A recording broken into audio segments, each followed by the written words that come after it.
Welcome, welcome, welcome. Hey! There we go. How's everybody doing? Hyped. Probably about 10 minutes. No, not 10 minutes. Starting at 10, at 8, sorry. Yeah, so we're good. We're good. We are good. Hey, let me change my, I have my other camera. Let's see. Instead, let's, where is it? It's not that one. It's not that one. Should be this one. That's funny. Yeah, it should be this one. I thought I had gone through and changed my...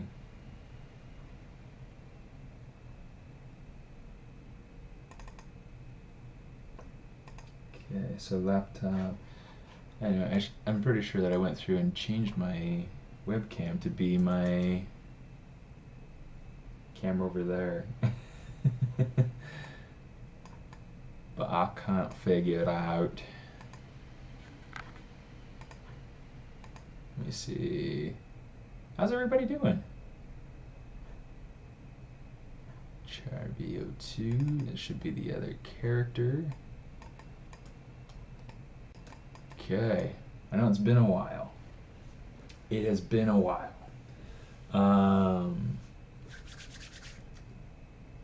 But I'm grateful to be here. Oh my goodness. Last time I saw any of you, it was back the 25th, when I did the team stream with Anna and Ashley. That was a lot of fun. Sorry, I was just sneezing. I don't have a cold or anything. It's just I'm still trying to wake up. And my face doesn't want to wake up as quickly as the rest of me. Dude. It is a very fantastic Saturday morning in LA County. Haven't had any earthquakes, or major ones anyway, for the last several days. If anybody's up there in Northridge, we've been hoping the best for you, and we've been thinking about you. Whew. All right. Boom. Okay. Let me see, just to make sure that, because this should be working. Deactivate, activate. Come on, I got you to work last night. Alright,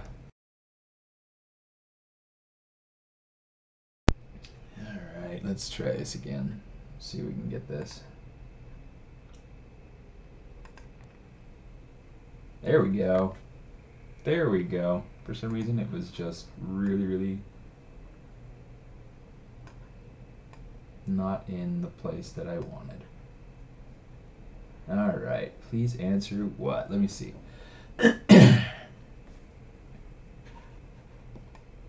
How you doing, Jose? It's good to see you. Hi, Jupiter. Now, is that a username or is that your real name? Because that is a pretty sick real name if that's your real name. I'm gonna go close the closet and stuff. It's just too much to look at.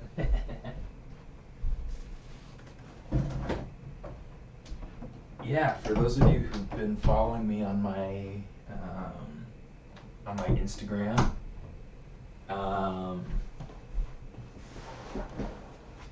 we've got. So I work at Walt Disney Imagineering. For those of you who don't know me, as a concept modeler,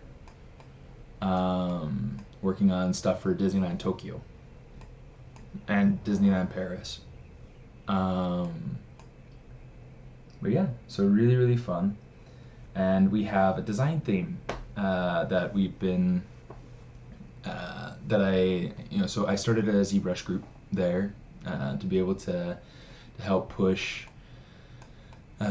the artists to learn ZBrush And part of that is that I started a monthly design challenge, like what we had when I was working at DreamWorks.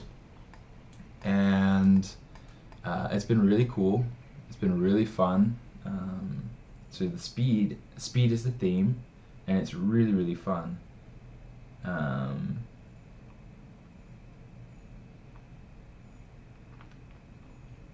Do we have to retopo every time we make a model in ZBrush? No.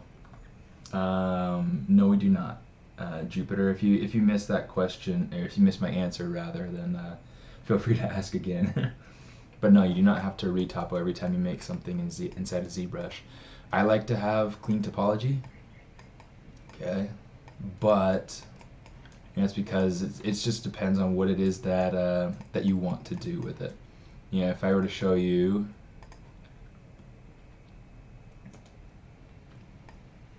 the scene, I do have like a ZRemesher type topology on it, very basic, which allowed me to get more forms and things like that coming in over here. But yeah, no, generally you don't have to retopo everything every time you come into ZBrush. ZBrush is nice from the standpoint that it's kind of it's a sculptural type program. I actually have a lot of stuff that I want to do on this tree. Let me finish fixing my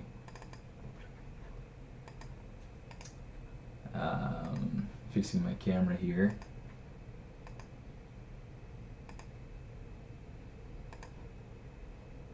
Okay, let's take the top down by like 100, the left by 100,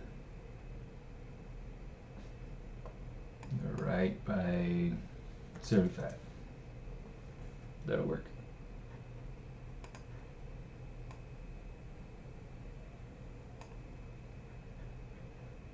Yeah, maybe a little bit smaller. What do you think? But yeah, so that's kind of the idea.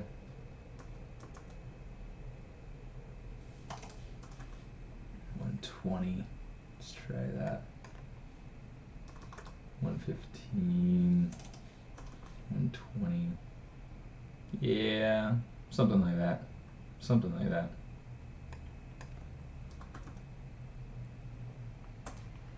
And that'll work.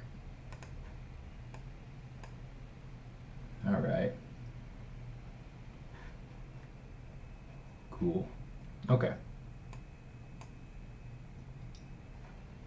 Finally, we can go ahead and we can actually get started on this. Okay, so the ideas behind this is to take this guy and to make him, well, you know, make a couple of them. In fact, I'll probably go through and do like a quick variation on facial hair and possibly on the back hair and hat, maybe. I don't know, we'll see.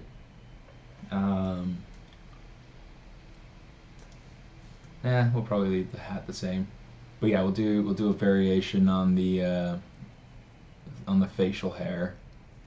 And then I have a couple of sketches that I've done to be able to figure out kind of like expressions. Let's see if I can show you that. So yeah, I've done a couple of sketches to figure out expressions. The ones that I'm thinking of the most are this guy up here, and then this guy down here. Because we have the two different dragons in two different situations.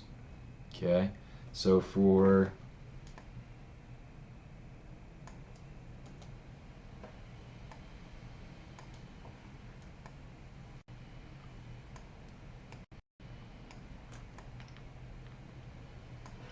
this guy up here, I'm going to turn off that tree. Okay, so for this guy up here, we're going to be giving him a writer with this expression, this top one. And then For this one down here, since he's being stepped on and he's kind of like being stopped in his tracks, we're gonna have this guy. So yeah, it should be really, really fun. Let me see. Saving up to buy a high performance workstation for home. It's costing $3,000. That's a big chunk. Yeah, dude. It's going to cost some money, and $3,000 is. That's kind of low end, I guess, for a high performance workstation. So if you're getting like a good workstation for that price, good on you. Oh.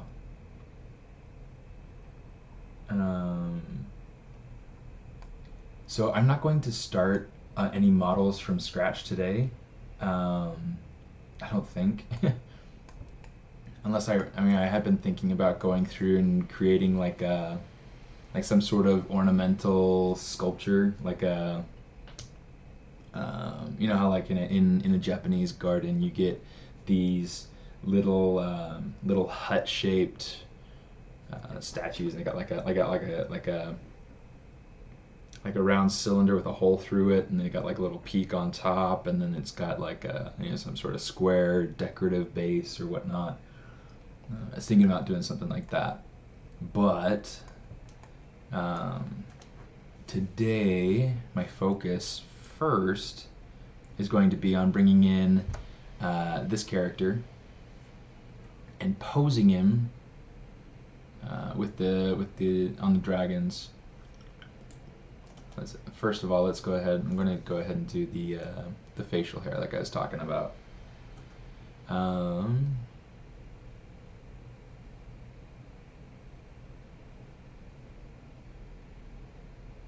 Okay, so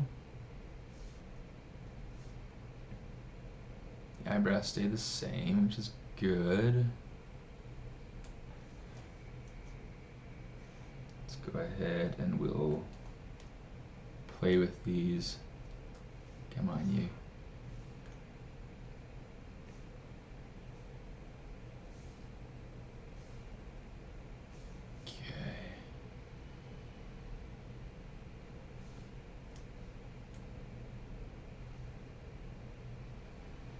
Don't need it to be angled out that far.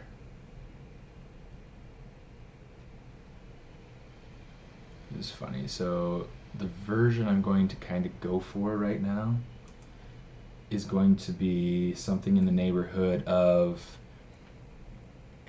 kind of like a longer mustache. It's going to kind of come down along the top of the lip, and then it's going to kind of work its way up the middle. So it's going to be kind of fun. So the frog guy, I started from the base mesh of my character from the scene. So yeah, just kind of fun. Let's see, I need to get that color. I don't have my hairbrush loaded. My goodness, I need to fix that. Okay, so here's a case where I need a brush for ZBrush. That's one of the really cool things about ZBrush. You can go through, you can customize your brushes, you can make your own, you can send them to your friends, whatever. So I have this I have my brush presets up here, but I also have a must-haves, there we go, folder. Okay, so brushes, here's my smartest hairbrush. So I'm going to copy this. I'm going to say copy, and then what we need to do is we need to go over to our Pixelogic folder. Okay, you go over to your C drive, your local drive, wherever your program files are. Okay, go to Program Files, down to Pixelogic, ZBrush 2019, and let me see if I can remember correctly. So Z Data, Brush Presets, and then here are all your brushes that come that load in with ZBrush. Okay, since we haven't customized any of the brushes yet, this will be really nice and easy. I'm going to say paste. Okay, so now it's in here. Okay, so now I don't have to worry about it not being there next time I start up the stinking program. Yeah, I swear, like I've needed to do that for months, and I've not done it since the update in ZBrush. But yeah, whatever, whatever. Um, Bichar, how you doing, brother? How you doing?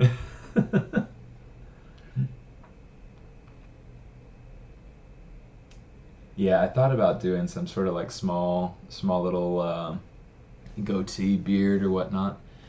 Anyway, so now that that's in there, it'll be there when you start ZBrush up again, or you can come over here, just tap on your brush menu. You can come down, you can say reset all brushes. Okay. Once I do that, you can open it back up, and there's my hairbrush. Okay. All it's going to do is it's going to refresh, looking back to that folder. Okay. So now that we have this, you see I've got like all sorts of different profiles. You can get it on my Gumroad if you're interested in it. Um, yeah. So let's see. I'm going to use this triple strand.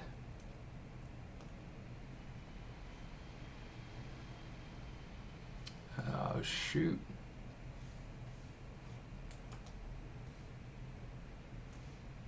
Let's say delete higher. I don't need.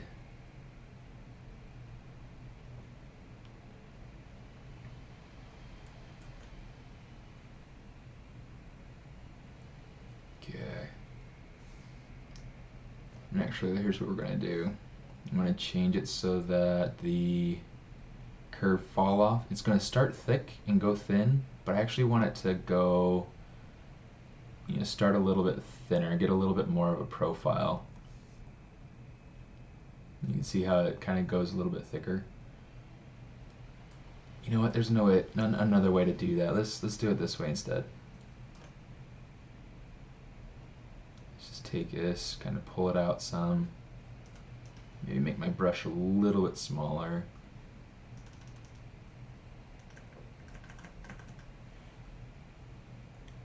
Right now it's kind of just playing and trying to figure out design and things like that for this particular little thing.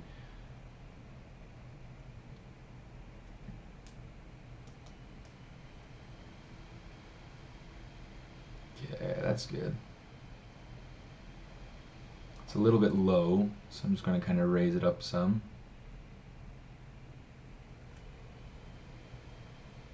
And since I don't want to have to draw it out several times, I can just take this and I can hold control and just kind of drag it along. So yeah, I can drag it along and then just kind of reposition it. And one of the nice things is that since these are separate pieces, if we look at this, it's kind of hard to see, I guess, with the way that the polygroups are set in, but you can see like there's one chunk, another chunk, and another chunk. So as I draw out the brush, it's giving me these separate strands that I can control individually and get some more unique variation. So as I come through here, I can just kind of duplicate that along.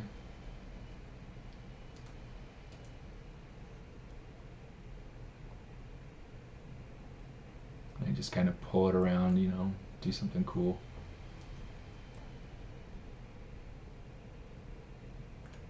Now, right now, it's looking too clumpy right there on the bottom.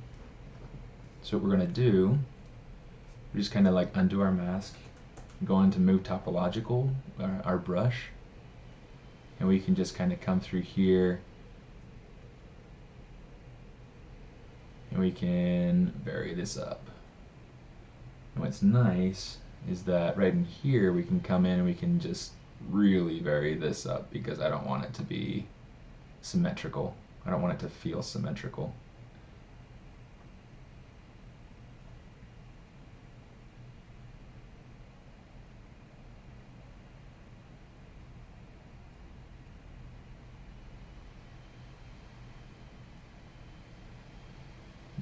What music do you guys tend to get stuck in your heads? Be interesting to see.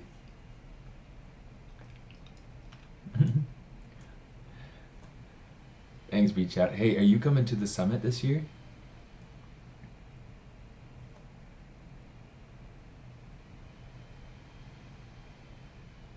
Is anybody coming out to the ZBrush Summit in Hollywood this year, or is everybody pretty much just watching it online?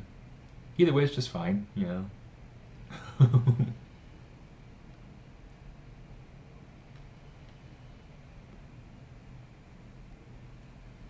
Yeah, I'm super excited. I love going to the ZBrush Summit.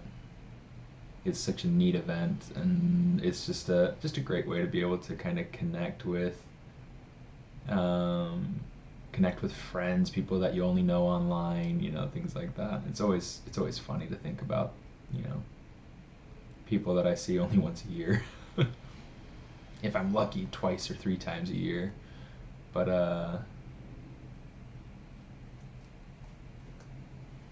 okay, so now let's start working our way up.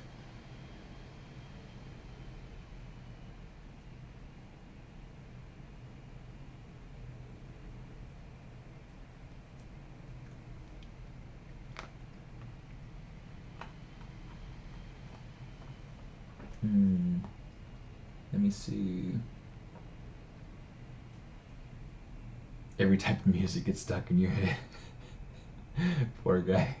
Let me see. Just woke up now and had the Mentos fresh and full of life jingle. I can't remember how that one goes, but that's funny. Are you allowed to stream Sculptress and make money from it? You're allowed to stream really kind of whatever you want, so long as you're not doing somebody else's proprietary work. Like if I were working on my Disney stuff at home, I would get into a lot of trouble if I were to pull that stuff up while I was streaming.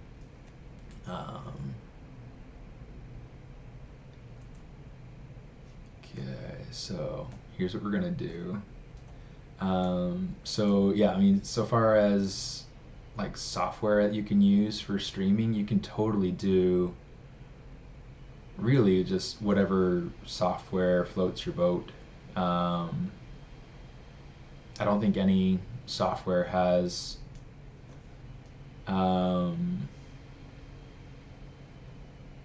restrictions per se on what you can do with it. I mean, especially if it's professional grade software, such as ZBrush, Maya, or even Blender, or other things like that.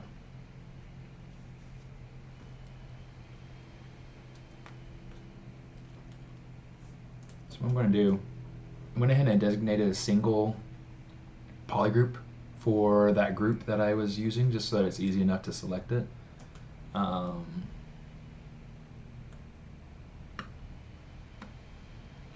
So yeah, let's do that.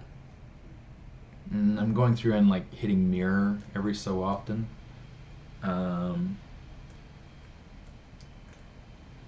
You know what? I want to put a divide down the middle. I don't want it to be like completely like a solid line going up. So let's do this. And actually, I should probably make these.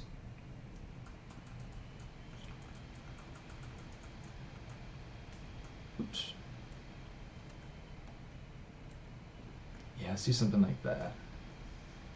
Let's say geometry, modified topology, delete hidden.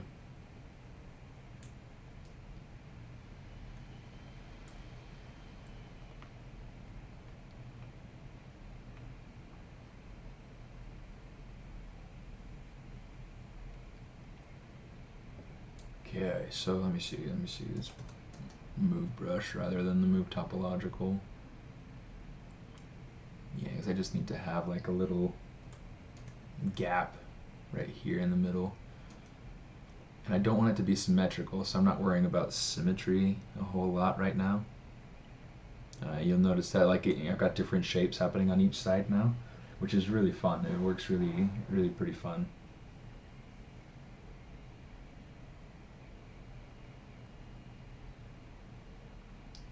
Thinking of Thursday this year? Is that what you're saying? I'm not sure what that means. But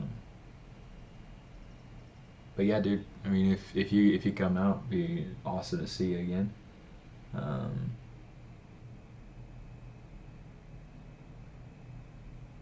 Well, I don't do drugs. The only mushrooms I like come on my pizza, or in my spaghetti. I'm pretty sure, like any kind of professional engagement, if you're on drugs or if you're drunk, it's just bad professionalism. So I would say it's a bad idea. It's a bad idea to be impaired in any way at any time. You know what? I think I have symmetry at that point, so well, maybe not.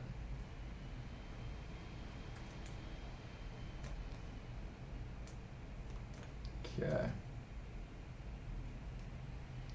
Just gonna kind of duplicate that along.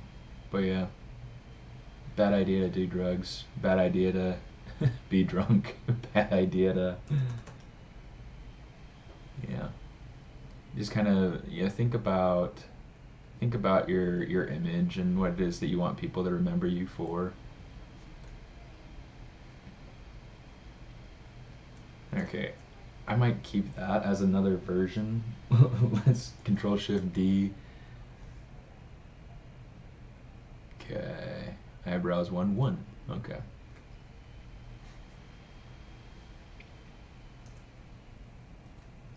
So here's the original. There's the new one, and there's the copy. Okay, so here we go. Let's do this.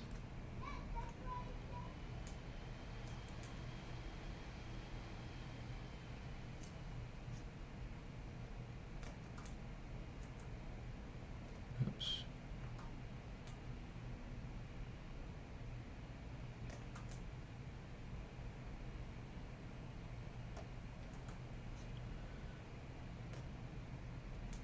Okay, here we go.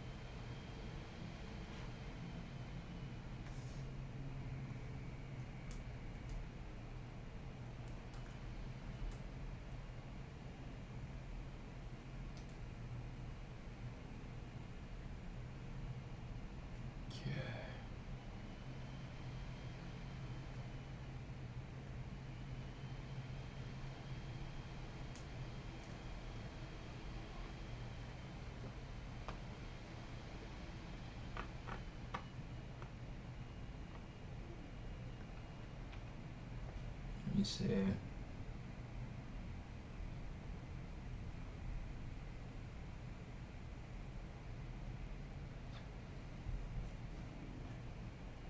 I think one small one under the lower lip is better.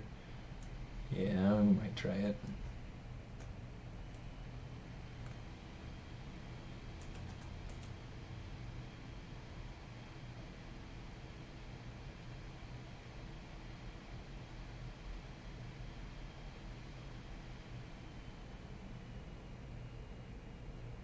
Let's make this shorter. Let's bring this out.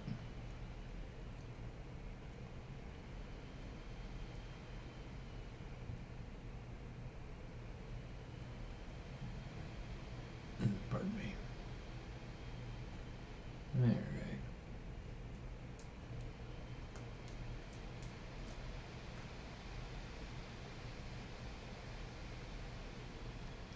It's funny how much this changes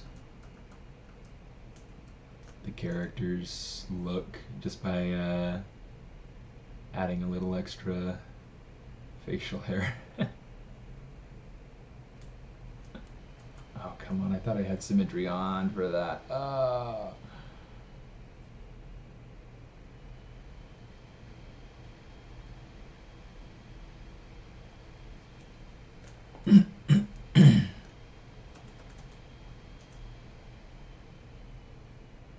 This actually kind of make it a little bit like it's shorter. feel like it's a little bit too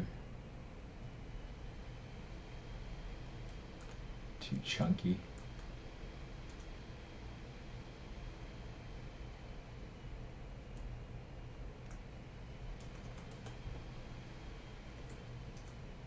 Okay, let's pull this guy apart a little bit.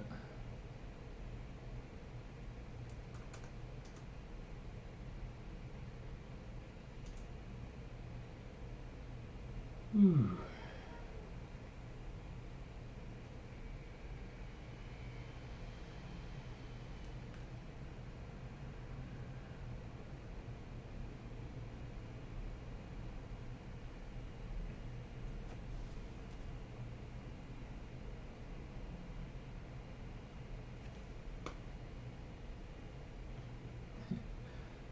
Random heads is fun. Yeah, I mean, what you do on your personal channel is your own it's your own thing. So, yeah, it's up to you. Um,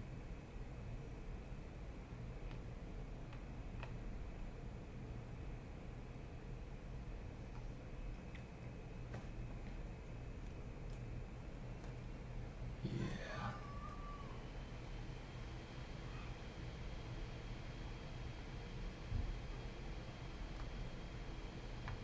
But I couldn't recommend it. And I couldn't say enough against it, you know? It's just something I feel is it inhibits your ability to function like a normal human being. In fact, there was a dude that was smoking pot. It was just pot, right? No, pot sucks too. But they were, smoking pot on the freeway while they were driving, and they must have been doing it for a while, and it was affecting their driving, and you could tell it was affecting their driving. And I'm a father. I work really hard, and I don't want to be stopped from getting home safely, you know?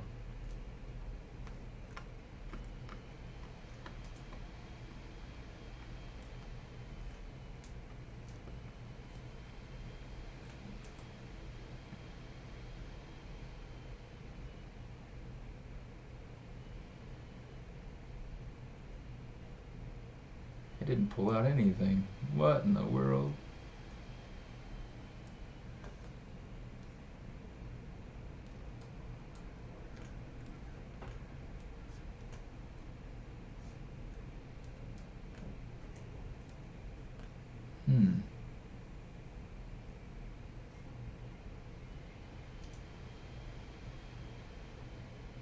Yeah.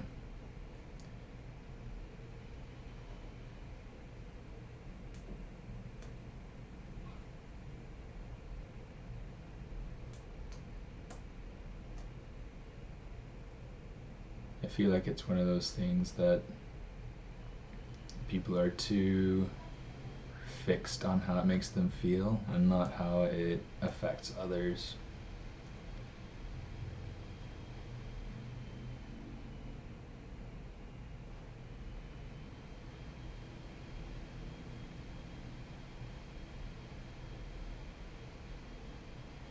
Harsh judgment, maybe.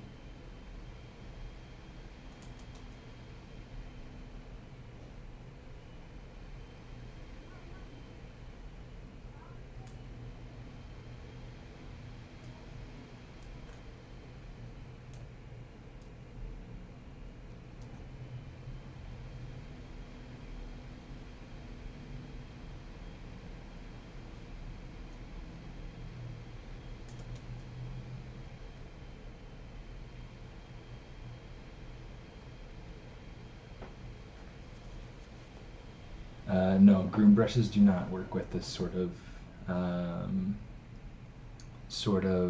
brush. They'll only work with fiber mesh. It's a good question though. Where's my brush? There we go.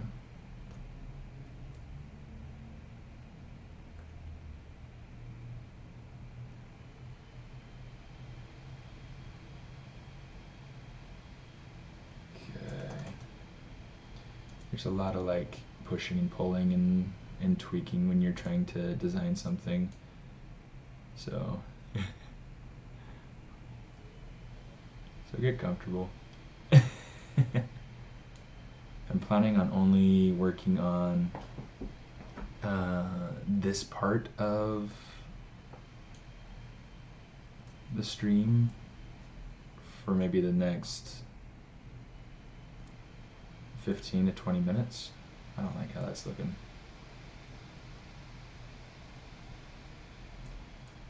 I'm gonna get rid of this extra little piece that I pulled down. And we'll put a different something in there. Let's do this.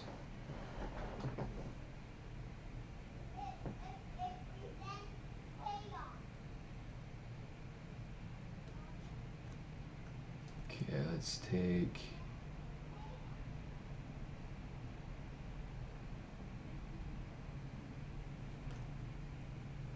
maybe not that one. Let's see, I want something that is kind of curved like that. Let's take this one. So I'm just going to take it and we're going to place it up here. Just trying to make it so that I can fill in that spot a little bit.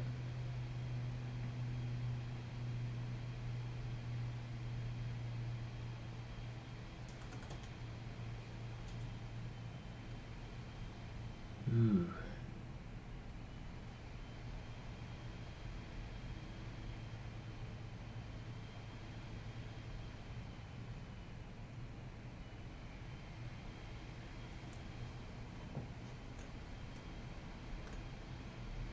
Let's see. Come on.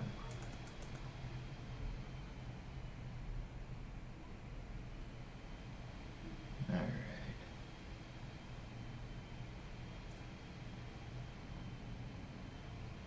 Oh, so has anybody gone to Disneyland and seen the Galaxy's Edge or anything like that? Didn't get to work on that one. Would have been super cool, but oh, come on. Man, I'm having a hard time hitting this. There we go.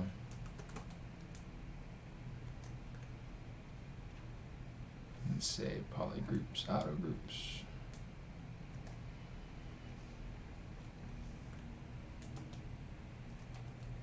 Okay, so now I can get this guy. Now we can modify it. Yeah.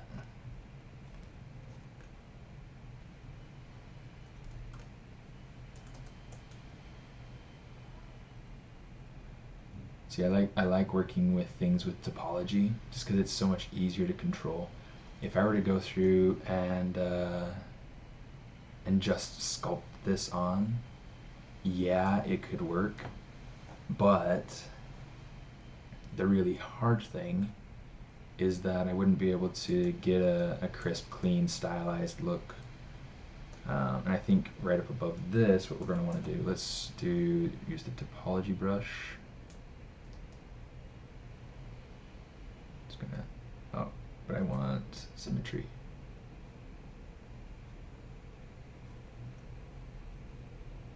In fact, let's just do 1, 2, 3 like that.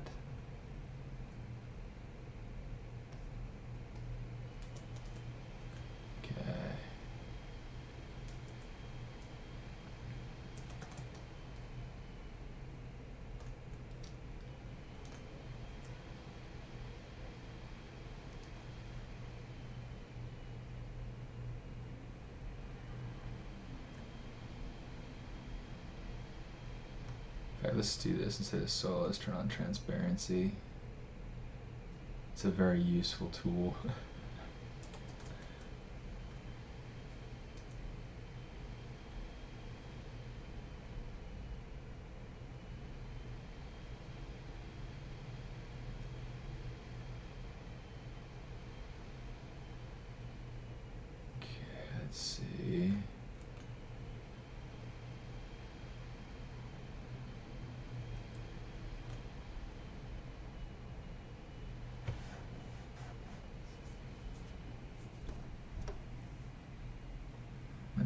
asks, should we learn drawing to be good for as a 3D artist? I really want to be good at sculpting and stylized character, but in the first steps of character blocking, I lose my hope. No, that's totally fine.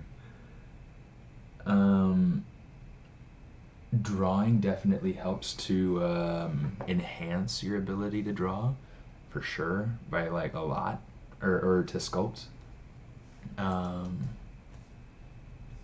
But I mean, I know a lot of people that go through and they don't draw very well at all, but their sculpting is brilliant.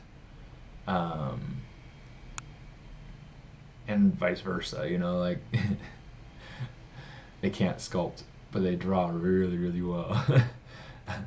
I feel like I'm, mediocre at both.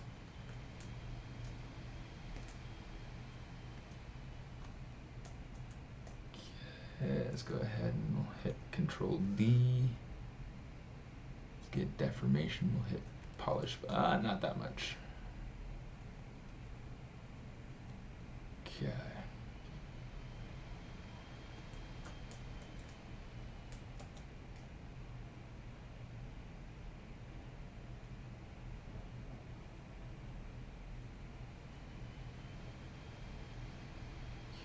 So with this, let's do this, bring this in, this out. Right now I'm trying to work on getting something of like a genuine shape.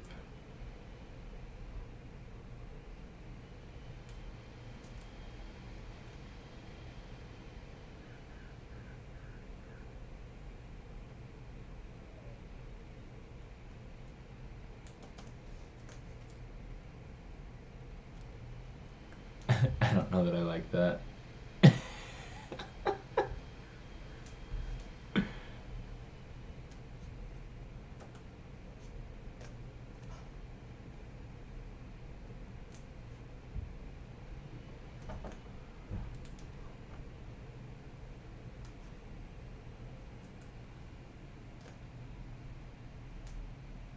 me see.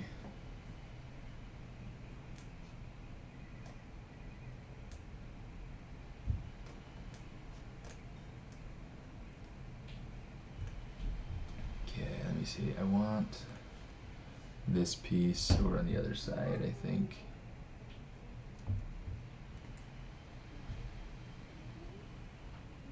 Just gonna take it in. So I feel like otherwise, and in fact I might take this other piece, just kind of trade them sides.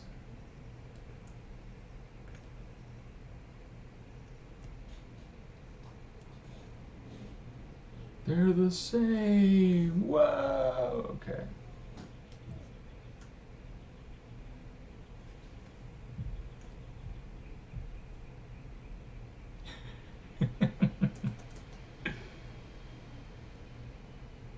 I love ZBrush, guys. This is awesome.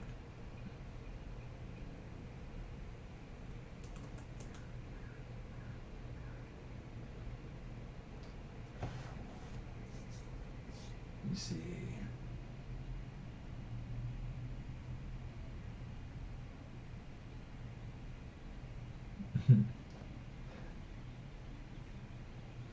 Try again. Yeah, figuring out a style, that's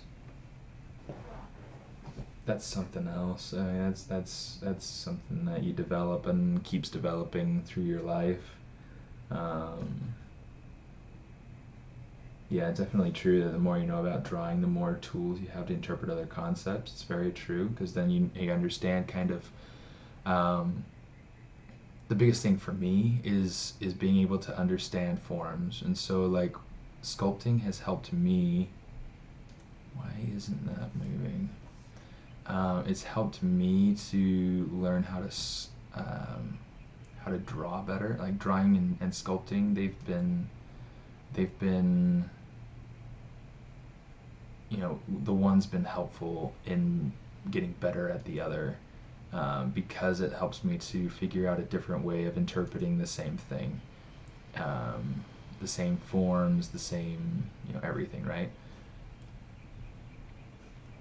figuring out the way that I would draw the face from this angle versus drawing it straight on. I mean, it's very different. Okay.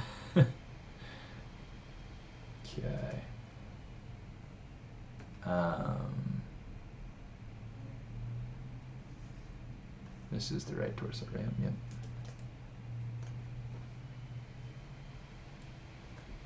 Yeah, okay.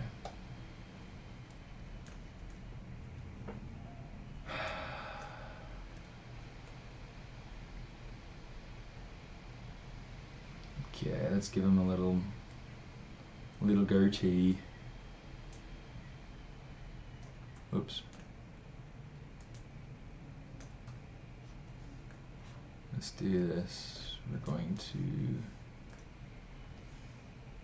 auto groups. Oh, but I don't want that.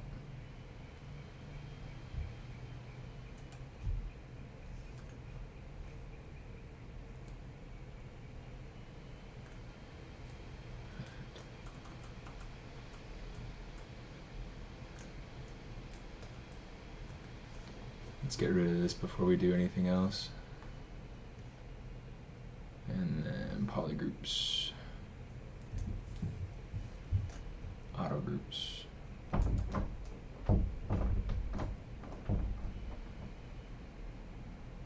I think the kids are trying to get in. Okay, cool. So now that we've got this, I'm gonna steal maybe this little bit right here.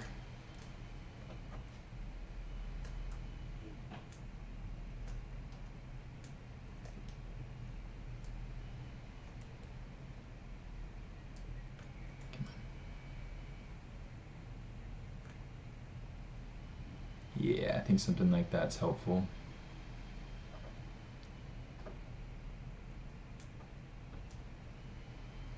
Hey, you guys, Daddy's busy, okay? Dad, could you put holes in the other of the solar system? Right now I can't, but maybe I could do that later. No. But buddy, Daddy's busy. And I have to go downstairs and get my tools in order to do that. I'll help you put the holes in. Okay, but I have to do it later, okay? I'm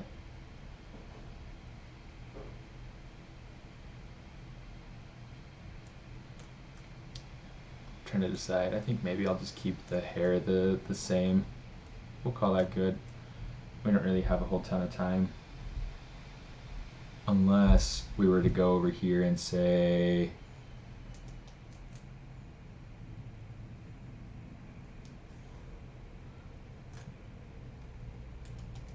that that's his hair. Or we could steal the hair from the other guy, from the human character. Now it looks like a man. Okay, so to move between these different hair types, so we've got these three. I like this one, I like this one, so we'll keep these two. I'm not gonna keep this one. This is just a little bit too interesting.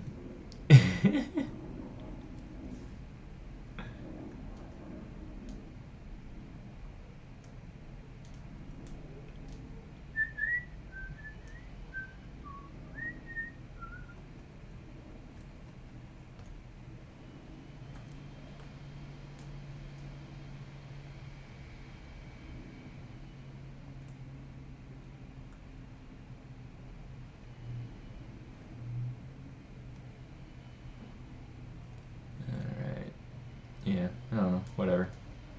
So we're not going to worry about this one. Okay, so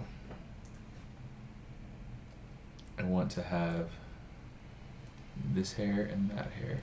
Oh, the mouth parts.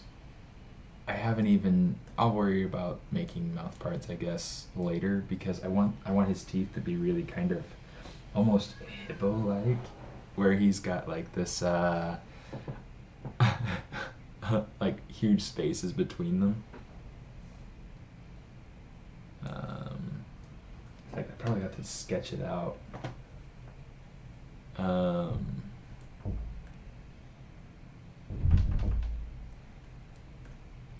yeah, let's bring that hair back. Okay, so for the mouth parts, here's what I want to do. Let's do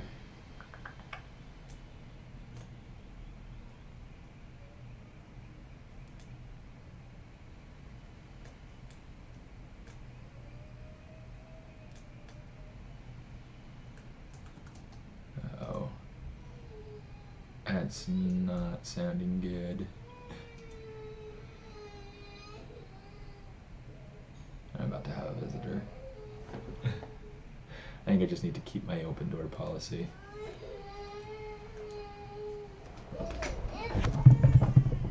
Dad, Mama's gonna take my toy. Whoa, what were you doing with it? She was trying to take it in the garage. Yeah, you were probably being bad. You're probably doing something with it. I was trying to play with it. What are you making? I'm making a character. Well,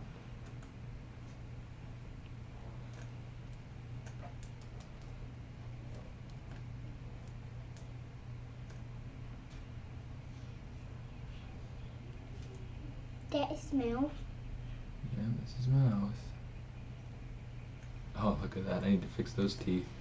Yeah, they kind of broken. Yeah, they do kind of look broken. That looks kind of funny.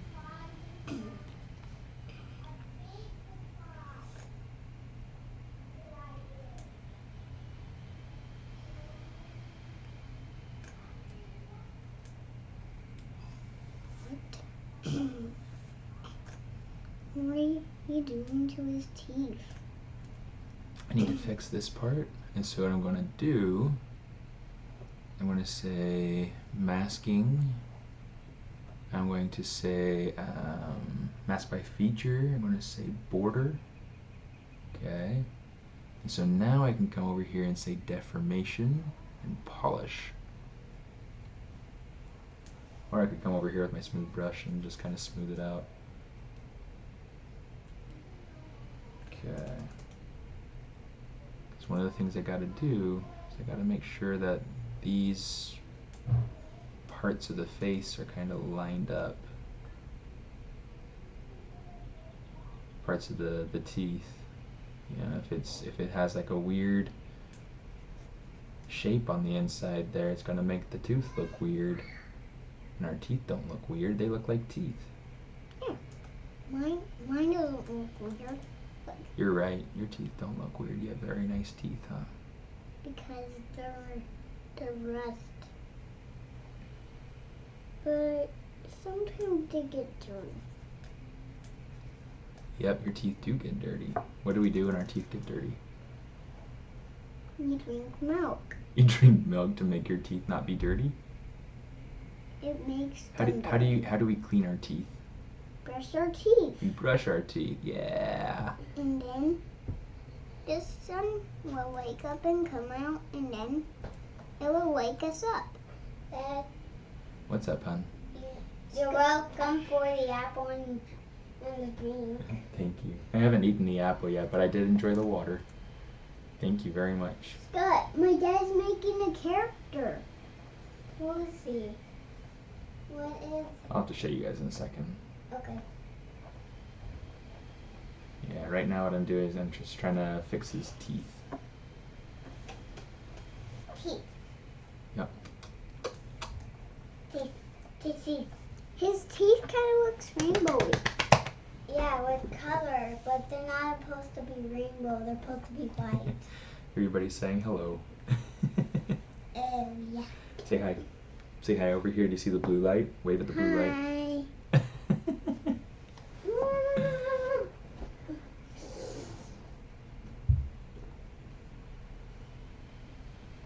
Dad? Huh. His teeth kind of looks rainbow. Yeah, they look kind of rainbowy right now, huh? They won't always. And actually, what I need to do, let's, You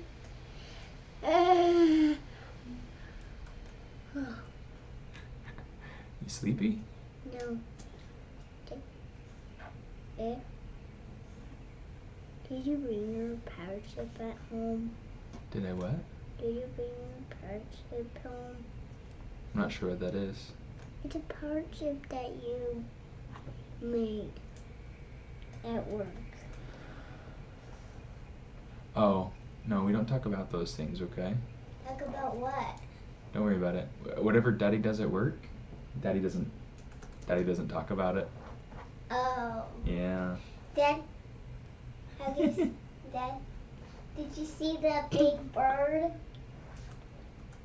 What big bird? The ostrich? Where? At the Dallas Zoo? Were there ostriches? Yeah, I guess there were, huh? They're huge birds. Oh. Okay, so experience. We went to the zoo when we were visiting my family in Dallas back last month. And was it last month? It might have been the month before. I don't remember. But it was recent. And hold on just a second. I'm telling a story. Okay. And it was really neat. I mean, these ostriches were coming up like right along the fence, and they were saying, saying hello, right? As much as an ostrich can speak. And there were these kids that were spitting on the ostriches. Mom? Dad. I chewed them out for it. Dad. What's that, Pun? There's starfish at the Dallas Zoo. Are you sure there are starfish? Yes, it's on the map. Were there starfish? We missed the starfish too. I want to go see the starfish at the Dallas Zoo next. You're being too loud, okay? Mom, please, You see, there are people on the computer that are trying to listen. Okay? Mom? It's okay for them to be in here. Just Mom? She just got loud. Mom?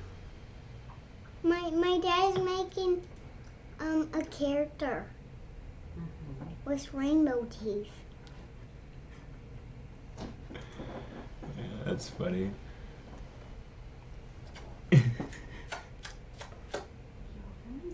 Dad? Is Dad on a little one? Is Dad on a little one? Yeah. That kind of looks like a... Ah! I need to get rid of, It's kind of like your other one. Oh. say, crease, actually partial uncrease that. That's kind of like your other one. It's kind of like your other one. Is it broken? Really?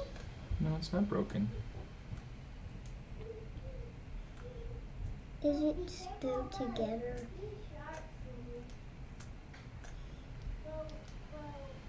In fact, here's what I'll probably do. Since this is being like too sharp for me, this is too square. I'm gonna go ahead. Let's get rid of some of these edge loops.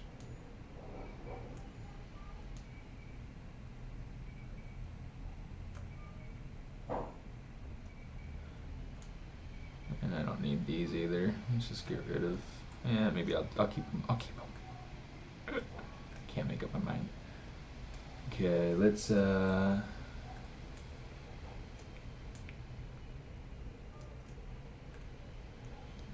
Your teeth go up.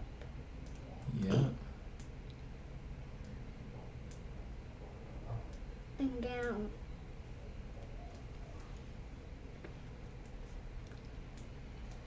Okay. Let me see.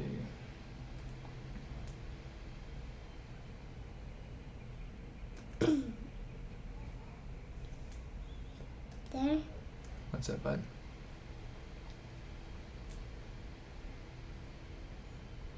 You know that your teeth are kind of sharp.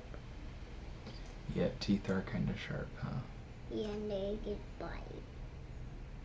They can bite people. What happened to his part of his teeth? I'm going to delete part, and then I'll keep the other part.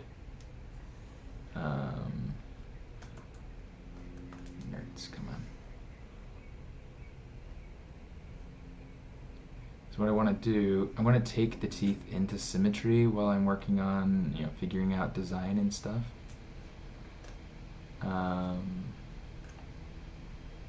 And then once I do, that'll make it a lot easier to make it asymmetrical. Oh. Okay, so geometry, I'll say delete hidden. We'll say mirror and weld. And now this is where the fun part's coming. Ooh, your back just popped.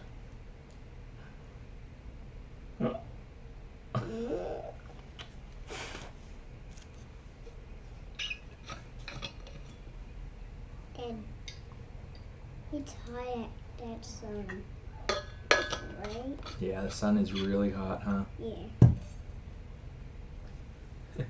I get. Hello, sir. How are you doing? He's not thorough.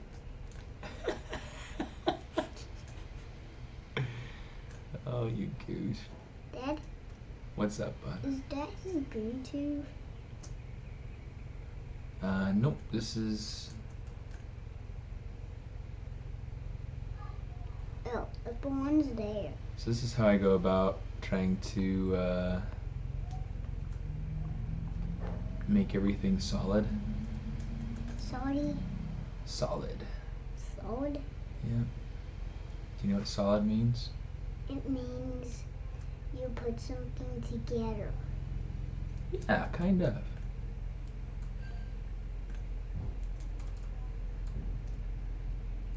Was that red Okay, thing that down piece there? that piece didn't work. No, it didn't. Oh, I know what it's connected to. Shoot.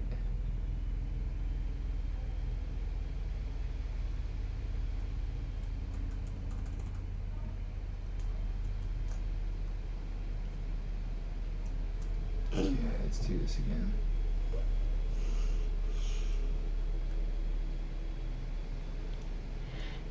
Okay, just to make sure that we see where we are.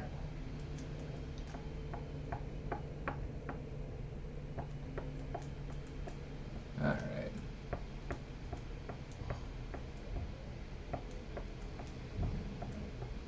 So how'd you sleep last night, bud? Good. Yeah? And I didn't see any monsters. Oh, me neither.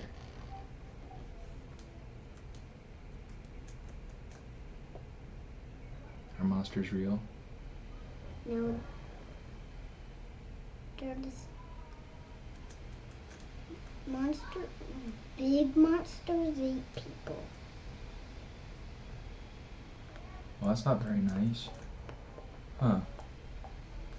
No, it's not. Okay, try to hold still, okay?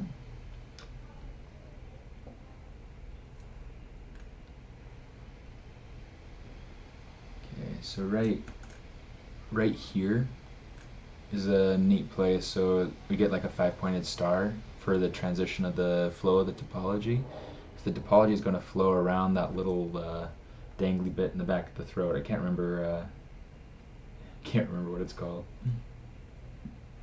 Oh, so sister went downstairs for something. I don't know what though. We're eating crepes. You're eating crepes? Yeah. I had no idea.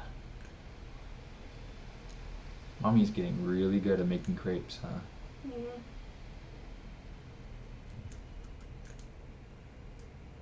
Yeah, so check that out. Yeah, uh-huh.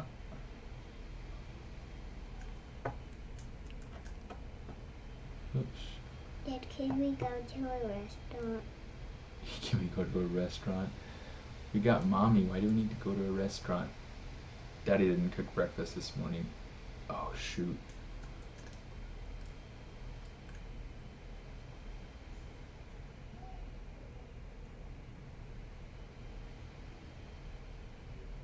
There we go. Oh, oh, oh. What in the world?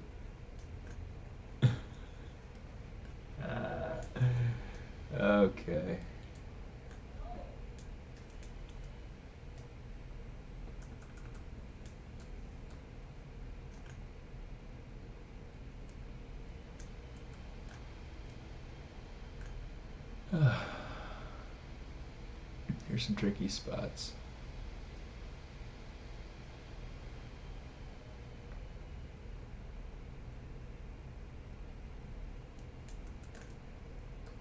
What?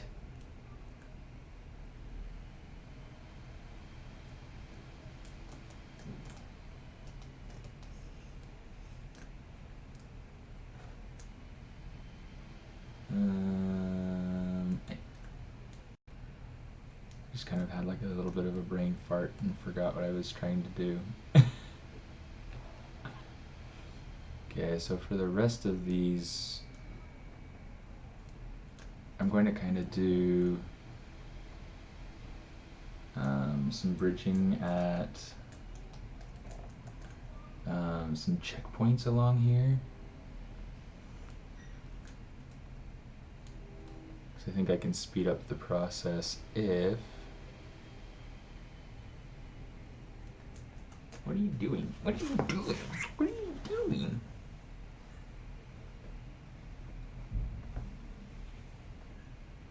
Dad? Mm-hmm. Where's your other shape like that?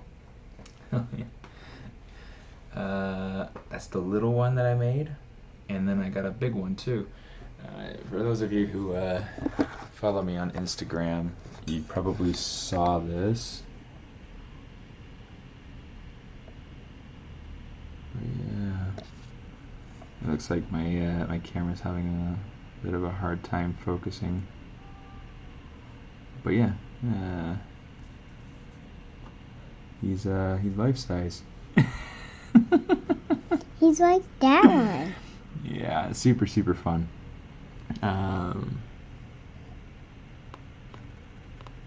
Oh, there we go. Cool. Okay, so you're able to see that.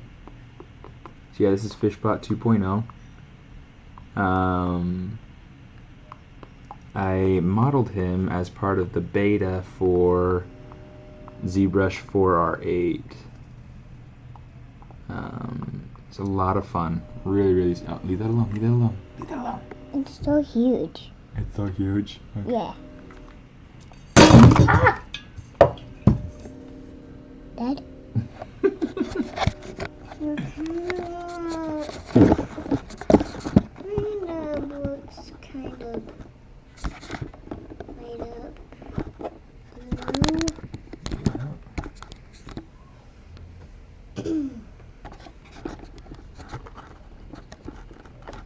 Let's see, is that about right? Yeah, that looks alright.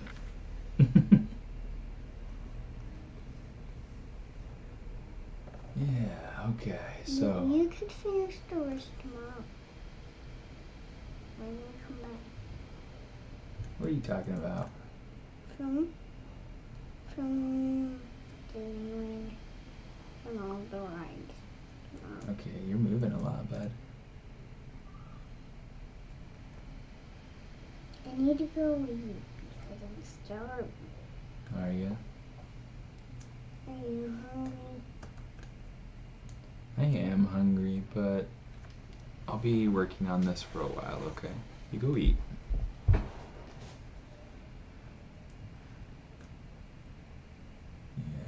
they're fun kids.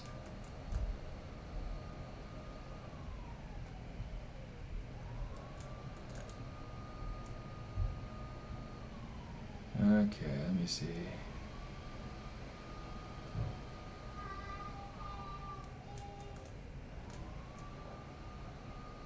Ah, nerds. I hate it when that happens.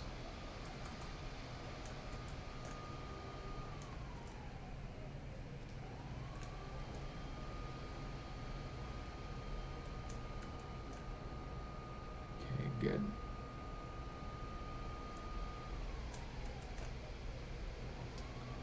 Okay, so now that I've got some good checkpoints along there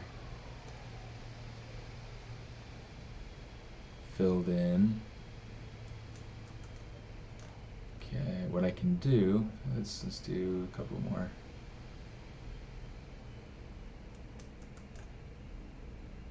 Okay, what I can do now is I can go through and I can say close holes, Maybe not close holes. Let's say close. Let's say concave hole. Okay.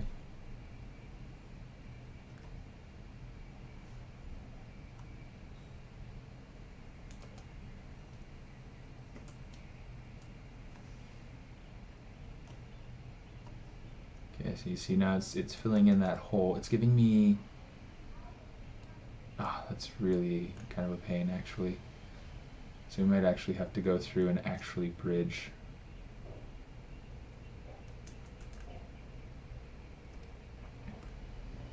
But we only have to bridge every other one. And here's why. Because when we go through and we say close, it'll go through and it'll give us a triangle there in the middle, which we can then go through and we can say delete edge, and we're good. And that's so much faster. Okay, here's what we're gonna do. We're gonna say display properties, turn off double. We're gonna say flip, so we can go through and we can start bridging some of these back along the back.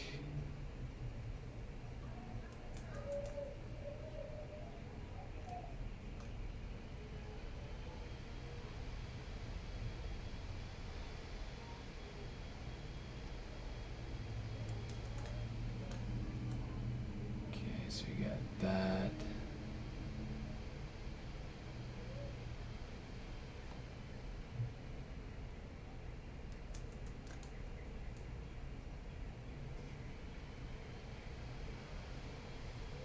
Sorry guys, this is like the fun part, right?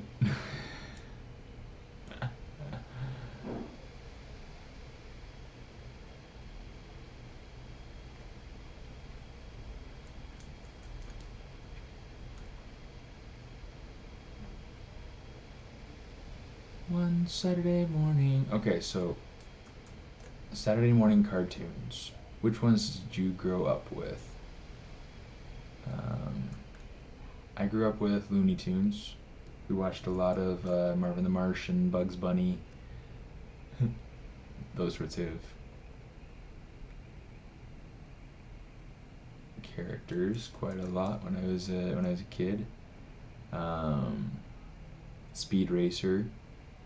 Speed Racer was good. Which ones did you grow up with?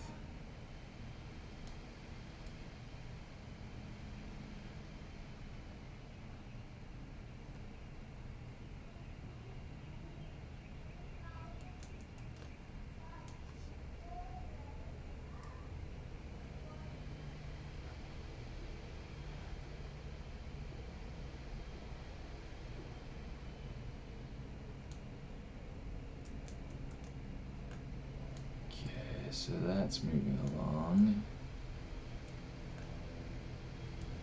Okay, so since we have everything turned inside out, it's easy for me to get that bottom of the tongue. Otherwise, it would be really just kind of a pain to get to.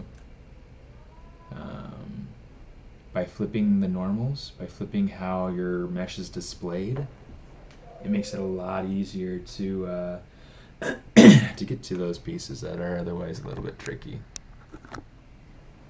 Let's see, is that a little bit further up? That's better. Yeah.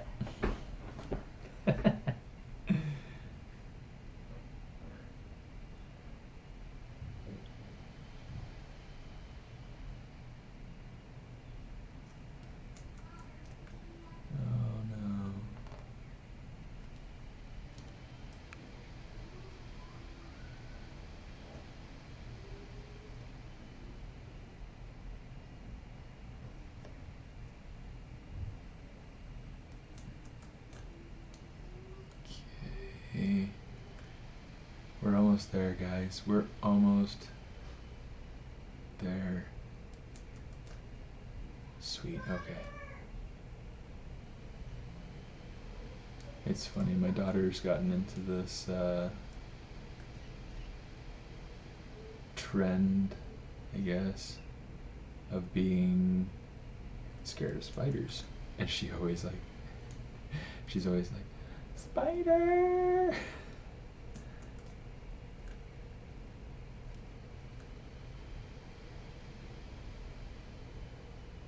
is funny because she doesn't seem like she's typically like afraid of anything. I think she just feels like she has to be afraid of spiders because she knows that they can bite and whatnot.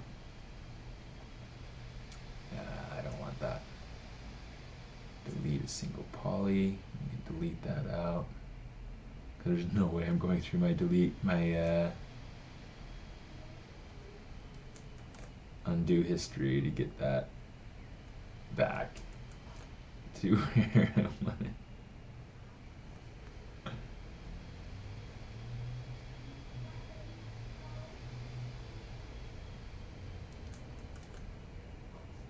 Okay, so now we got that. Missing a couple of spots up here.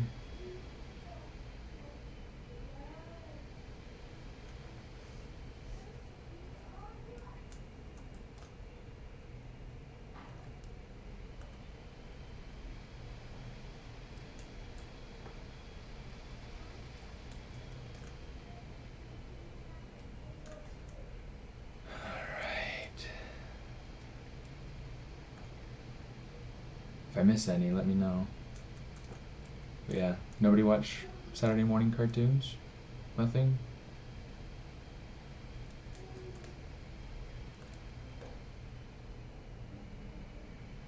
For my wife, it was the Animaniacs.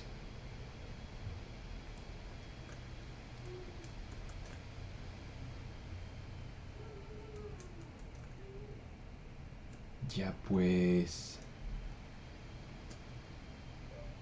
Close that. Now why did that flip?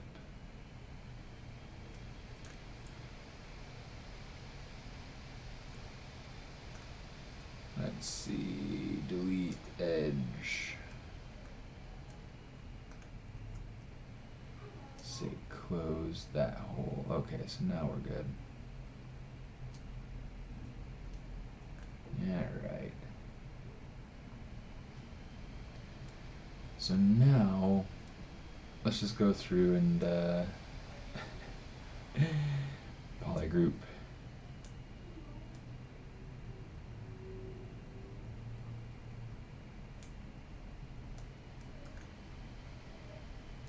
Shoot, come on.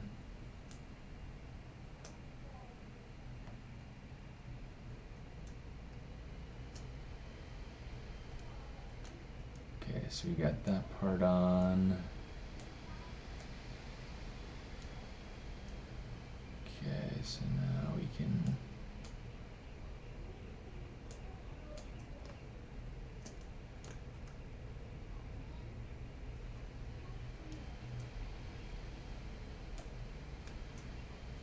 change back to a single poly.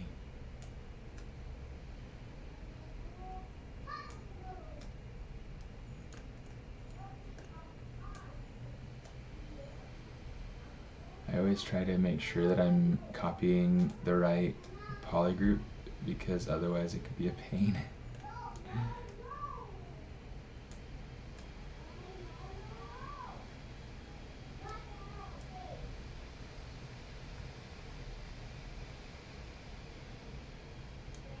Okay, let's take this.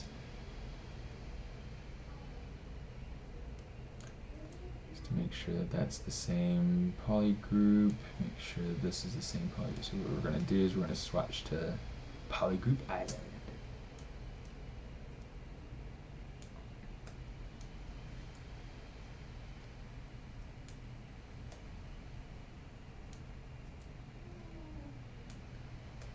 Okay, single poly.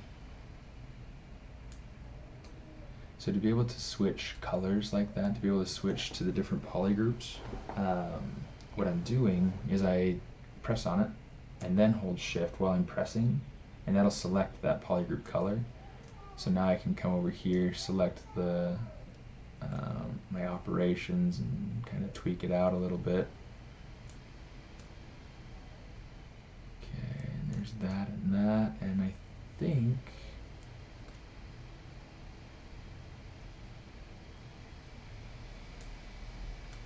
I don't know why that would need to be a different color. That should be fine. Okay. Alright, we're good. I think we're good. Okay. Oops. Okay, flip. Alright. Now we can go ahead and we can start to tweak things.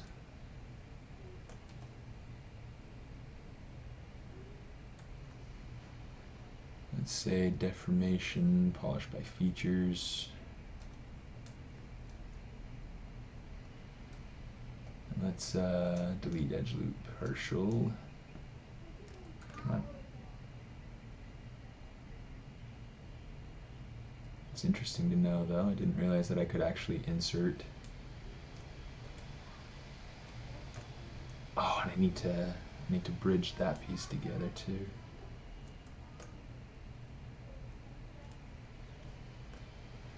Okay.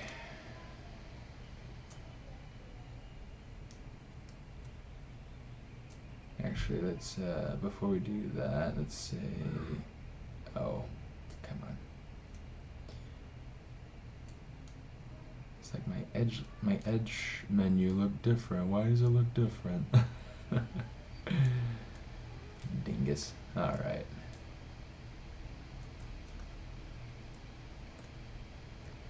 Okay, so let's bridge these edges.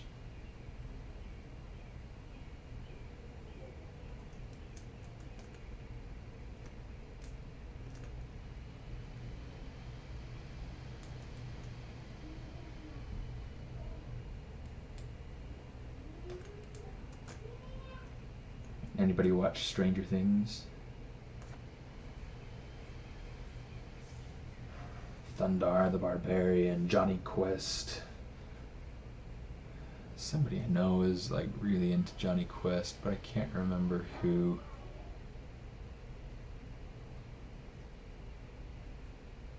Somebody else was really into Johnny Bravo too.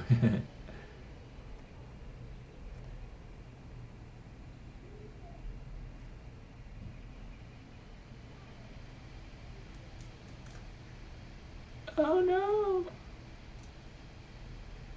Delete single poly if it'll let me.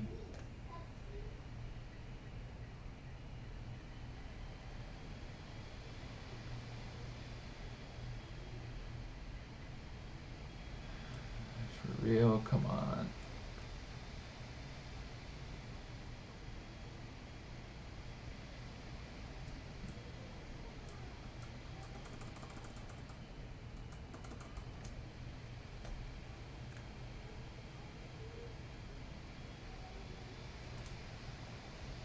Okay, we're gonna try this again. Let's do it, let's do this, let's do this. Okay, bridge first, second. And it's not working.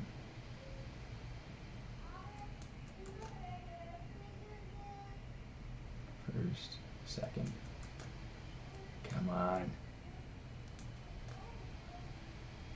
Yeah, see, I'm getting like,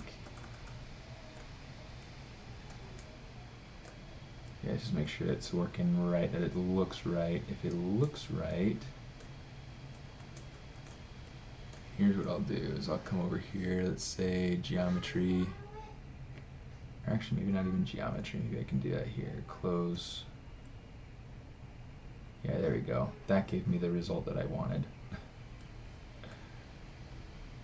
Okay, so now I'm gonna say delete edge, turn off symmetry. Oops, there we go.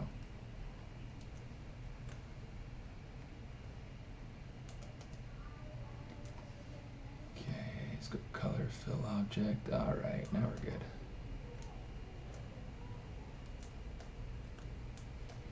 Okay. Getting closer. Definitely getting closer. Okay,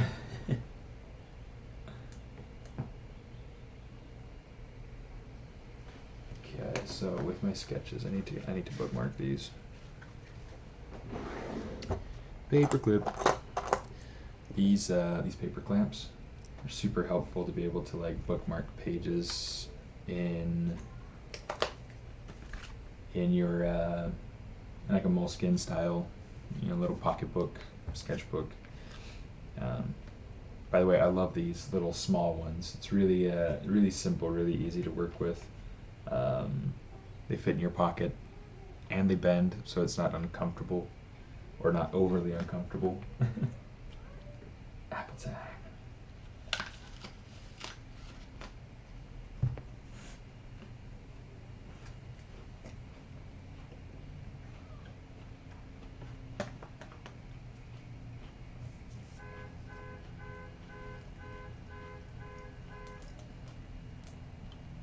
You know what I think I want to do?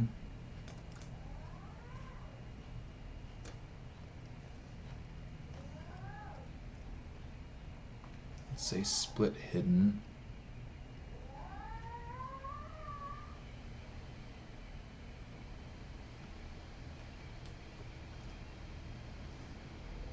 Mirror and weld, so that way we get our edge going down the center.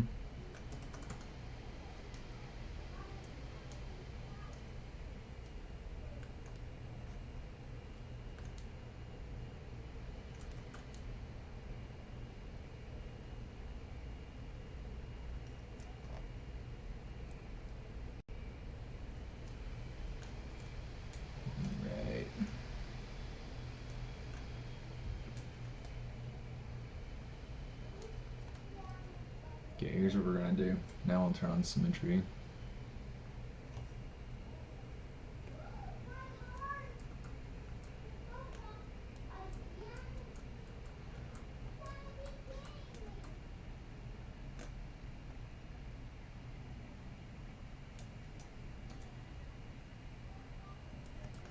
Okay, come on. Okay, come on.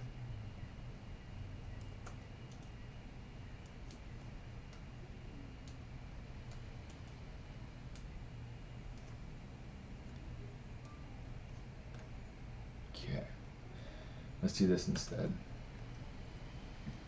So I have a modified IMM primitives brush. Super handy. Make sure that that gizmo is in the right position. So now when I go ahead and I click and drag it out, you see it's like drawing it out to the normal of the surface that I'm drawing it out on. If I want to, since I have the gizmo oriented so it's in the right direction, I can just click, drag it out, and then hold shift. It must have...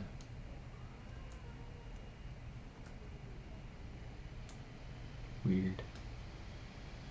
Let's get rid of those.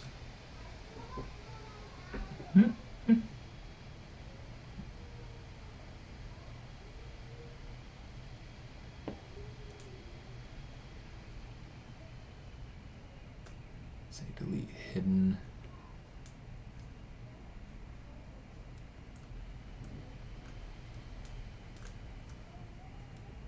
I didn't realize that that had a hole. Did that have a hole before? I don't think I had a hole before.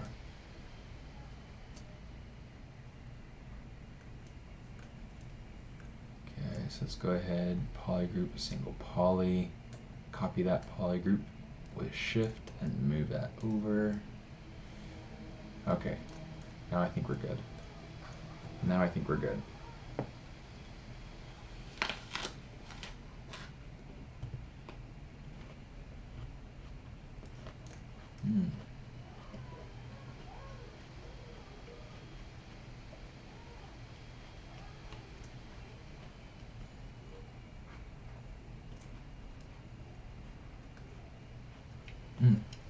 So to reset your filters, go into your light box. You're on 2019, right? If you're on 2019, you go to render set, and somewhere along here in the middle, there's this default. So all you gotta do is double click on that, and that'll reset your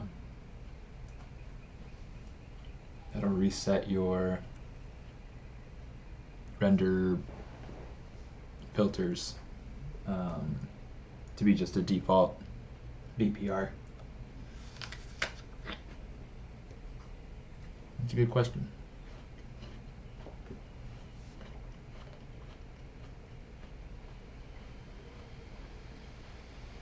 Okay.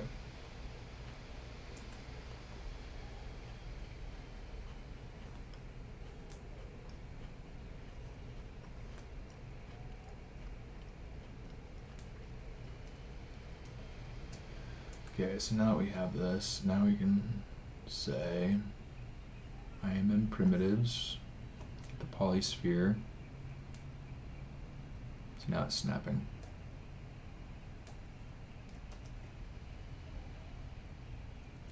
Let's turn on local symmetry for right now.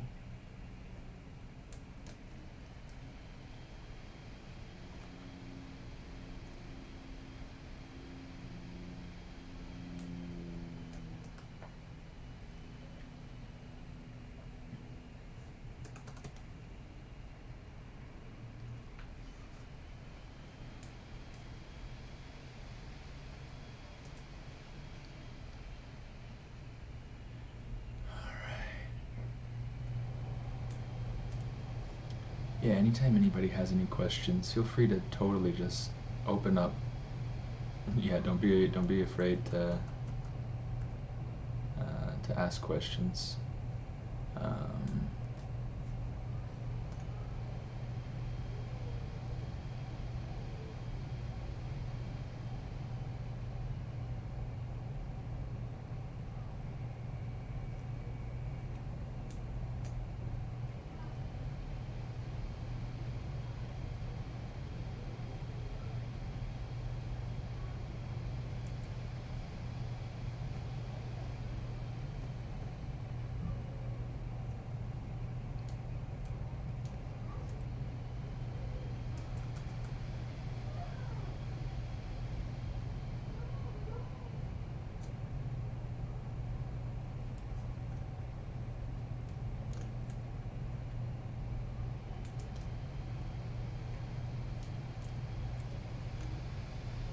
Okay, so these teeth, they're going to be just fun.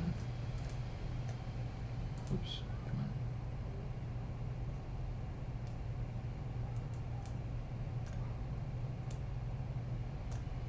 Let's actually make sure that these ones down here on the bottom are also masked out.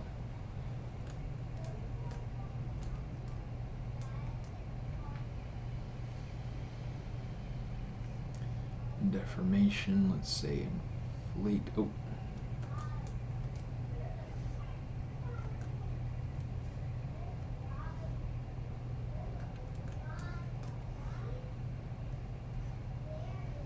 Let me see.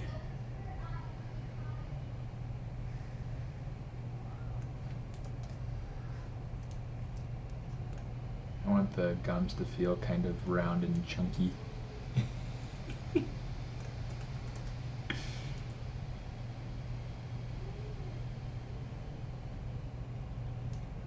Okay, guys, what is what is one language? What is one language that you would learn if you got the right opportunity?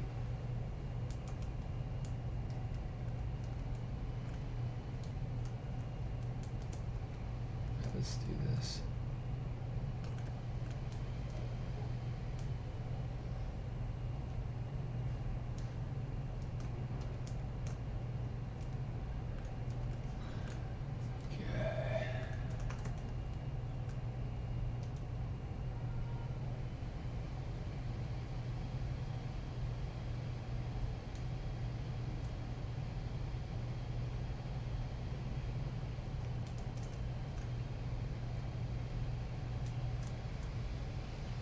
Go. Dutch. Dutch could be cool.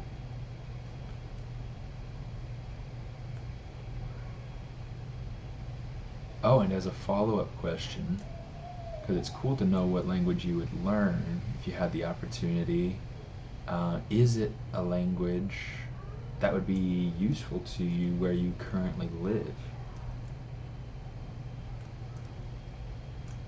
So like here in LA,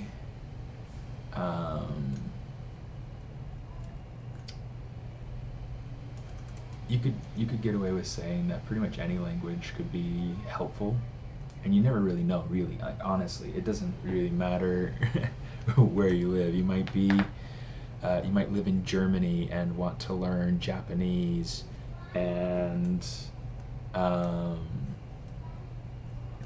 traditionally there isn't really much of an opportunity to use Japanese, but you never know if you work. I don't know. Maybe there are more Japanese speakers in Germany that I'm giving credit for, but the idea. Yeah, I like how that's looking.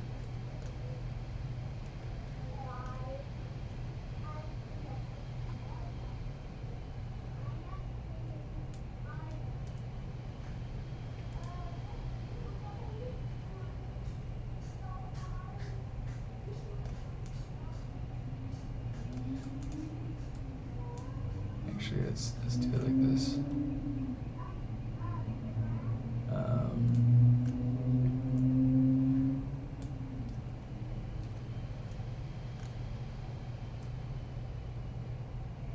It's like I learned Spanish when I was living in Chile as a missionary. So I speak Spanish. Let's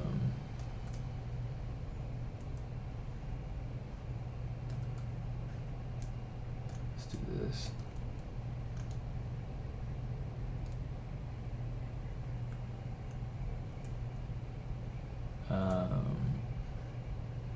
And here in LA, it's extremely helpful. It's extremely helpful. It's true. You can probably run into Chinese speakers pretty much anywhere. Around here, where I live, there are a ton of Chinese speakers. So, if I really wanted an opportunity.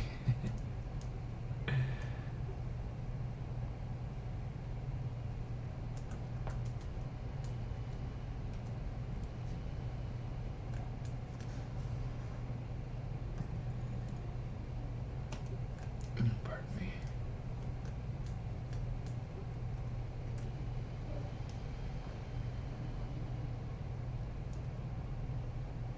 Yeah, if I really wanted opportunity to speak Chinese or learn Chinese, I'm in a good place for it. Or like Calgary, or there are a lot of places where there's a lot of Chinese speakers.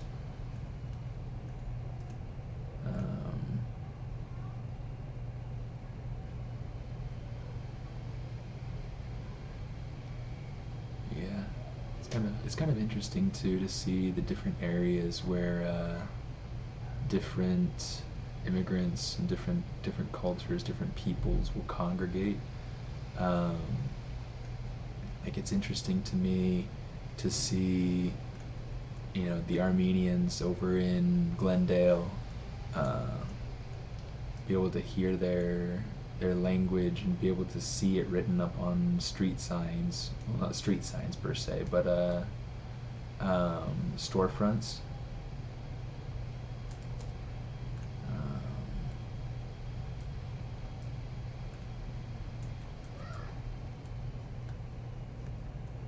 Let me see, how's that flowing? That's flowing that way. So let's insert an edge loop here.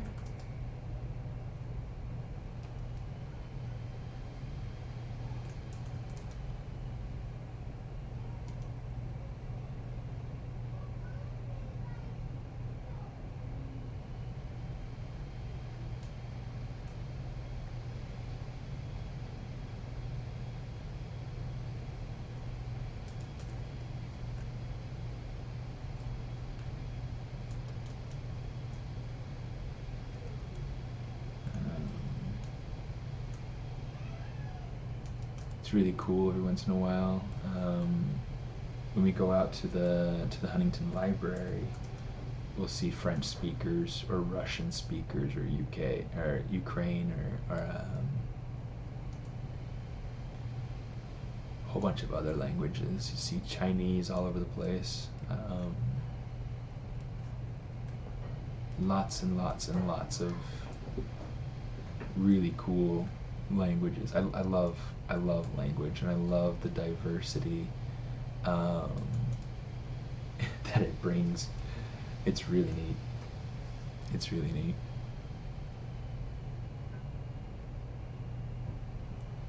I think that if I personally were to learn a new language, I would love to learn German and French.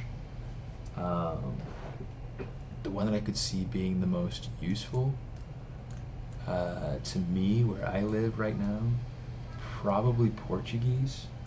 Um, not that is a huge number of, like a huge population of Portuguese speakers or Brazilians or anything around here. I have had students in the past that are from Brazil, or that speak Portuguese. I've worked with people that speak Portuguese, who luckily spoke a little bit of Spanish. So, Portuguese could be helpful. Not my favorite language, but helpful.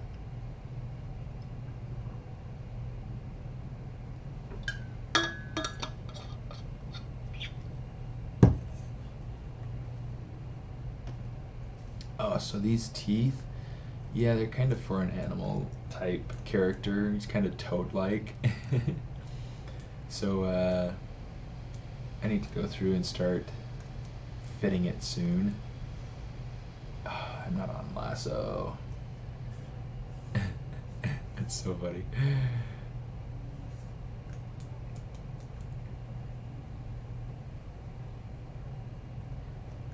Okay.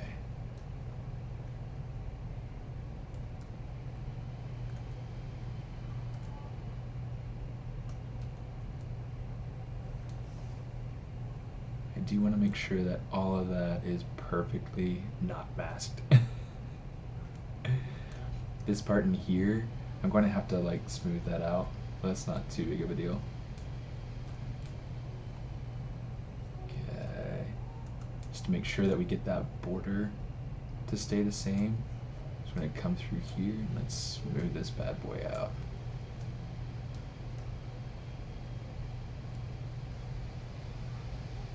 It's like, it's not somewhere that we will ever likely see. But, having it so that everything's just where it's supposed to be is extremely helpful. Por si acaso, just in case.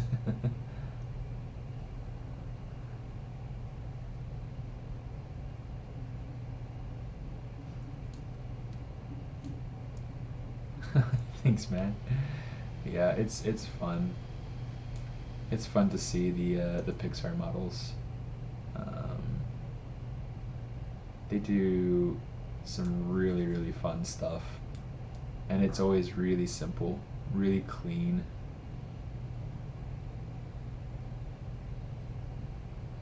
When I was going to school, that was my #1 studio for a while.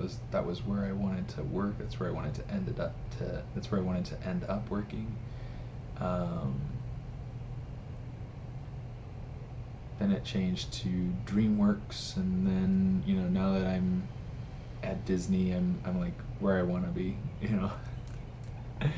It's like all my goals, everything just they change over time. It's just kind of the nature of the beast. But yeah, it's really funny to think about just the way that things change. Okay, display properties, we're gonna hit double. Might be easier to refine this form from the outside if I can see it.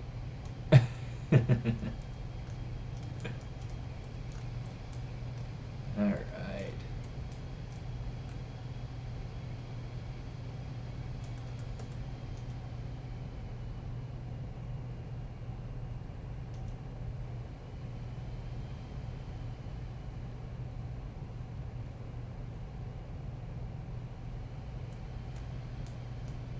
Just trying to give a little bit more randomness to the teeth.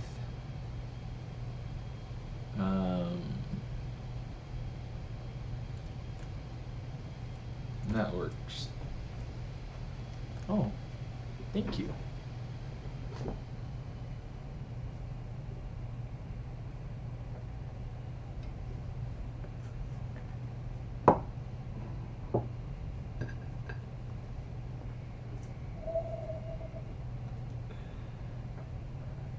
Look at that. You can't see it because it's too dark.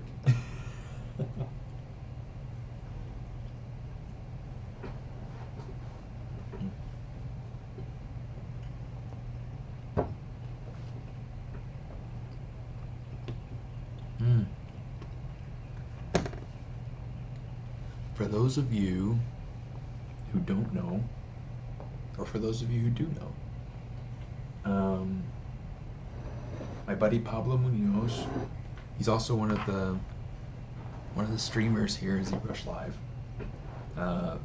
Awesome artist. He has been releasing these videos over the past week about how to make like nice final presentation type images inside of ZBrush. And they're awesome videos. To my understanding, he won't be keeping those videos up forever. So I recommend going and checking them out. It's at, let me see, let me pull it up real quick just to share. Oh, in fact, that'll be an easier way to get there.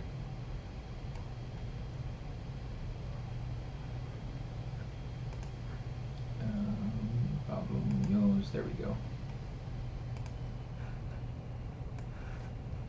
All sorts of stuff. Okay, here we go. So he's got a three video series. Okay. 3 keys for preparation. He goes through and talks about what was the first one? I have it written down. Actually, I might have that sticky note at work. So I'm pretty sure I wrote it on a sticky note on my desk. But he has like these 3 key things. You know, understanding what it is that you want to display. So like your intention with the illustration. The second part is your framing, how you want to tell a story through how you frame it. And the third part is the lighting and how you're going to use the lighting to support the mood and the and everything, you know. So there are 3 videos there. It's funny that for some reason the third video doesn't seem to like to work.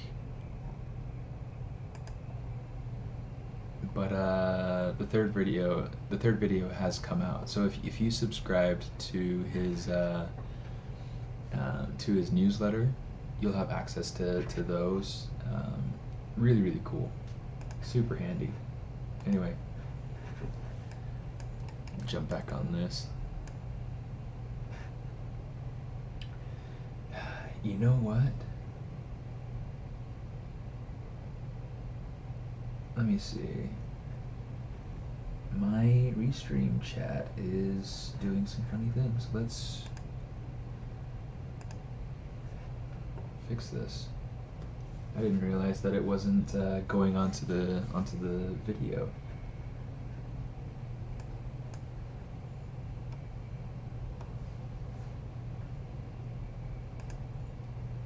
Default. Let's go comic. I like the comic one. Okay. So now copy and restream chat, URL, paste.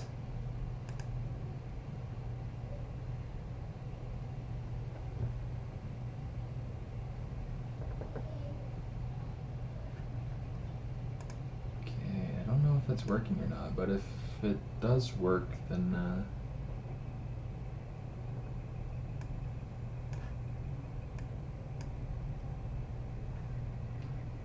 man, Interesting. I don't know why it's not working. So, hopefully if we get more chat, then hopefully that'll start to display. Man, what a pain. I'm so sorry, guys. Okay. Cool. Yeah, 3 keys to presentation is video 1. You are correct.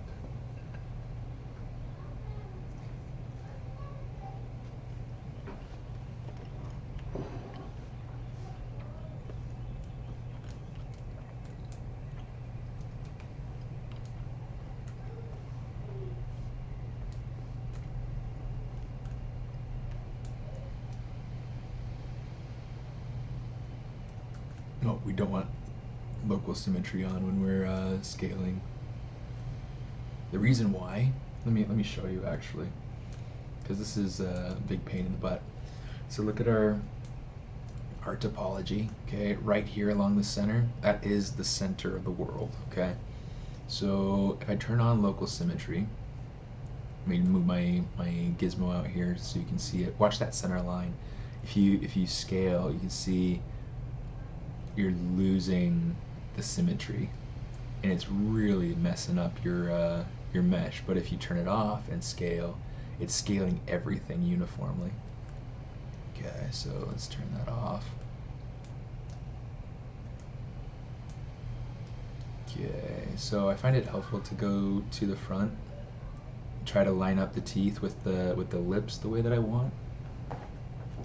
Let's check and make sure on the sketch that I'm getting it the way that so that it fits where I want.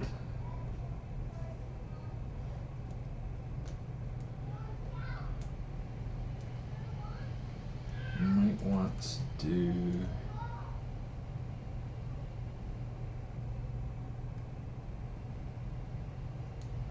is that too? Yeah, it might be too round. Let's do something like that. Pull this back some.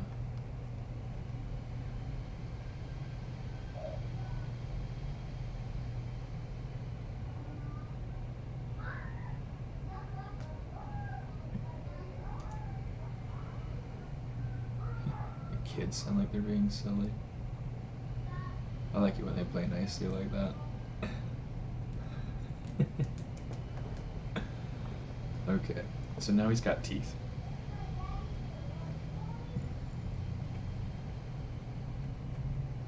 So now, did I finish it? Hey, how you doing, Mitch? Good to see you. Yeah, no, so this is actually part of that scene. These are the dragon riders. And so this is where this is at right now. And starting in a few minutes, I'll probably take, since now I have my full character, I can save it. Yeah, let's just go ahead and save it, replace that. That's fine.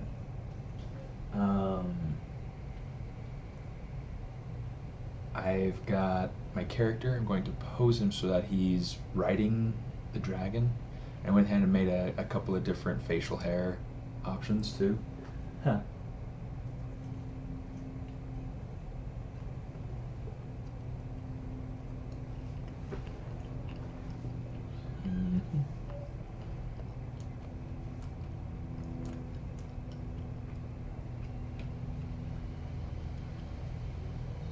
Here's what I should do.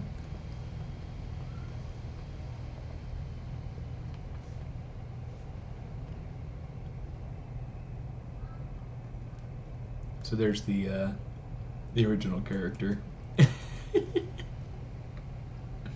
which I don't need anymore. This one's cool, but he's not what I'm needing right now for this character, so let's delete him. Oh, and this one is the one that I had done originally. Okay, so now I've got this one, and then we got this one. Okay, so I've gone through and I've done a lot of shape refinement and things like that. Okay, so we're keeping this one, we're getting rid of this one. Okay. So now we're left with this. We're just gonna kind of clean up shop a little bit.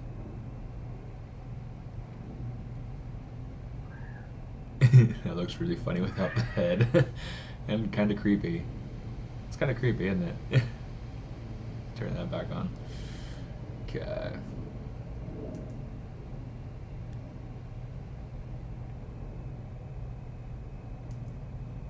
Okay, so there's the original. The OG. Version 2, version 3.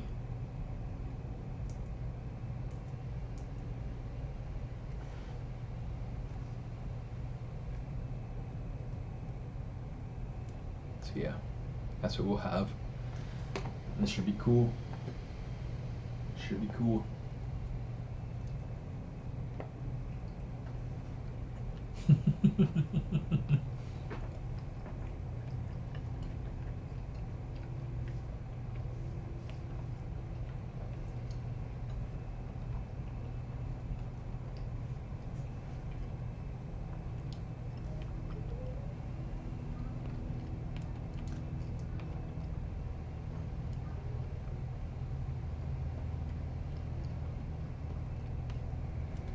Okay.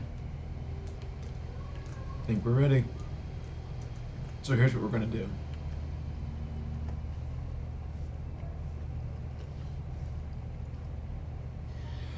I'm actually going to hit this this R up here in the top corner. What this does is it allows me to kind of refresh in a way. It allows me to flesh out all the other tools that I have open and have just the one. So I'm gonna hit that. So now essentially that's how you close down your other tools, whichever one you have open. Hey, it looks like chat's showing up on the video now. That's awesome. Okay. Anyway, so we got that going on. That hurts.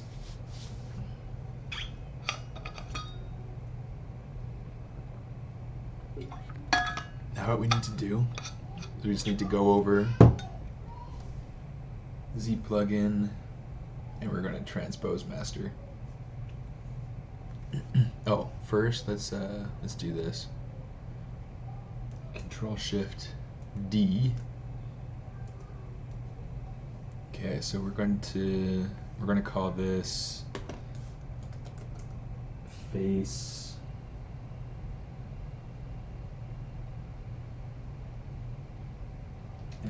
excited.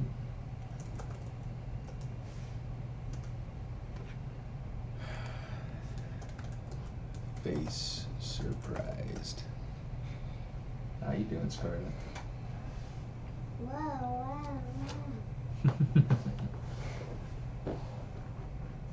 Who is that? This is a character that I'm working on. Okay, so now that we've got this, oh, go up. Kind of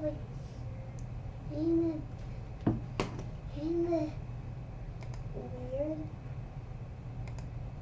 Ah!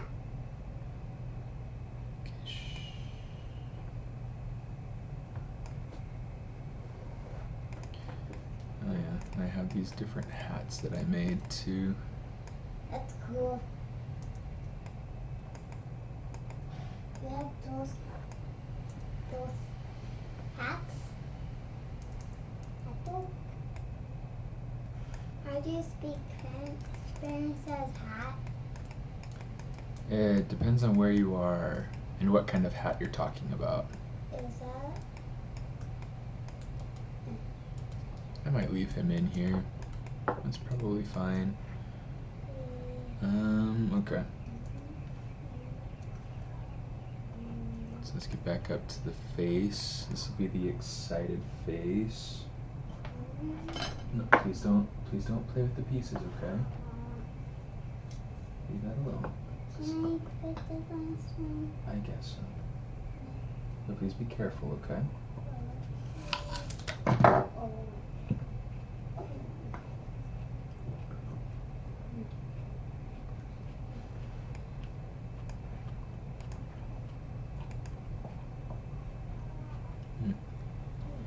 So the thing that she's playing with.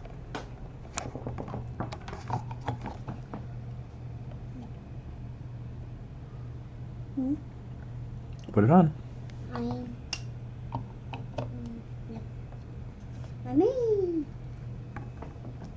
dun, dun, dun, dun, dun. Yeah. 3D printed on the form too. It's a lot of fun.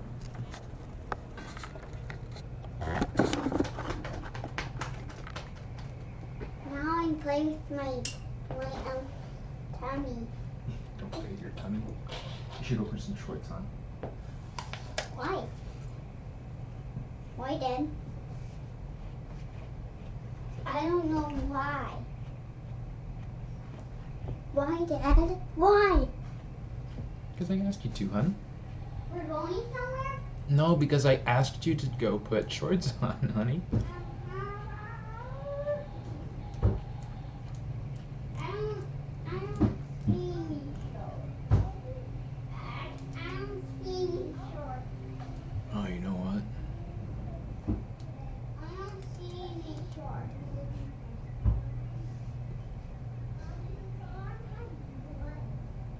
Dad, I didn't find it.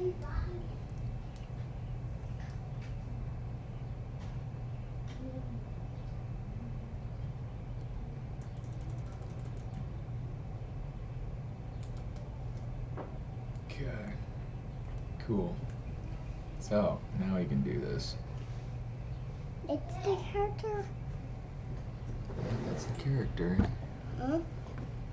It kind of looks like that. Does it look like that?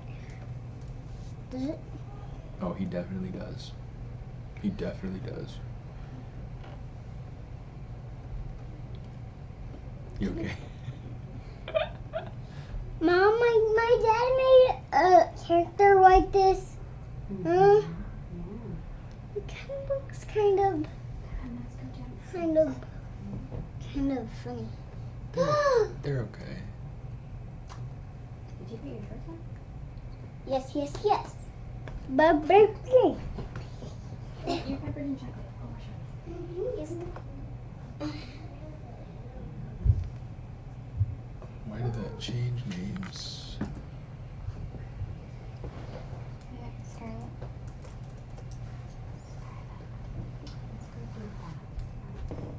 Bath.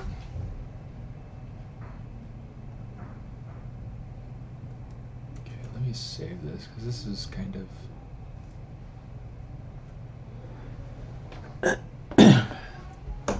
It's about to get loud.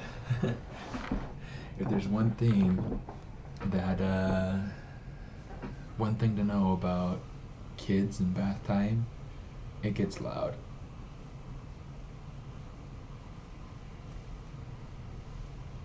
Did it change the name again? It did. Whatever. That's a really weird little glitch. I've never seen that happen before. Alright, so if this is going to be excited, okay, I gotta look at my excited version over here. And the first thing I'm going to start trying to do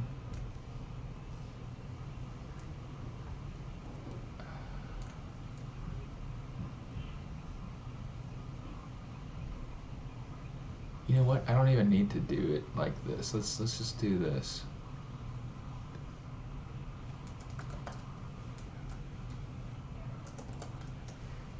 We're just gonna leave it at this.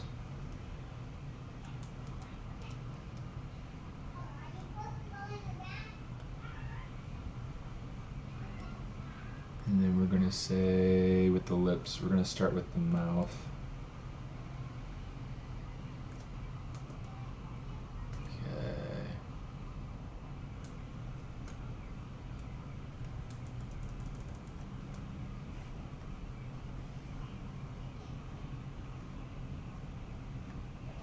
Let's turn off the dynamic.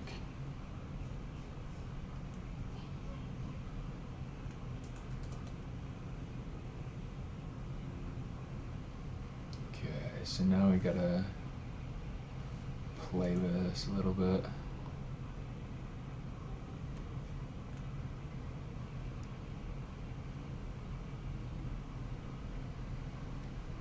I really want to push.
How about now?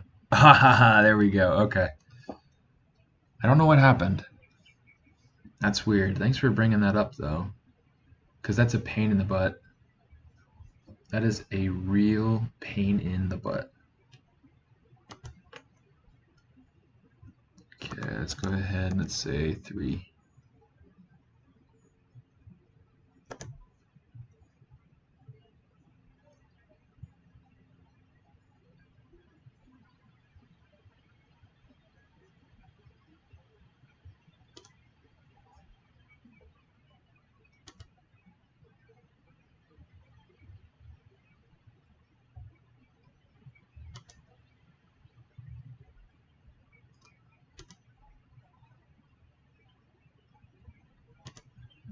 His smile is so funny. Okay.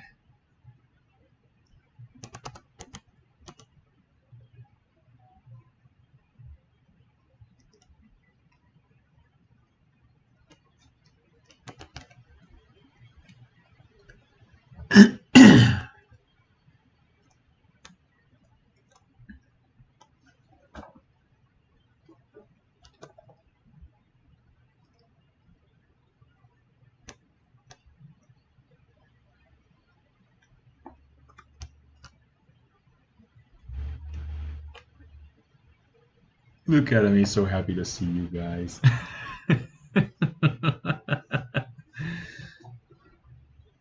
Is that working? I mean, it's looking like the audio is working now.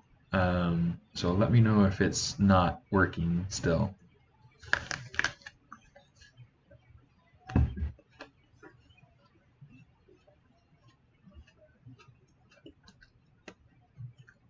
Got a job as a character artist and outsourcing company. Awesome. Where at?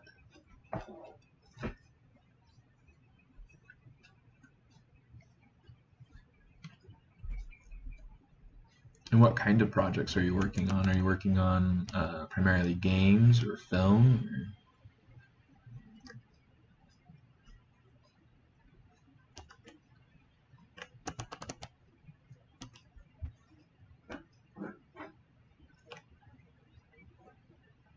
It's not locked. Scarlett, is that you?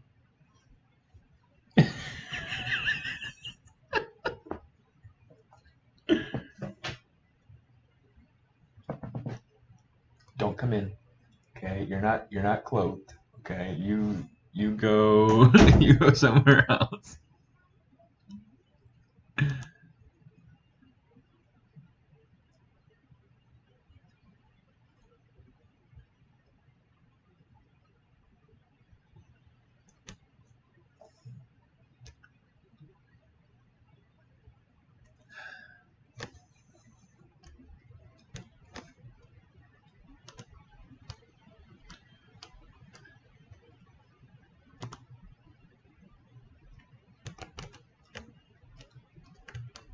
Okay, so that needs to go up.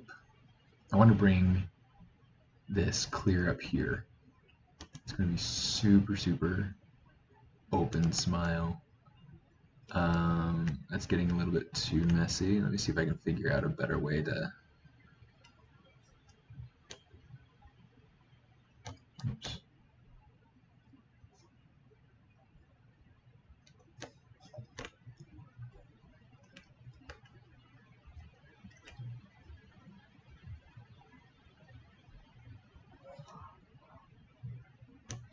Okay.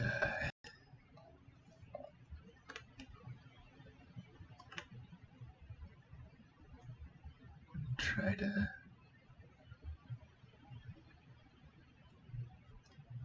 get this to be a little bit cleaner.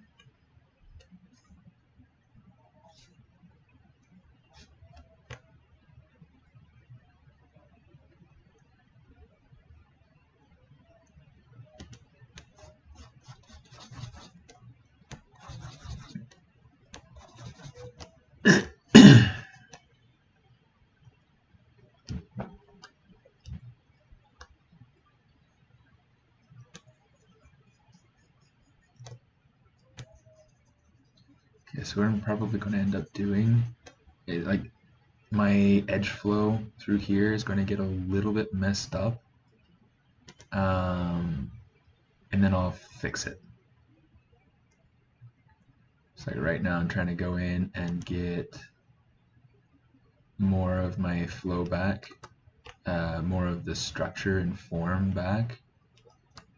What in the world is it doing?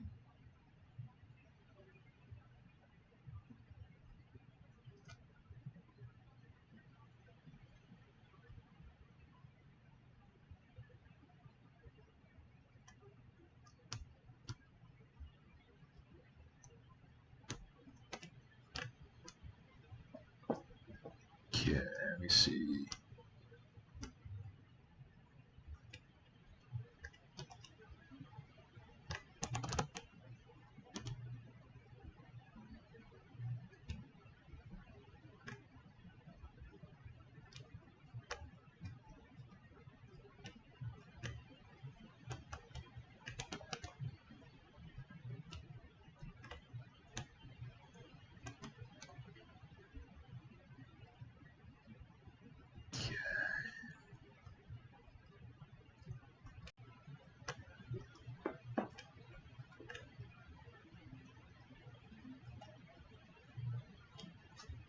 Okay, let's do this. We're gonna go in.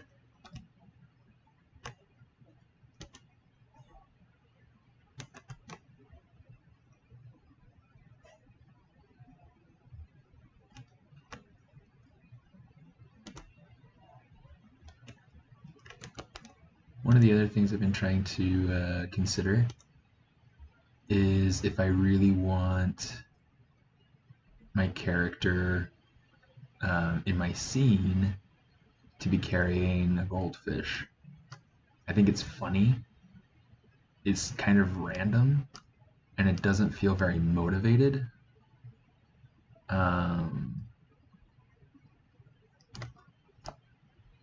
And so I wanted to kind of figure out if that feels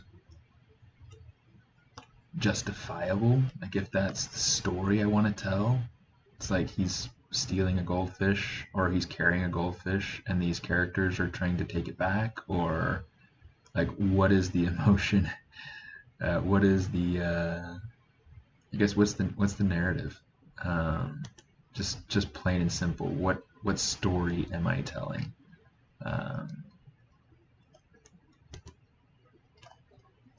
And one of the things that I've been trying to think about is whether or not these guys would care about a goldfish. Why they would care about a goldfish.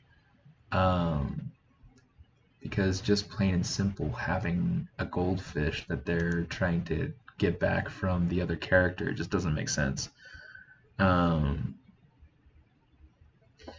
yeah, so to be able to mask, so all the different colors on here right now that you can see, they're all polygroups. You can get to them by, or you can visualize them rather by hitting this polyframe button.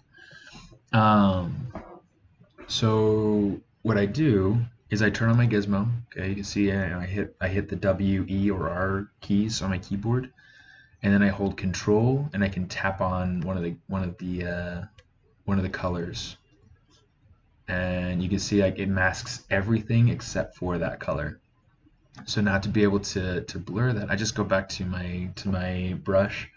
It does work with your gizmo or whatnot as well, but sometimes it gets a little bit messed up. So I go back to my brush and I hold Control, and I can just tap on my mesh. And if you wanted to see the softening, or if you Control Alt, you can harden that mask. Okay.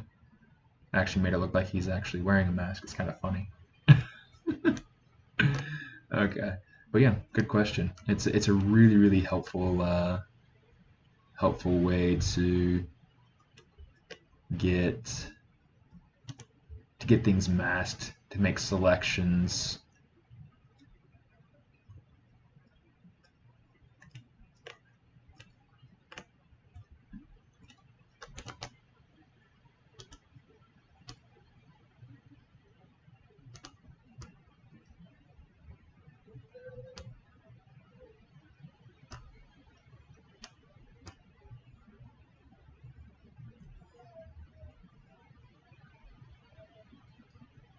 So the best way to control the form is to control the edge flow.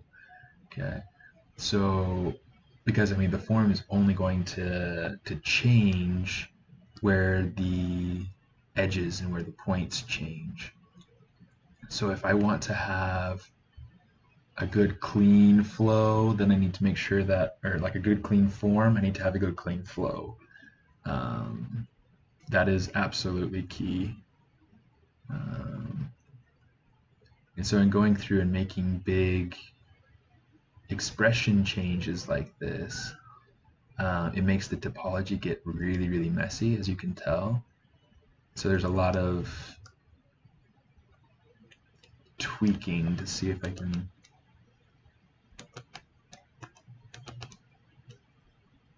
get this to work the way that I want it to.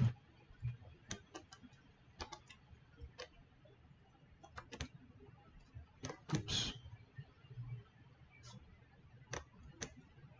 Oh, not that. Let's go Control A. Control A will go through and it'll mask all visible. Really handy. I love keyboard shortcuts, and whenever I find one that works for me, you know, it does like something really cool, I never let it go.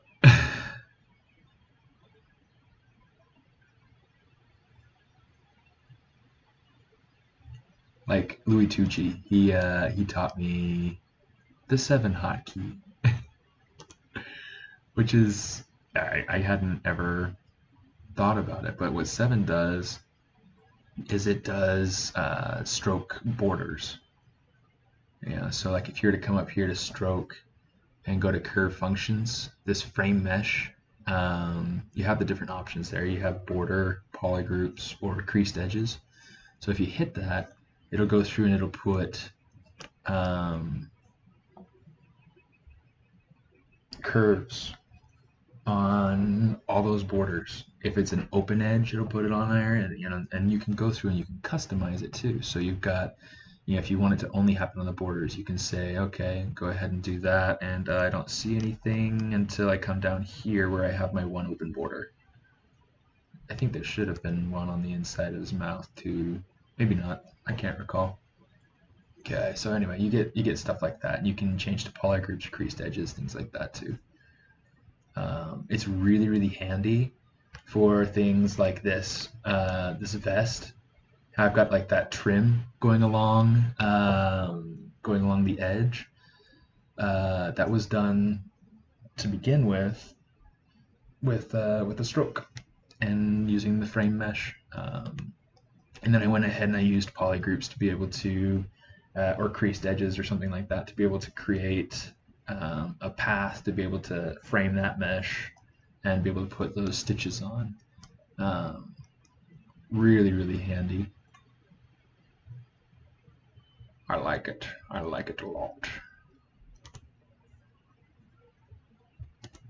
Yeah, I should be taking another class from Louis coming September. Beginning of September.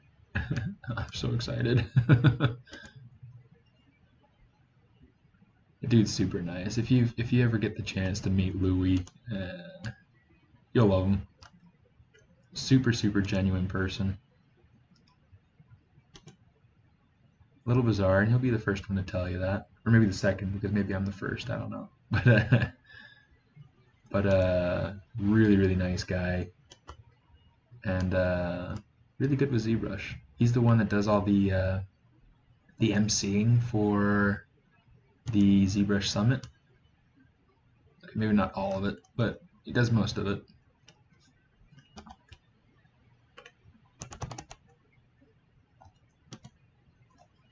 Let me see. Let's do this. I need to see inside of his mouth. So we're going to use that trick again. We're going to say flip. Okay. Flip.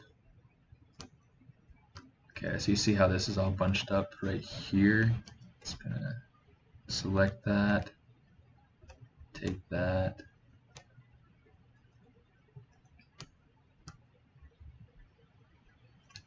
Let's just kind of move it up and over a little bit.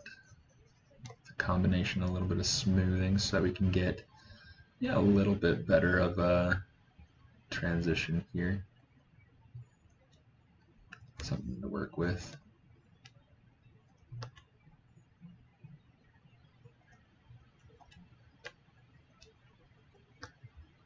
Okay, now something to consider right now is, okay, so the character is like primarily purple. It's got like kind of like these grayish lips. I gotta kind of decide if those teeth, if the gums, if that is what,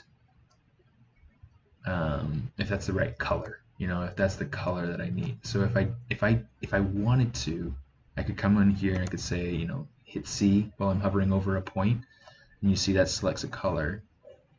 Now I'm going to go ahead, let's say solo.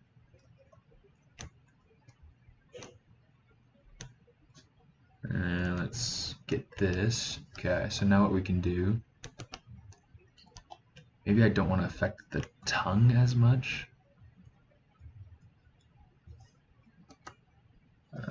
Let's come over here and let's say color, fill object. But if that's too strong, let's take the RGB intensity down. Fill object, fill object, fill object, something like that, until it feels like it's maybe about what I want. And that feels better to me. It feels more unified in color. So, how important is storytelling through character, even if someone is trying to show his or her modeling skills for getting a job?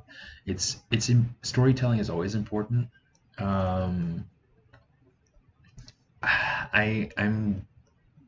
guilty of this quite often, where I'll be more interested in making something look cool than I am in actually telling a story with it. Sorry. um, but the strongest character designs always have some element of storytelling in them. Whether it's something as simple as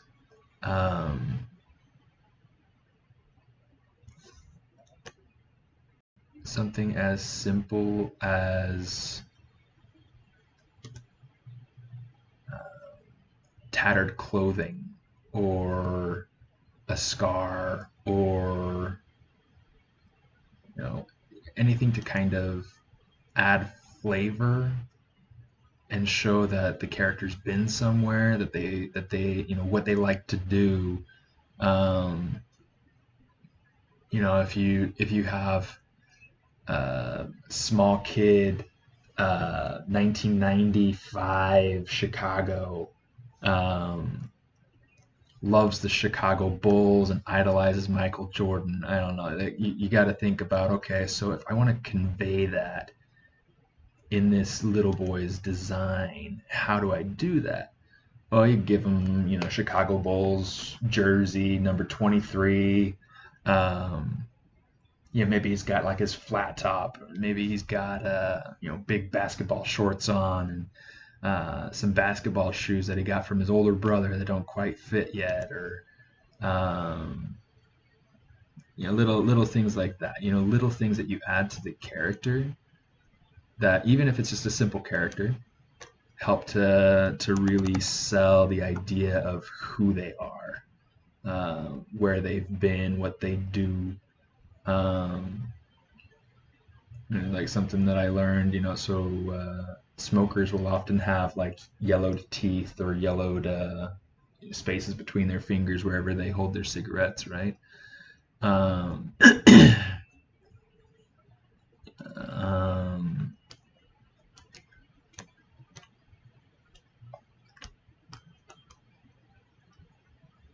You see, what are some other things? Yeah, I guess we'll ask you guys, what are some other things that help to sell a story? Tell me a story with a character. Think about something that could make sense to you.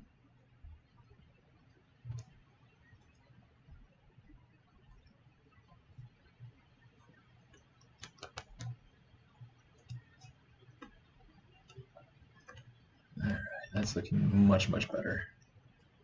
I still have to go through and kind of smooth out this area right in here, but it's working a lot better.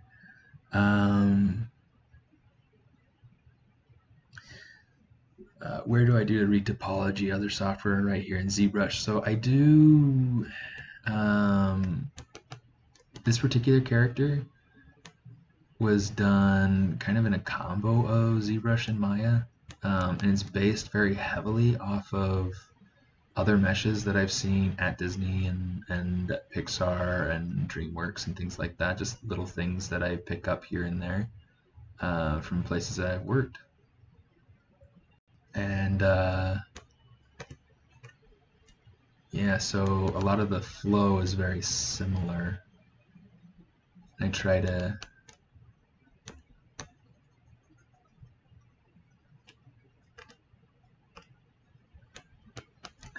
I need to fix that. That's getting really messy.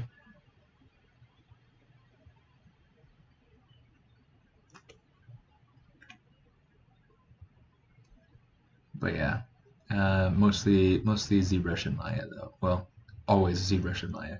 Most of what I'll do though is inside of ZBrush. I don't like to go outside of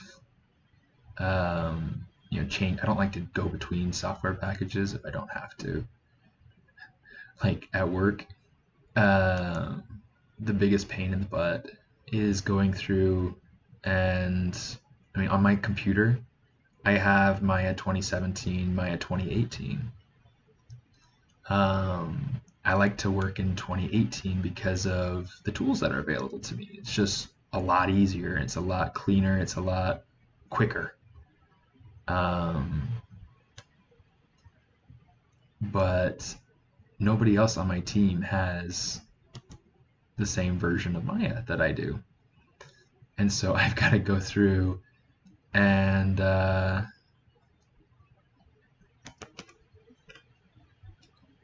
we go. That's getting there.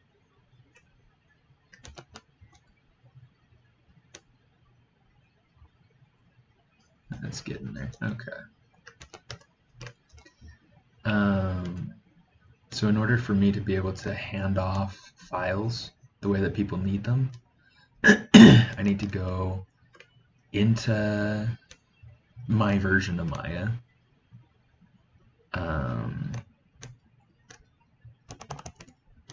And then I need to export everything as an FBX or as an OBJ or whatever. And then I need to take it over into Maya 2017. And then I need to export that so that people can actually use it. Because they don't like FBXs. So it's kind of funny that they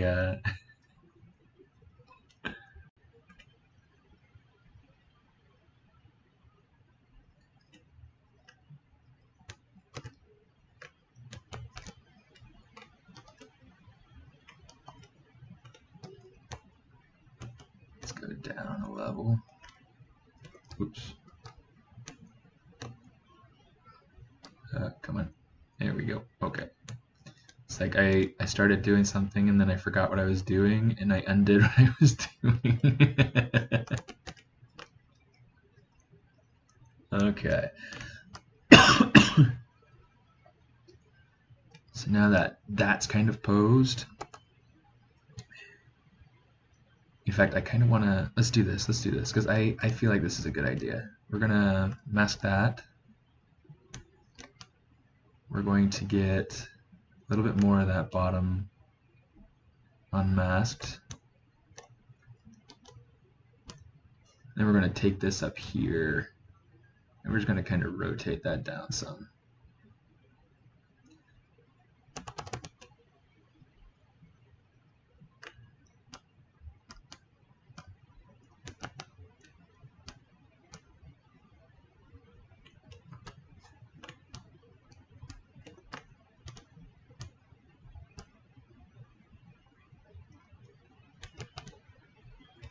Okay. So what I want to do, actually, I'm like having all sorts of things come to mind here.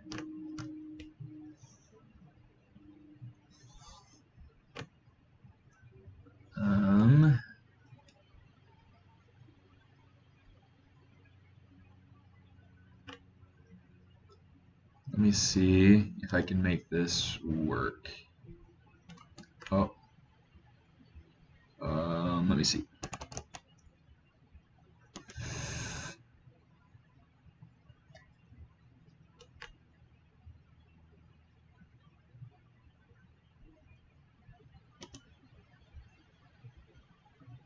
Trying to decide if I like them just as is.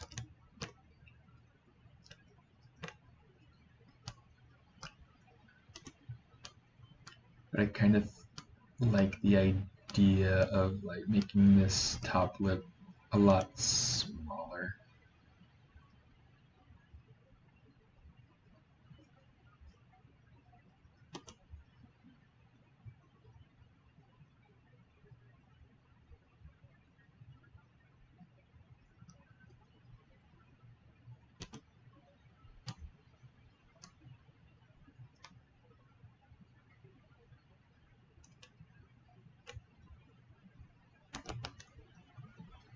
Okay, let me see.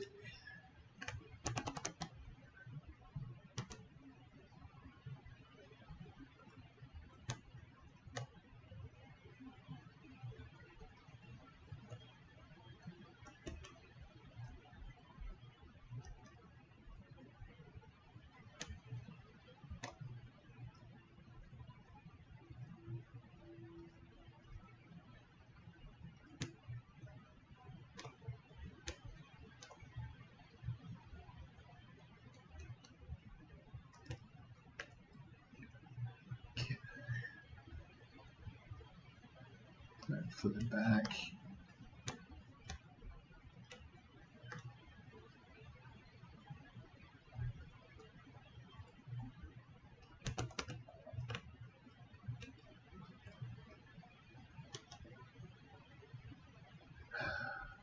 See, expressions are interesting. I'm trying to figure out if I like it rounder or if I want it to have more. It needs more shape.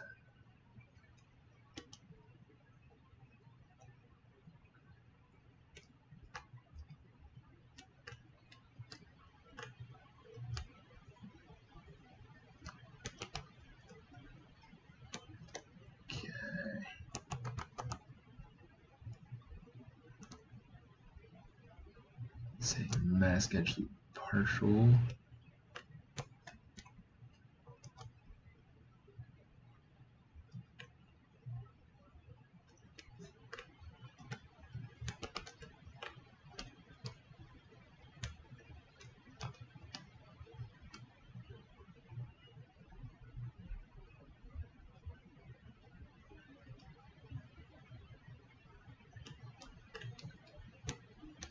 We're gonna do something like let's do this. We're gonna move this up here. Then we gotta pose these. So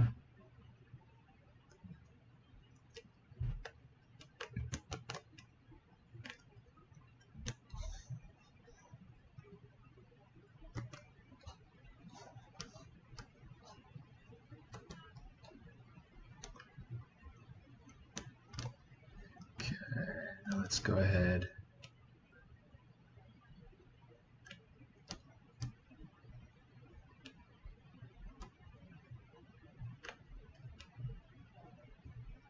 There we go.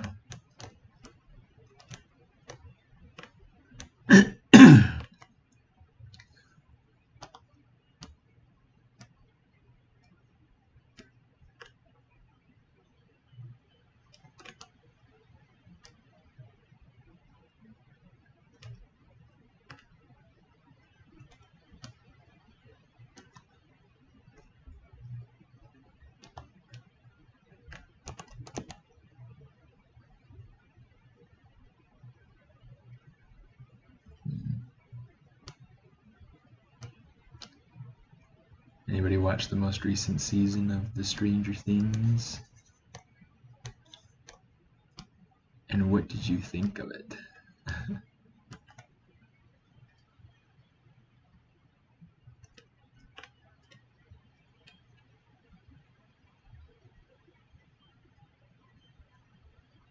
I liked things about it. Thought it was fun.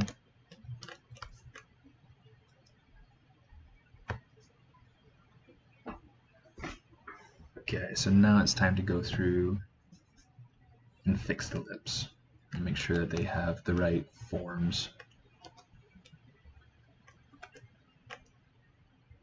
Okay, so this is kind of the easiest way that I know of to go through and fix things like this.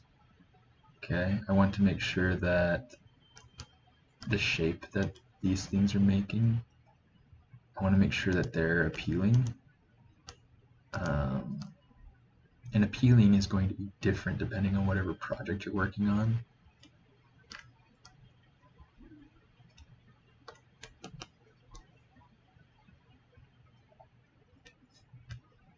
So just a little something to be aware of.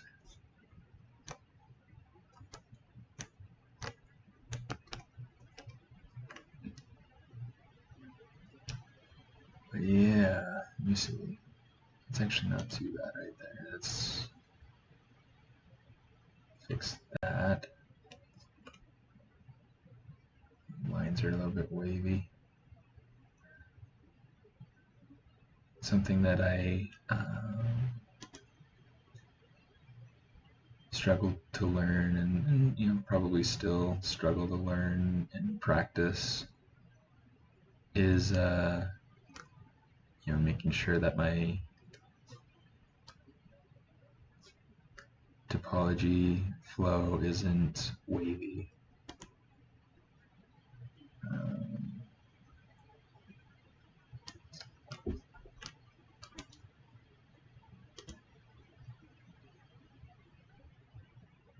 It's funny because it's not something that I was ever taught.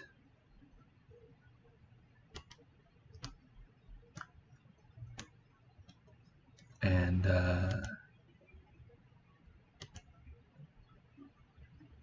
fact, I had a supervisor at one point that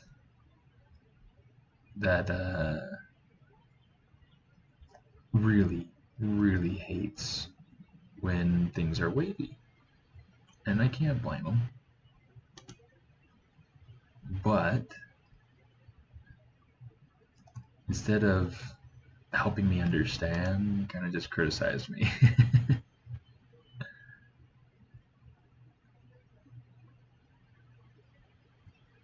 So, you know, when you're in those sorts of situations and you can't see what's wrong, somebody else is trying to point it out to you, don't be afraid to keep asking and to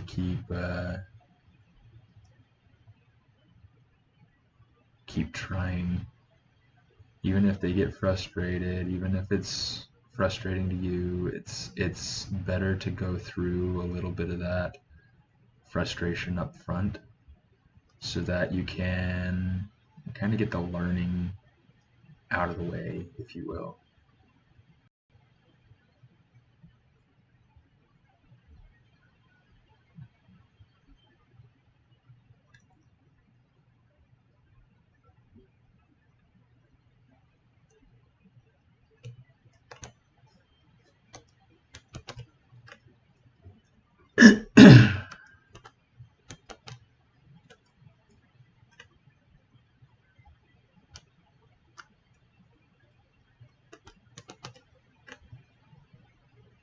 Okay, I'm liking that.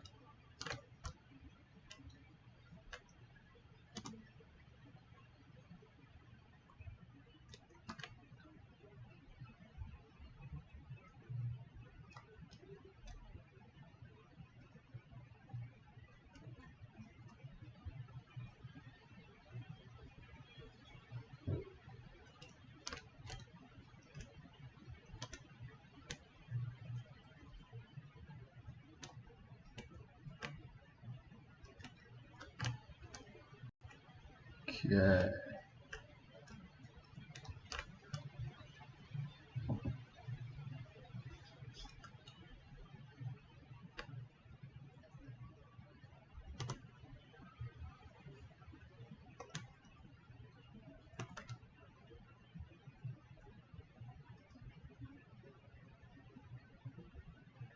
I'm going to come in here, raise up this lower bit,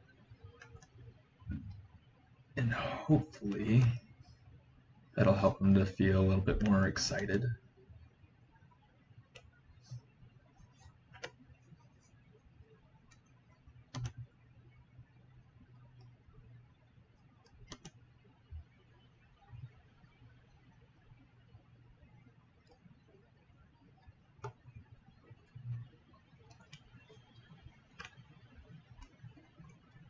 Okay.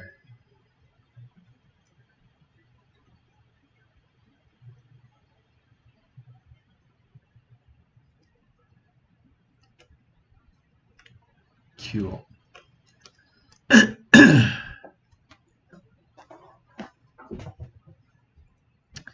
me see. Did not see yet. Does it have good creatures? It has. The creatures are kind of odd to me. I feel like the creatures in the first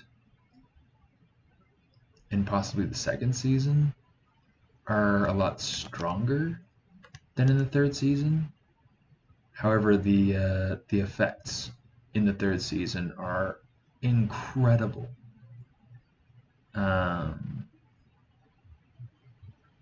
It's worth watching. It's fun. It's a lot of fun.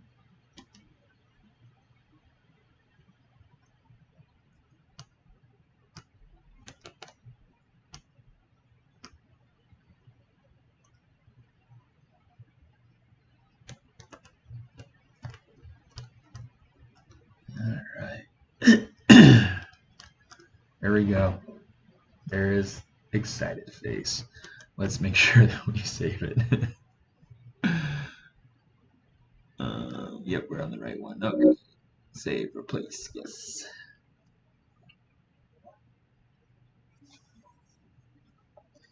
Okay, so we've got that one. Now we need to get our surprised face. Of course, let's while we have this face up, let's do this.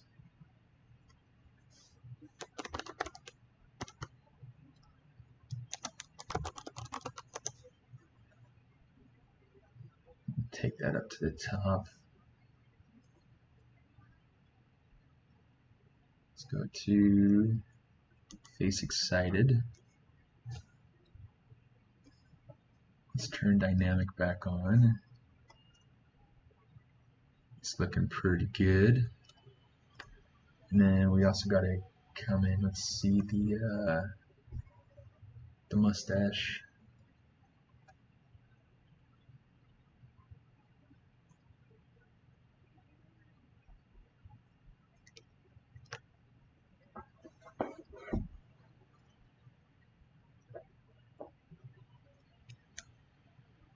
I'll probably let's do say 1B.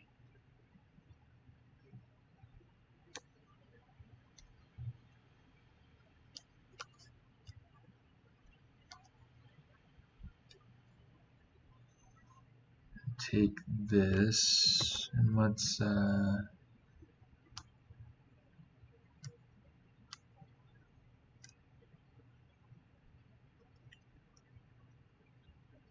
do something fun with it. He all of a sudden has so much more character just by adding in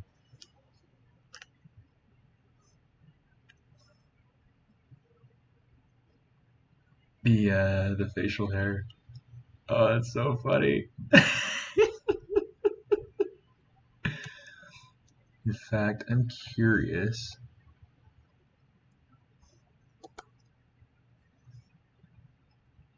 Since he's on a dragon and he's flying,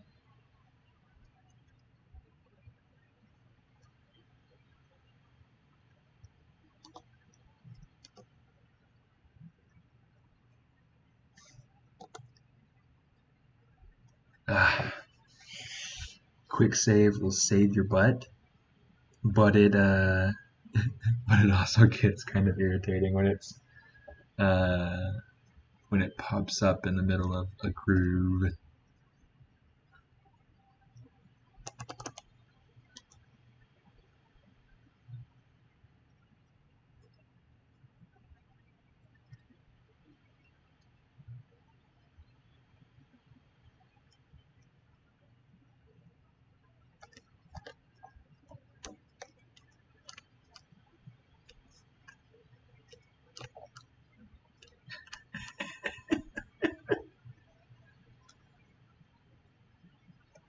Alright, let's do this. Excited.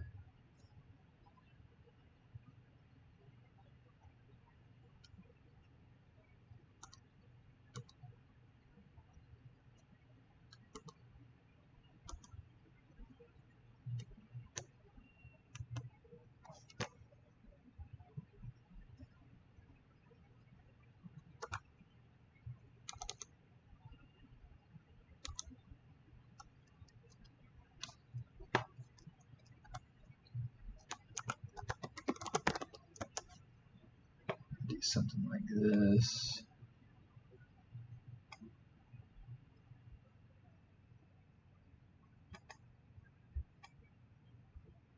And then let's rename this one to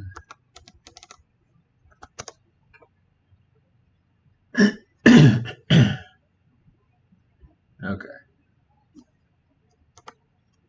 So we're going to do something similar with this.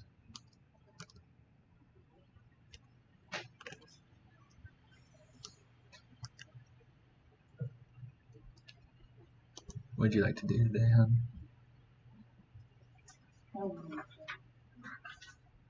You have no clue, is that what you said? Oh, everything? Do you try to go to the Huntington later, or? It's gonna be super hot today. Oh, really? Well, I don't know. I'll look at it. Okay.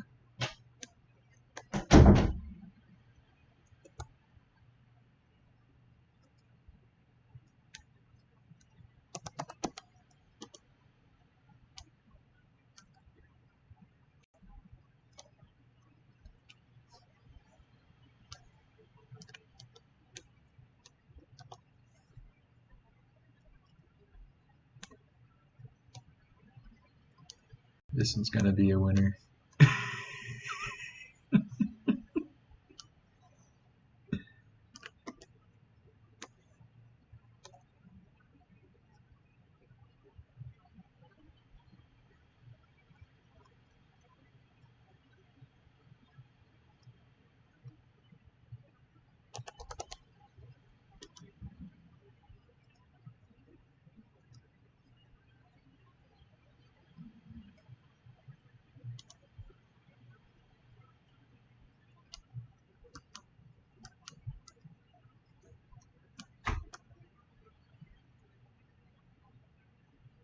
Was that an earthquake?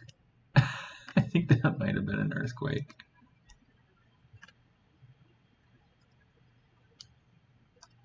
It's hard to tell sometimes.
I need to take these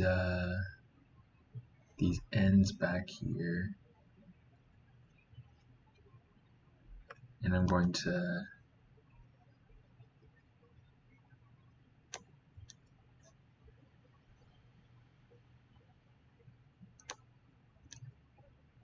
come on you. One of the things that you can do if you're having troubles with that and you're trying to get something but it keeps moving your camera is you can come up here and you can lock your camera so you can't move I can't move my camera right now. It's really helpful. It's not a feature that I use a whole lot, but it's there and it is helpful. So yeah, anyway.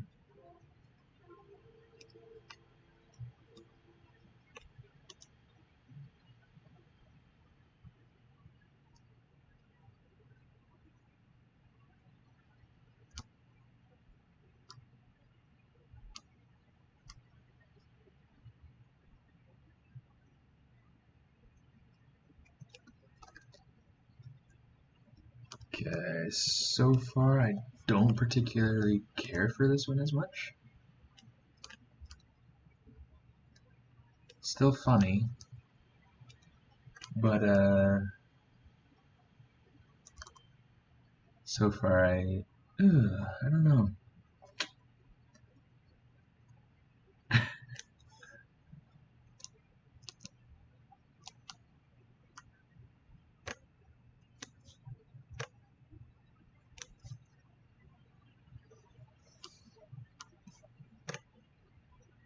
Even just like that, he's kind of funny, and that's something that I'll do every once in a while too. Let's go through and rename this. 3. Go in, geometry, modify topology, delete hidden. Like there was a project that I was working on for Imagineering a couple of years ago where the idea, like my role was mostly dealing with doing different hair variations. And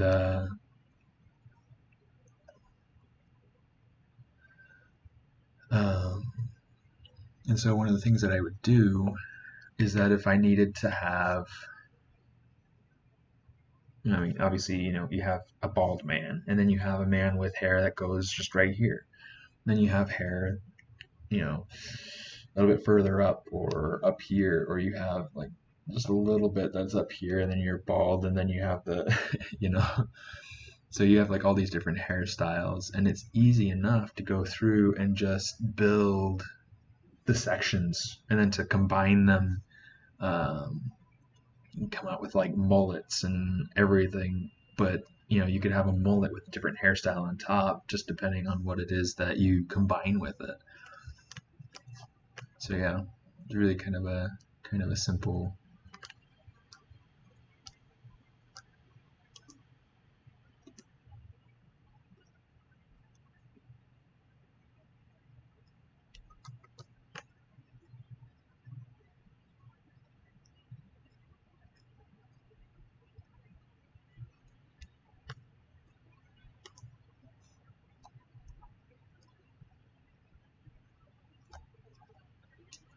Okay, so that's something that I'm going to need to remedy.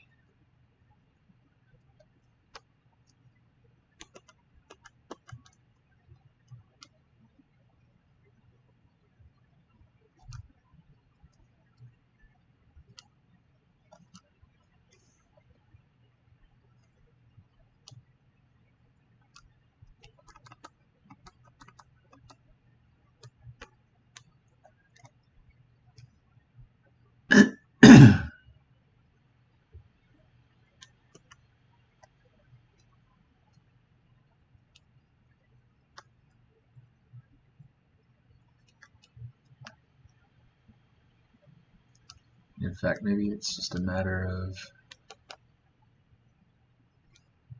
taking these,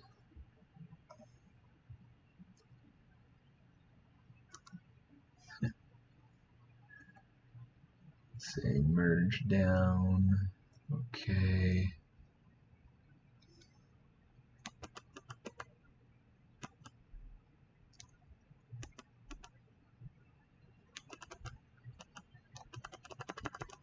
Let's go ahead, we'll say delete lower. Okay, that way they're both the same.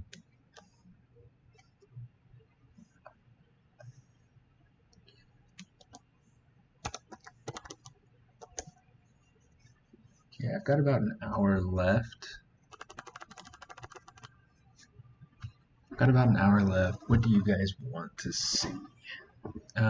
Do you guys want to see me go through and do the other expression? Or do you want to see me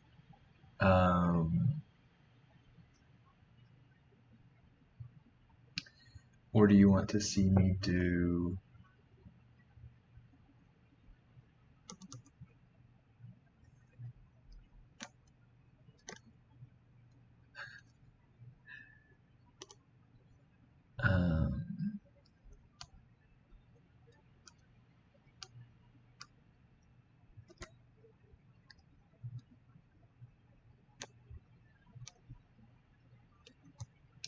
I'll worry about that later.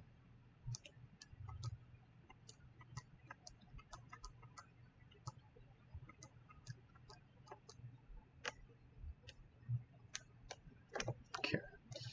Or do you want me to go through and work on the environment a little bit? Or since we have one of our characters,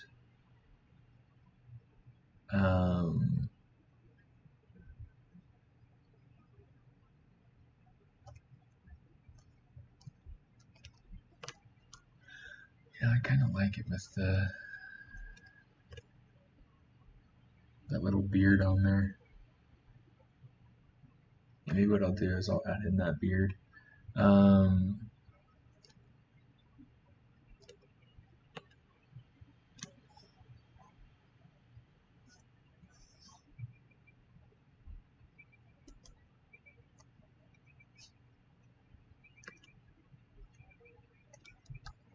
Okay, let's do it like this. Let's say delete topology. So go ahead and, okay, so we're seeing in one for environment. Okay, so we'll go ahead and jump on that in just a minute.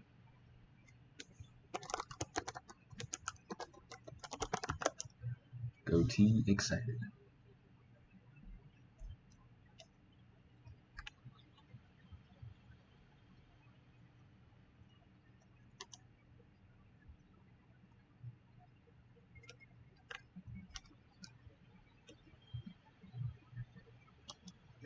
Okay, save this, replace it.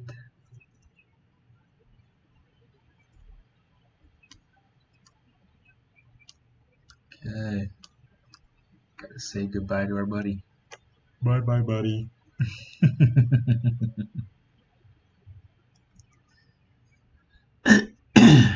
Okay, cool, yeah. Load tool, Candyland.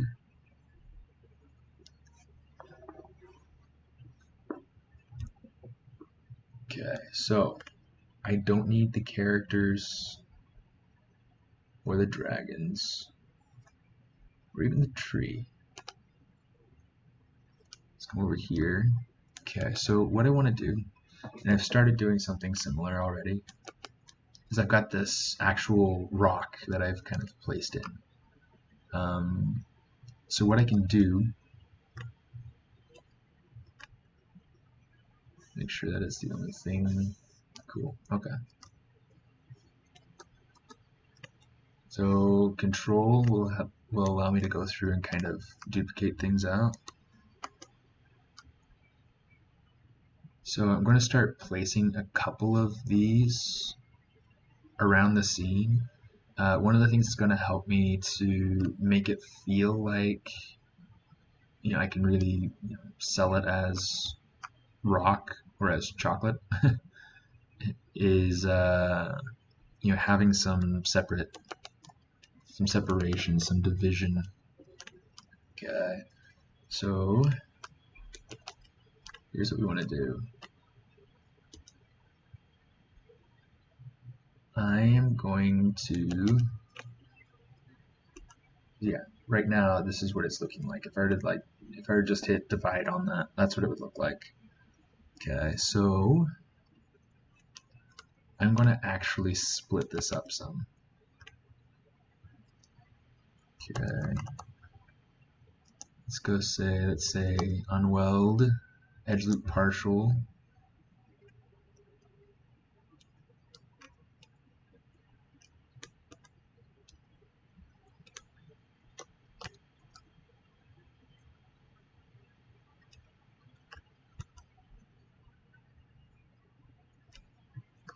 Huh.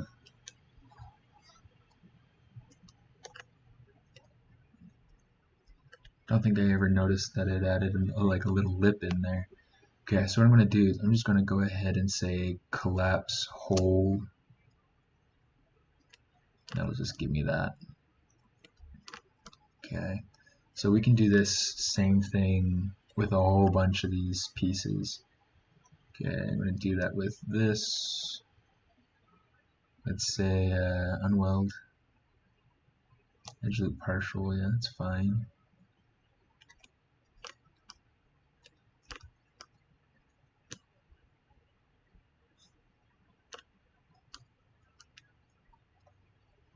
Let's come over here and let's see if we can figure this one out.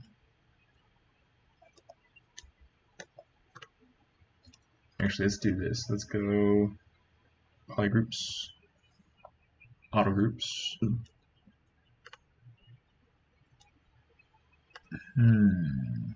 That doesn't sound right.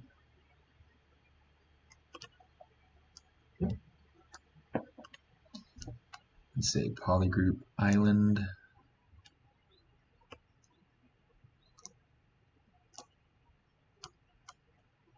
Just to make sure that they're different colors.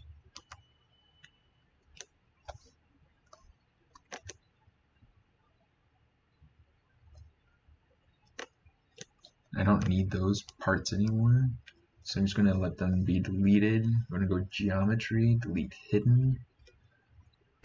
So now these holes should just be holes.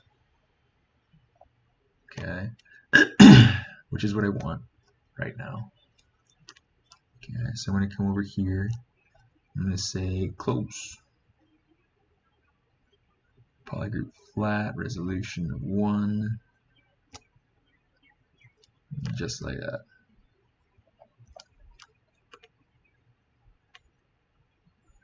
Not an open edge. ¿Dónde?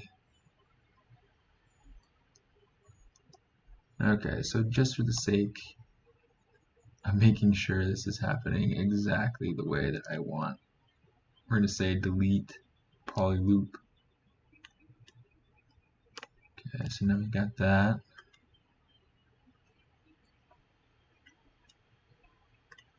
And we got that.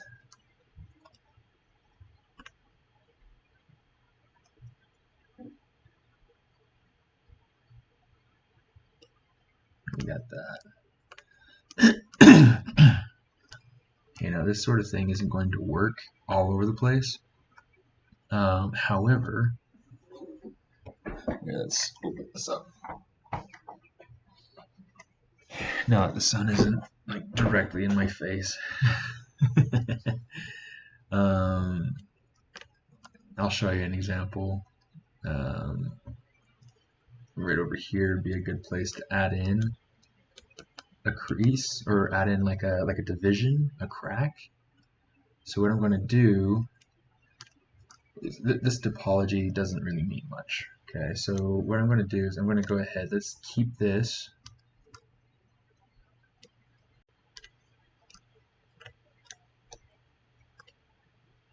In fact, let's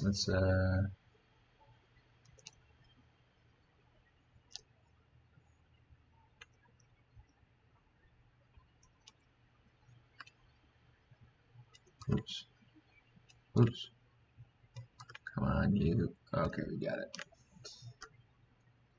We're going to add in another couple of these. I'm just going to delete that one. That'll be fine.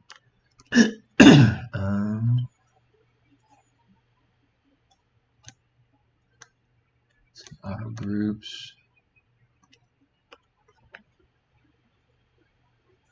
Okay.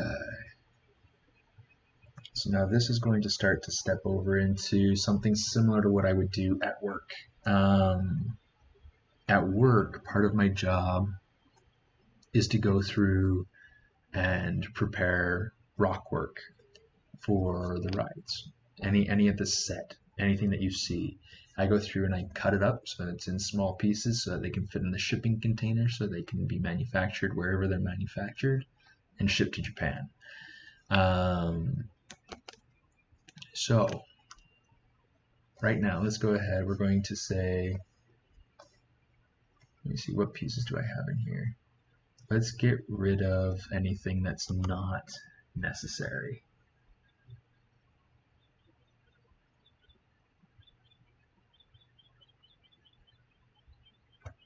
Okay.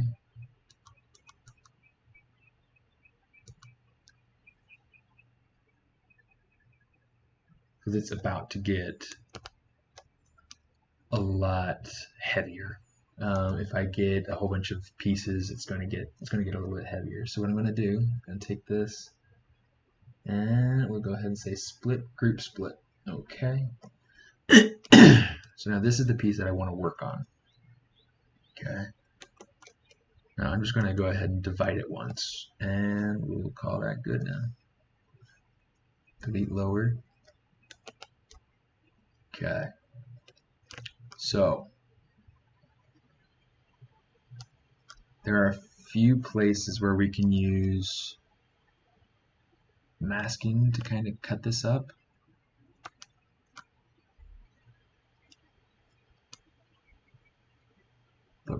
most of what we're going to use will be the slice brush, and we'll get on that in just a minute.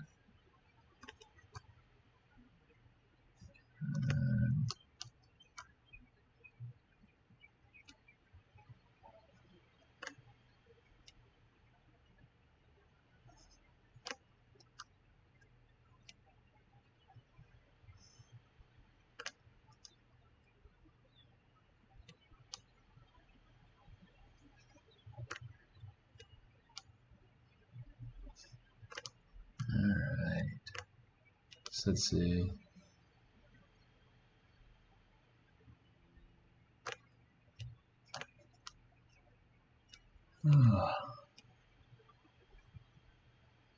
So where's everybody from?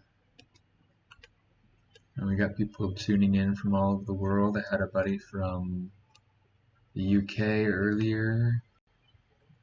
I think I recognized some Chinese on there. I know I had a buddy also from Tunisia on here. So where's everybody watching from?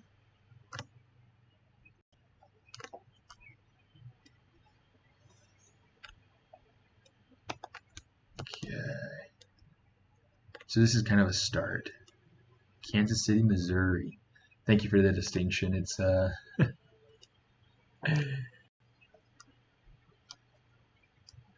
it's either Kansas City, Missouri or Kansas City, Kansas, you know.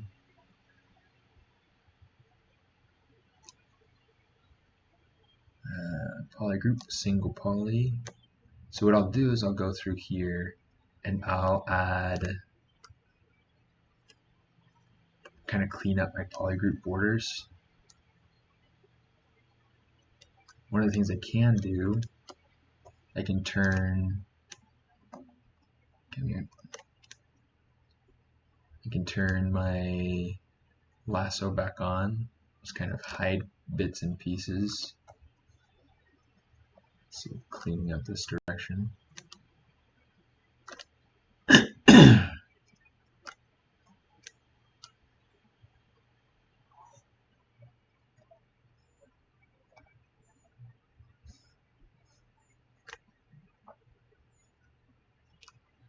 Okay, we're gonna have to invert it so we can see some of these other pieces.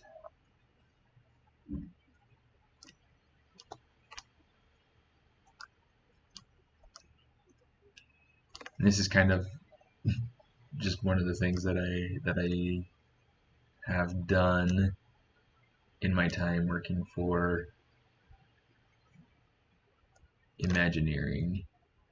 It's not the most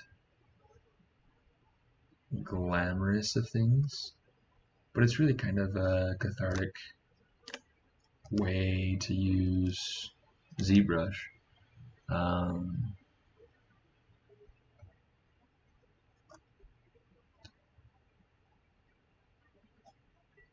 It's like we can go through and we can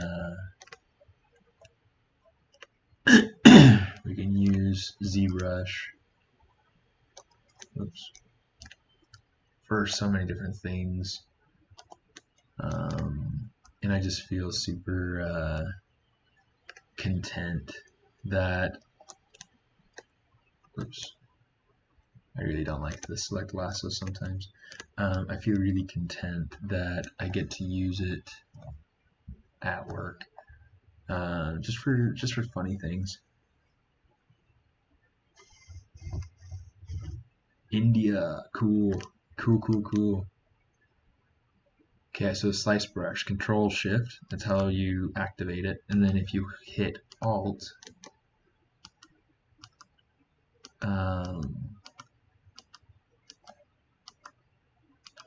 you can kind of change directions. You can give it a bend, and if you double tap Alt, that'll give you sharp corner.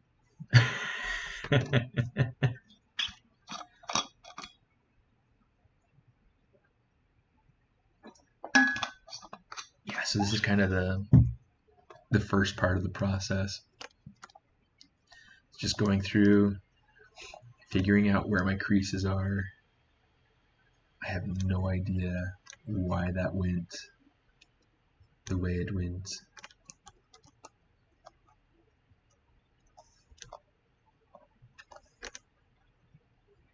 Let's go ahead, let's do this. We're going to say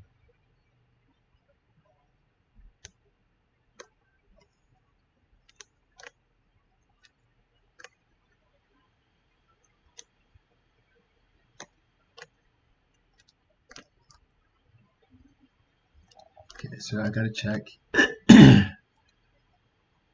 That is what I wanted. Okay. That's not quite what I want to have happen. So, what we're gonna do, let's come over here and it's kind of tricky sometimes because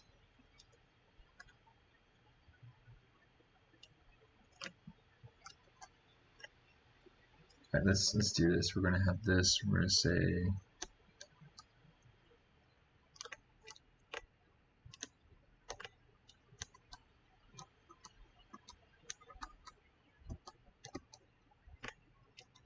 Control W. Just to make sure that these are separate. Try to unify things as much as possible. Let's see.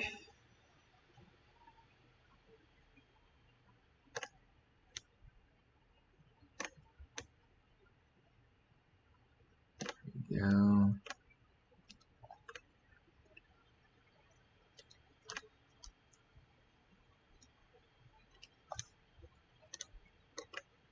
Okay, from right here, I think it's just going to be a matter of just taking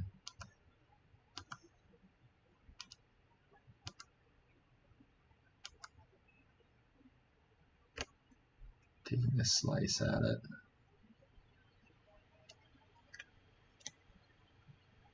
Okay, so let's say auto groups here. Oh, no way, it's still attached? How is that attached?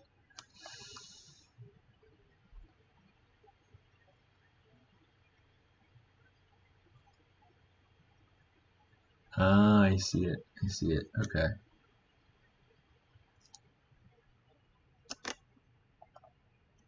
Okay. Okay. So now what we can do, or should be able to do, polygroup island, grab this color, apply it there, apply it there. Now we can grab this color, apply it there and there, and then we're good. Okay, so we got that crease kind of going up that edge in there, that crevice. Okay, so when we, hello mate. I don't want to call you Lucifer Sword. Well, I don't want to call you Lucifer, so I'll probably just refer to you as Lucy. No. How you doing?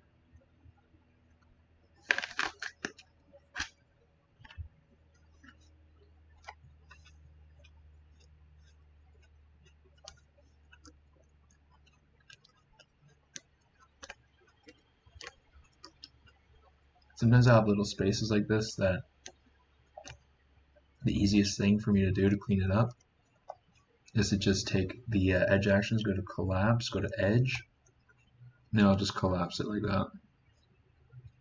Oops. Now I get that straight-ish edge.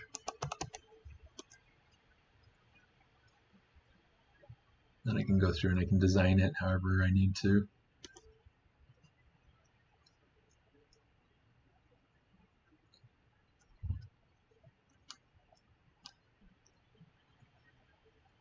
Some of these, like when I'm working on this for a ride, we want to hide our seams as much as possible. It makes the experience more immersive. And it's funny, I thought this last time I went to Disneyland, I was paying attention to all these things, and it was interesting to see how they took care of things like seams or other things, you know, sight lines, like if you could see the vehicle ahead of you, or if you could see the experience of the vehicle in front of you. You know, how did they focus on making it an individual experience rather than an experience that you're seeing somebody else have, you know? So you're having your own experience, your own time. Yeah, so it's fun.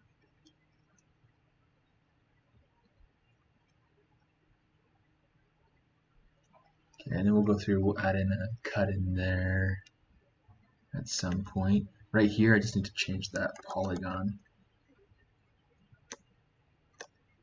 Okay, single poly, that one. Okay, so right here, I'm just going to collapse that edge down, collapse that one down. So it's like sometimes it's worth it to go through and make cuts, but most of the time it's just a matter of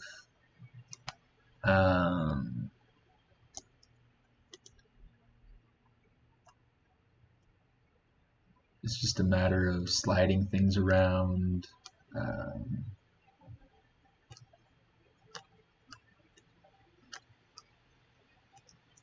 Since these two at the moment are the same group that I'm working on, I'm just gonna kind of combine that together.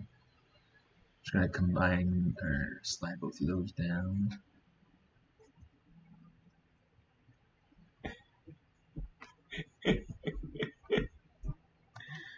Here, I can just cover the camera, honey.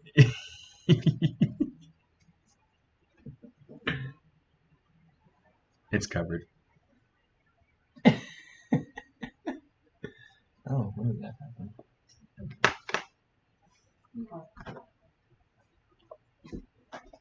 I think it's dirty. Chula. Please dirty. Do you want? Oh, I was gonna. Okay. Alright. Yeah, so it's a lot of just merging things down and moving things around.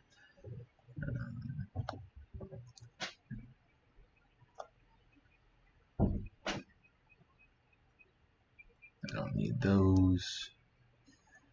It's funny, so when I first started working on rock work, when I first started taking care of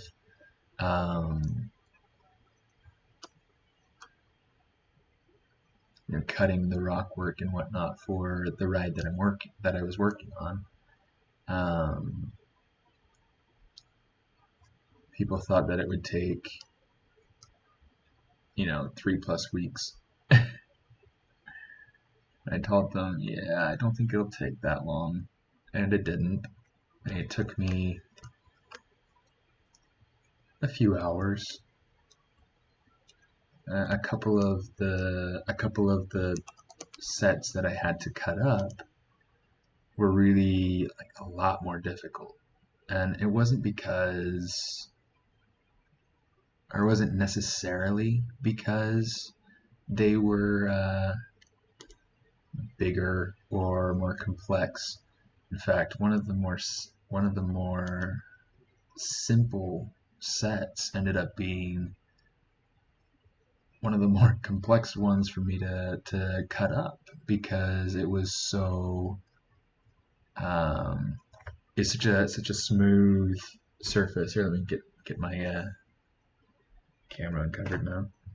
It's such a smooth surface and such large flat spaces that wouldn't fit in a shipping container, and so I had to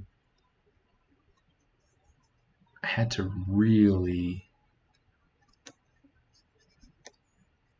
kind of figure out how to strategically place cuts so that they didn't, so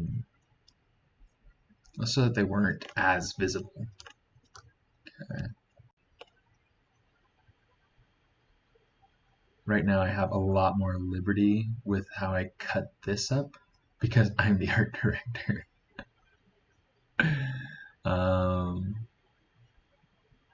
It's like when I cut up stuff at work, I do have to be a lot more careful because of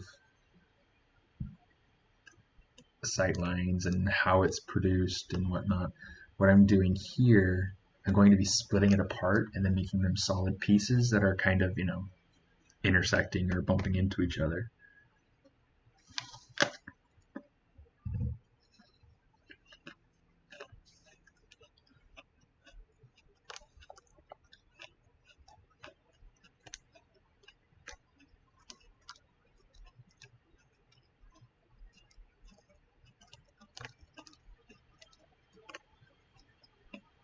Okay, so let's start cutting out these lower chunks.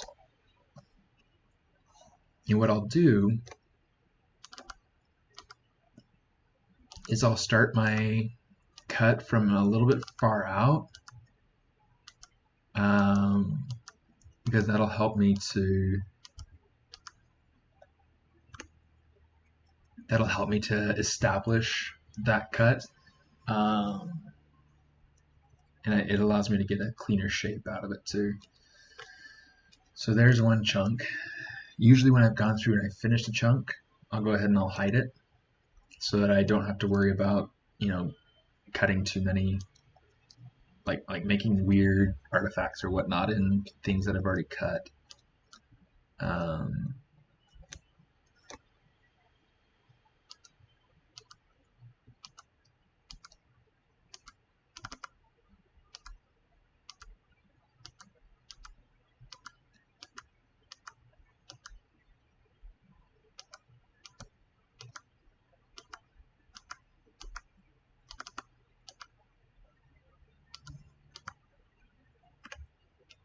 Sometimes that happens.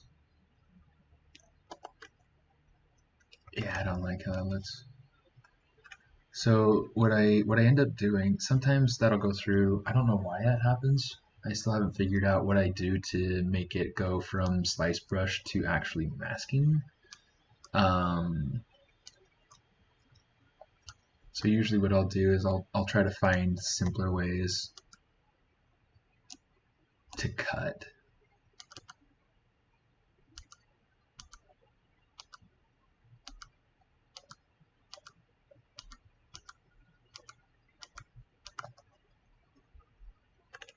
Okay, so you can see, I mean, it went through. It's kind of hard to see, but what it did is it made this big long island of a poly group, and I don't want that. So what I need to do, I'm going to come in here. It's kind of hard to see. So maybe what we'll do, let's go Control W a few times until it's really radically different from the ones next to it. I want something yellow. Papa wants something yellow. That's different enough, I guess. Anyway, so polygroup poly, saving project in progress.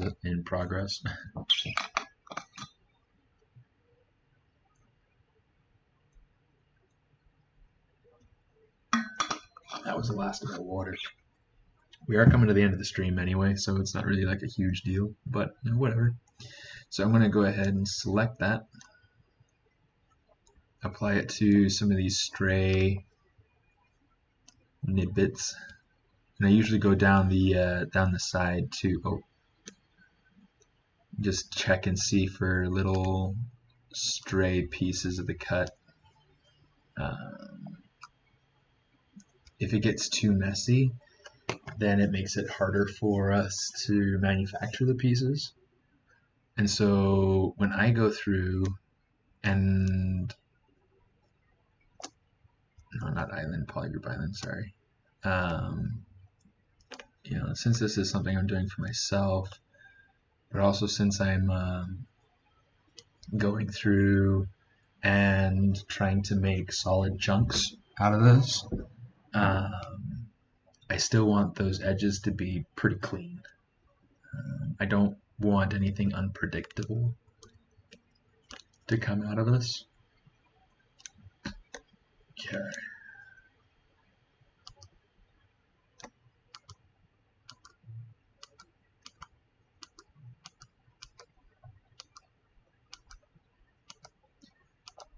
So right now, just trying to define some fairly normal looking division lines in at Disney for the ride. We wanted to make sure that we got those seams more perpendicular rather than, you know, at a weird angle like that. And the reason is that this is kind of hard for us to be able to create supports for. The ride is built like out of sheets of metal and plaster and all sorts of materials, sometimes fiberglass probably, and you know, in some rides. And then they have a support structure underneath it. It's really pretty simple, pretty straightforward. Yeah. Oops.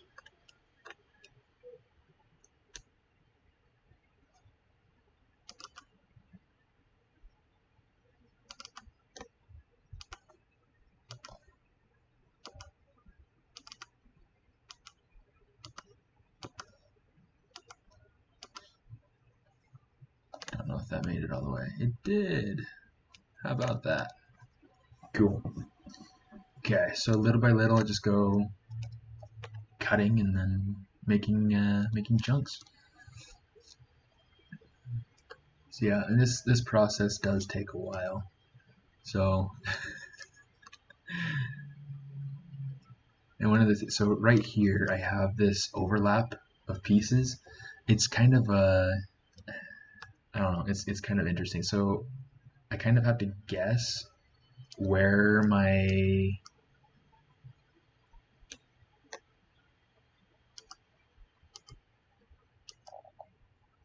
that crease is.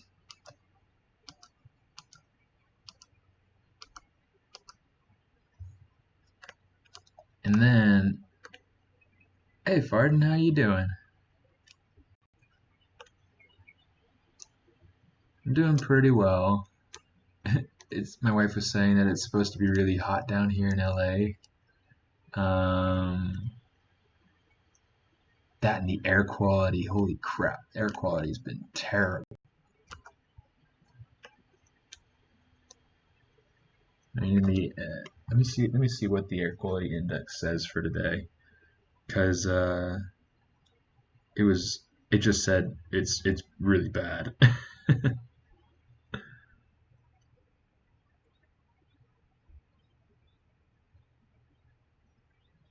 Okay, so the air quality today is less than half of what it was yesterday. So today it was 71. Yesterday it was like 171. It was bad. So today's just moderate. But yeah. Not too bad though.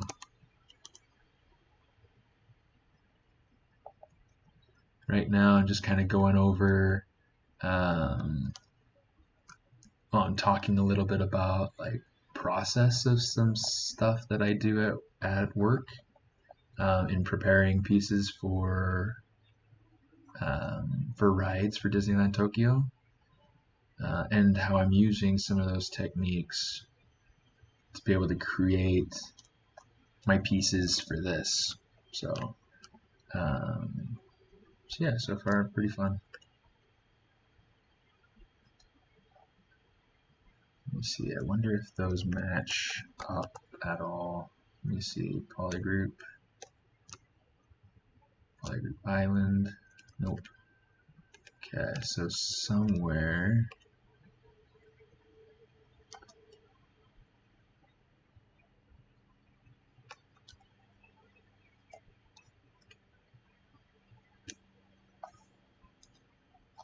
Let's see if we can get this to.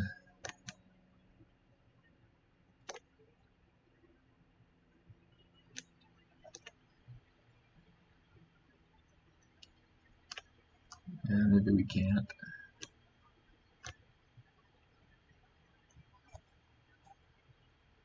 Yeah, I thought so. Okay. I like to have pieces be as solid as possible when I'm cutting, which is ironic, right? I'm cutting it apart, so I want it to be solid. That's like lasso, slice, curve.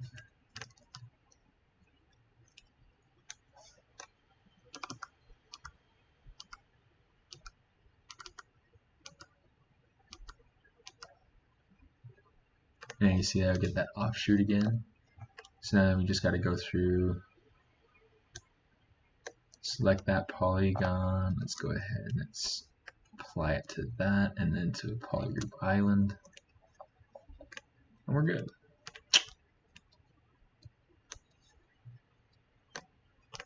Today is a lot more technical, pretty different from anything that you see on any other stream. So hopefully it's educational in some way.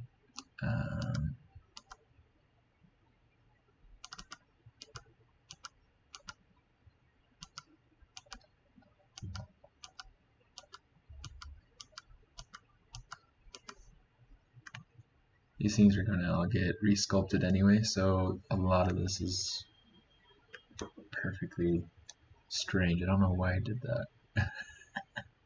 Let's collapse that, collapse that. I am not entirely sure what I'm getting.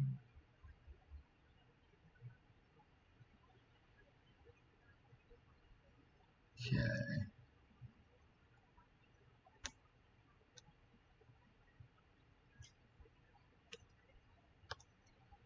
Let's go ahead and collapse some of these things. Is that a hole?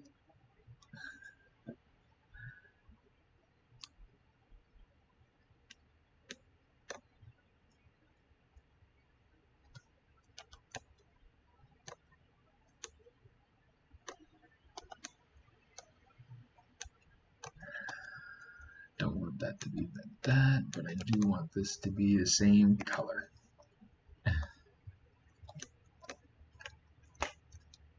Okay, so far we're starting to get this kind of patchwork quilt sort of effect. If your patchwork is really not that great.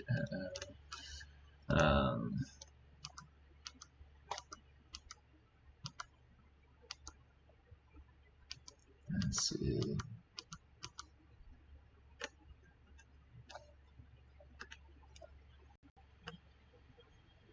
No, not close hole.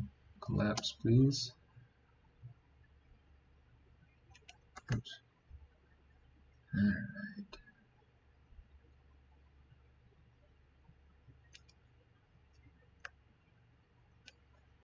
There we go. And I don't have to worry about that polygon right there. Just make sure that it's clean enough.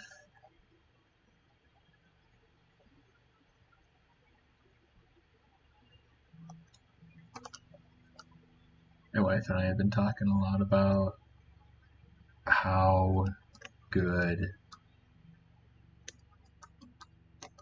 some tacos sound. We've been trying to make some healthier choices.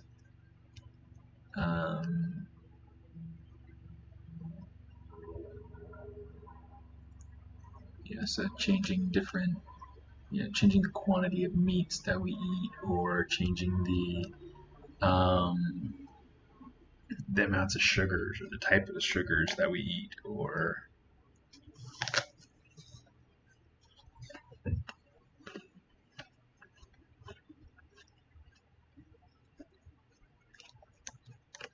including greens.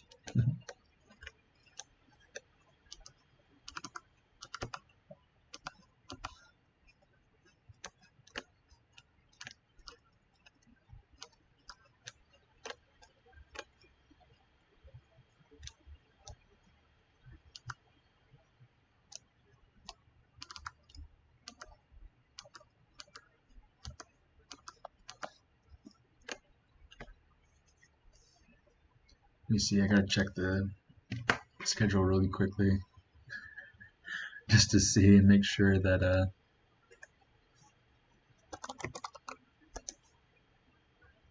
yeah, if I have to, how punctual I have to make sure that I am with my end time.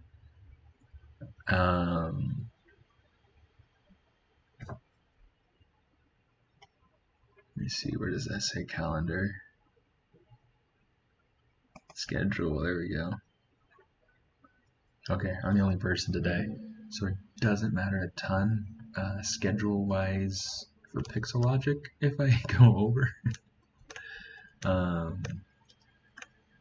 It does, however, matter a little bit to my family.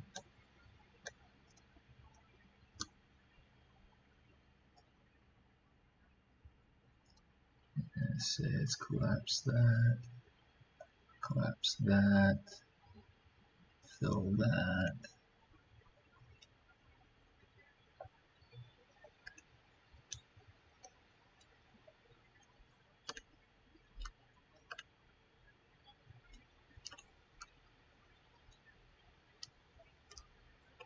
Okay, right here, I want to take this piece off, make it its own thing, and I'll probably even divide it up.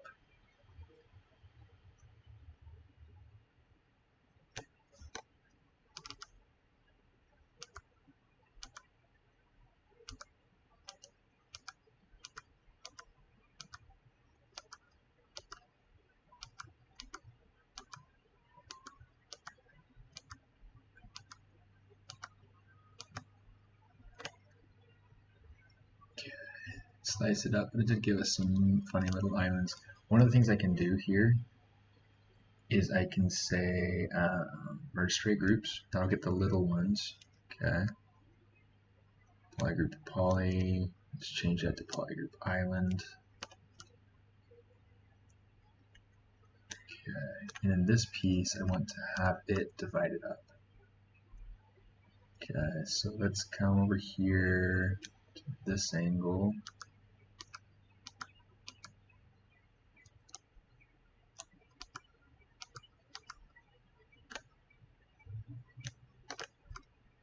Okay, and then we'll have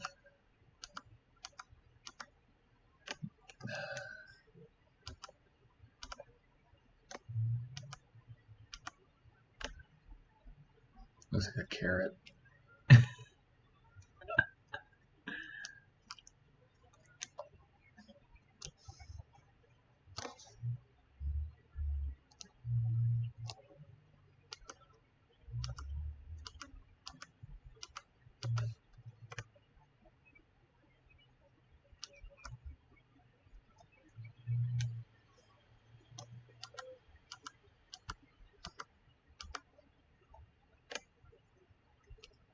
Okay, so something like that.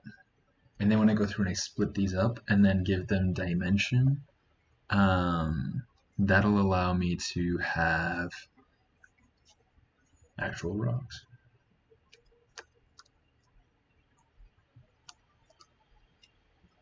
Okay, that's already split. This needs to be split up some.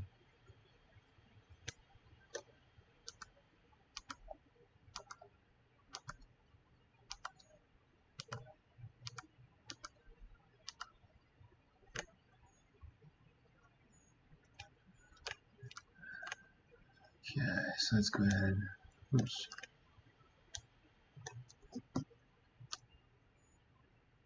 So if I have something like this where I have like this island of polys that need the stuff, the other poly group applied to, I'll go through and I'll make a line of the poly group I want to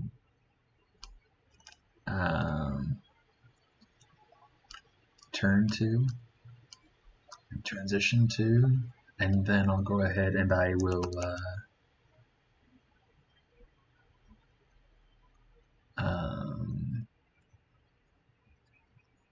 use the island function. Okay, so we got that.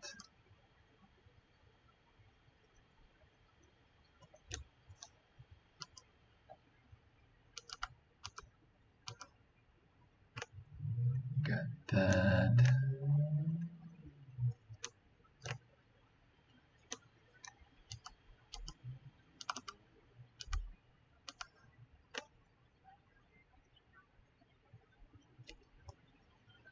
Okay, I don't want all that to be so split up. So here's what we're going to do. We're going to merge this down. Just going to even that out, move it over some. Now let's go ahead, polygroup island. Sweet, that'll work. And there we go.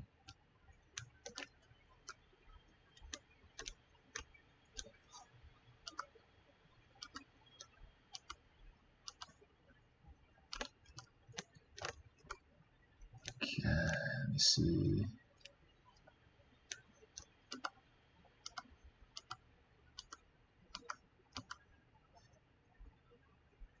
You know what? I didn't like that one.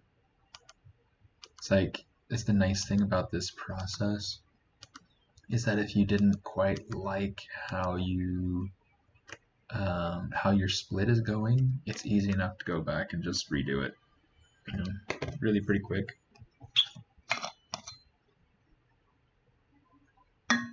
Yeah, that'd be cool. Something that's kind of nice actually about having that camera, my my webcams, my camera's my computer's webcam, in doing these streams, is that if I were to use that webcam, it's like I can read the text and it's like I'm talking to the camera, you know, if I'm reading, but but now it's like I'm talking to you and I'm reading what you're saying over here, and it's just like it's okay, it's okay.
It always drives me nuts when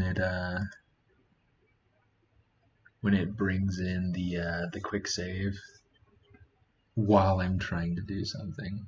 It's always just it's just funny. It's funny. Oops. There we go. We're gonna want this one too.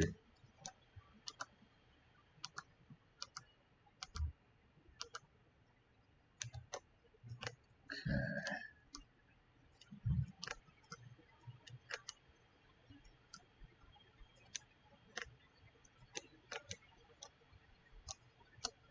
Now the idea for me isn't to go through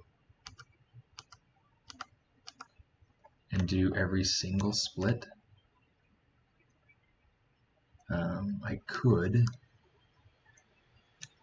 and I'll probably do more than I absolutely have to. But I'm really trying to focus on just the areas that help me to tell the story. Just the areas that are helping me. Let me see, let's go ahead and we'll change that and do a single poly. That are helping me to to display my characters and things like that.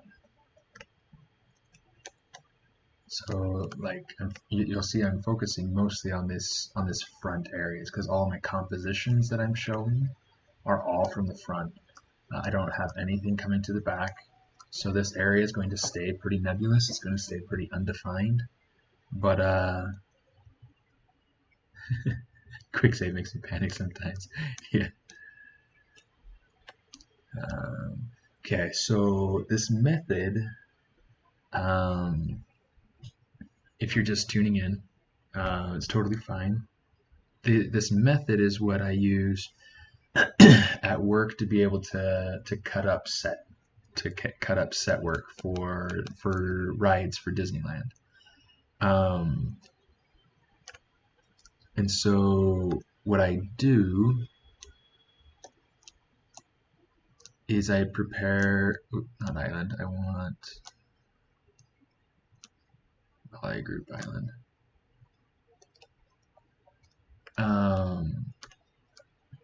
What I do is I go through and I cut everything up.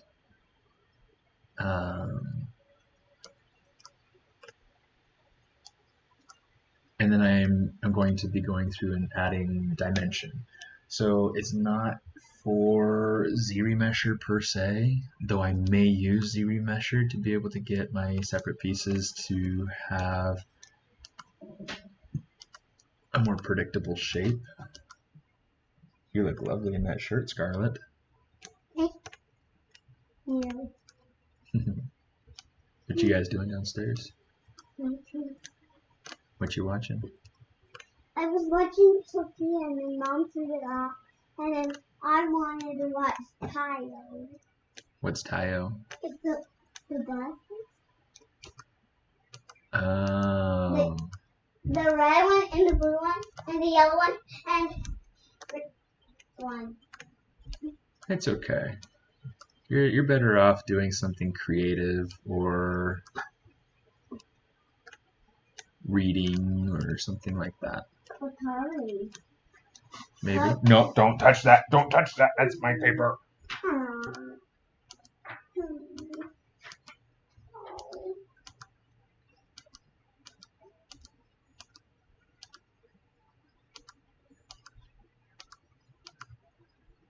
Some people's kids.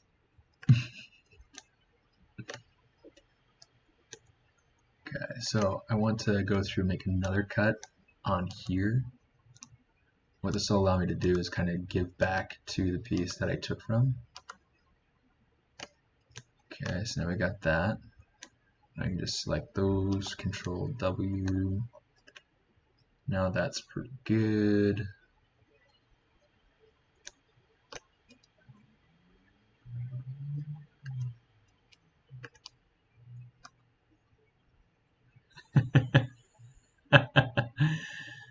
You would think that they would have fixed the quick save not interrupting. Yeah, maybe. I know that you can change like how long, like how far spaced out those intervals are. Simple enough solution to program it to check for activity within X seconds before it starts to save. And it does. I mean, you can see up at the top that there's, maybe it's because it's already saved, but it'll have like a timer up here saying quick save in 60 seconds. Oh, there it goes. Quick save in 59 seconds. You can see it count down. But yeah, in that context, I think you're totally right. I think that would be a super nice modification.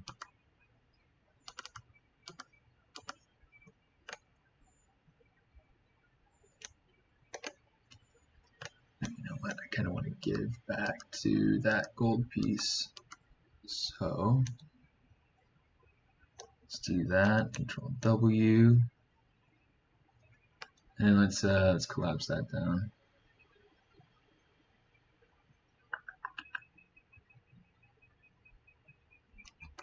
You know what, let's collapse that way and that way, something like that. And that'll work better.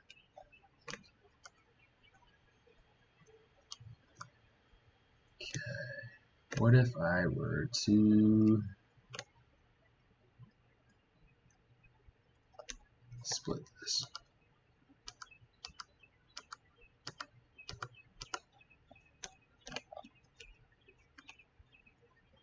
That might be interesting. We'll see.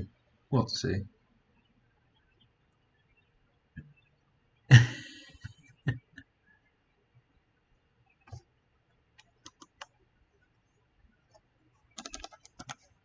go ahead and we'll save that. We'll version up too, so that way it's a fresh version.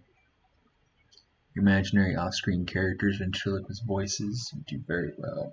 I do. I do. I the best. Just kidding. My daughter takes all the credit. Okay.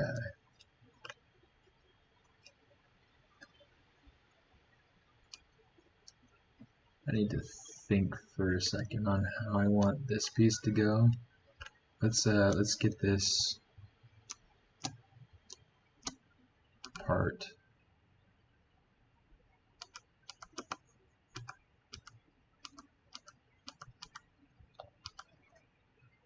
kind of split out.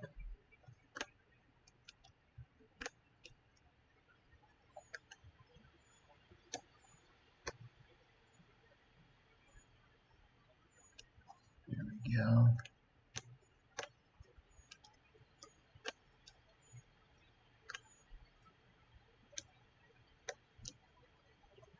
Get a single poly in there.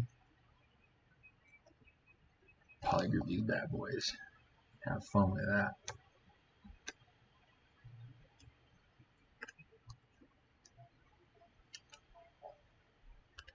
Sometimes that's like the easiest thing to do is you just collapse it down so you don't have to worry about dealing with the hole.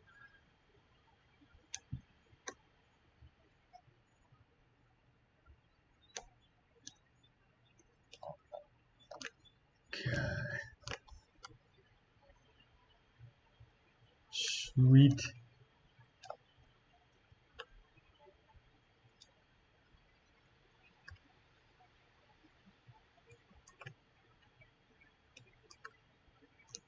Let's do this. We'll say close. Not convex. Let's do concave.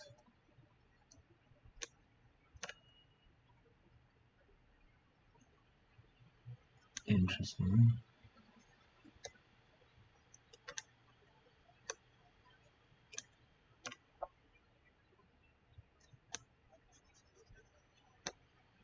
I have absolutely no idea what's going on with this. Okay.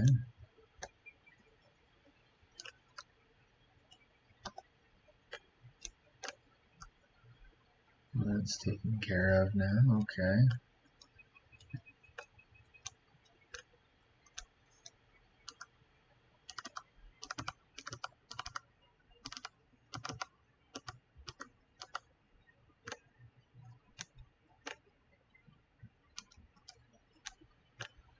Let's do one that's kind of. This is an interesting spot to be working on right now because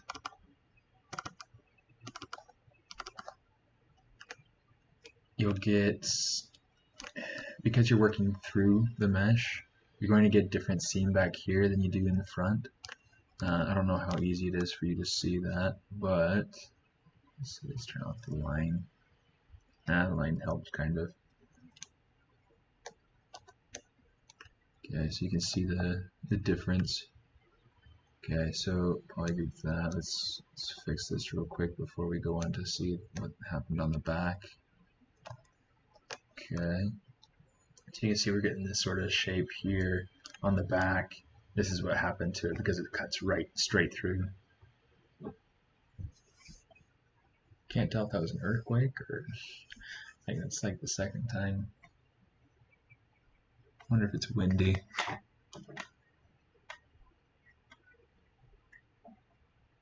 Doesn't look like it. Never know. You never know.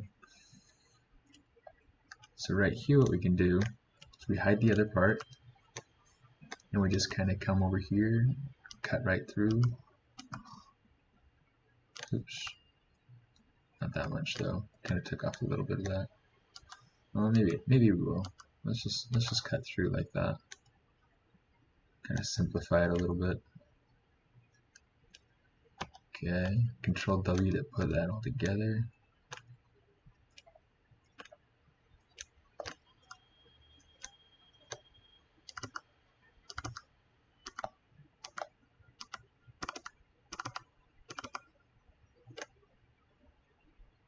Okay.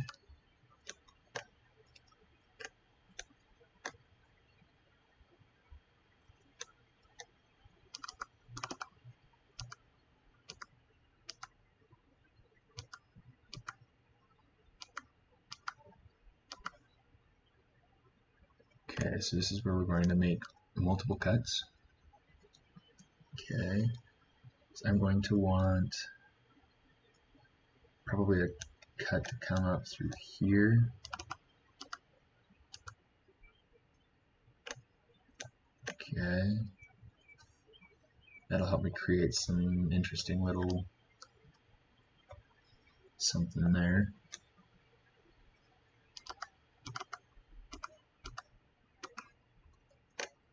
Let's just create something there so that maybe that'll help me to create some sort of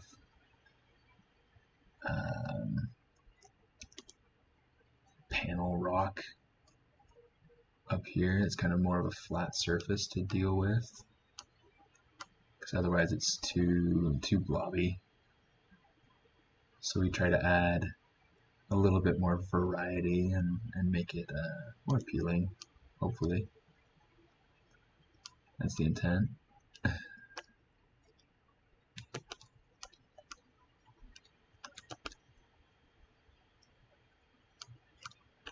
Okay.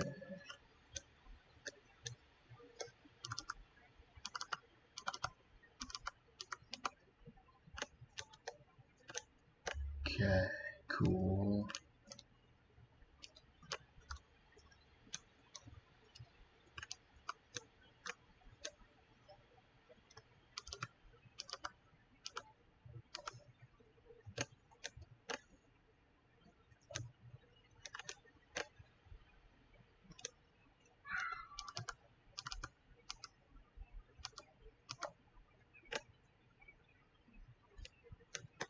That got a little bit wonky. So let's control it.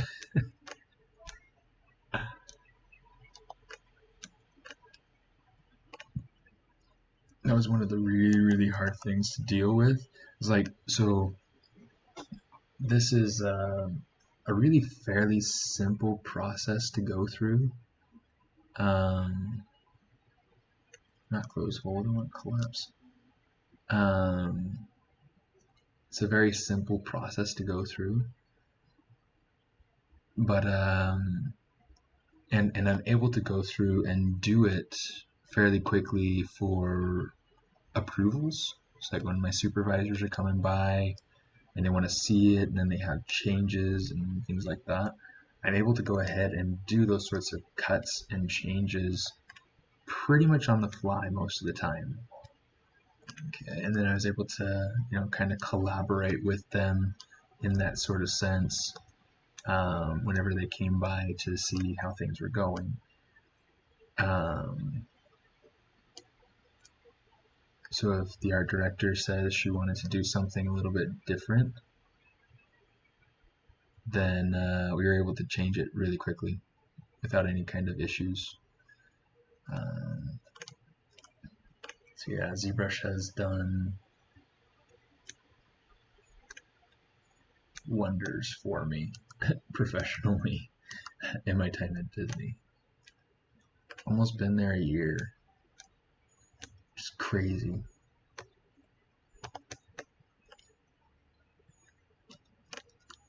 Okay.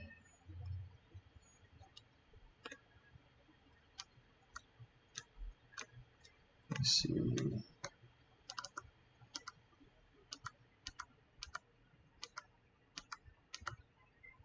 Sometimes there are seams that you want to make that you really want to control. You really want to be careful how you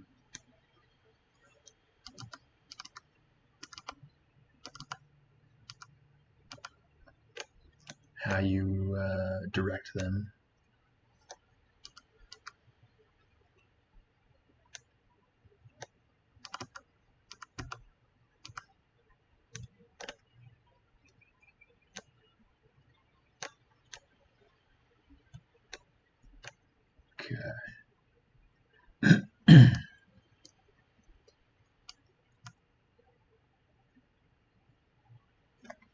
Okay, so here's what we're going to do. We're going to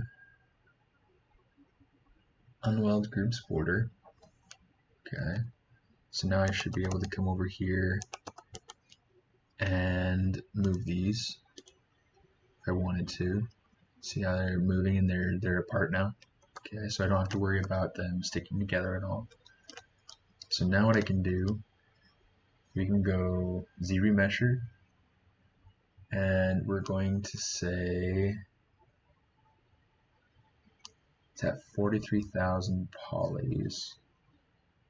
So if we put it at 10,000 polys, let's try it. I'm going to hold Alt. I'm going to say ZBrush, and it's going to go through and calculate. And I'm going to wait. It's not bad. I do need more polys though, so we're going to say 20.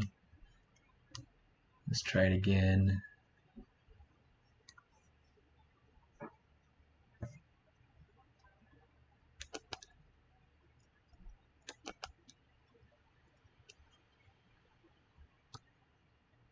Let me see. Here's something that we can do. Okay, so if I hit 7, for like I was talking about earlier, how we could get the frame mesh function to work. So stroke underneath curve functions, this frame mesh. I have it set right now to border. I checked off the other ones. So if I hit 7, frame mesh, I can say, okay, curve strength. So it's going to go through and take those curves into account.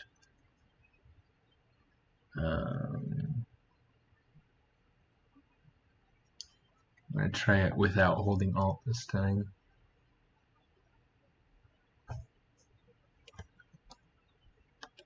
In fact, let's do this just for the sake of knowing which. Oh shoot! Hold Alt, hit ZBrush.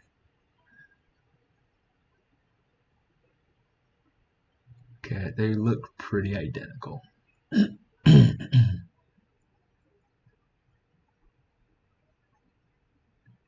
No, they look exactly identical.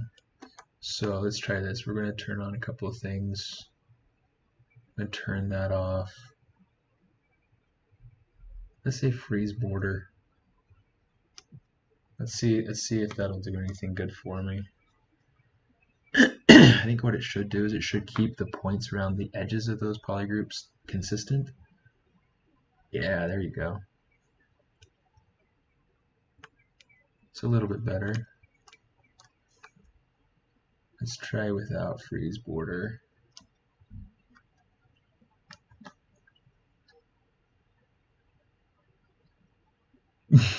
I don't even get to see the result until after. And it's funny because I don't think the quick save would even have the ZBrush result in it. This will work. It's slightly different from the other one, but I think this might work. You know what? Let's actually take it so that it's more like 25. Keep groups. Let's change that to something more like that. I wonder if that's actually part of the reason why I'm getting the shapes changed the way that I am, so that I have that smooth there. Smooth, okay.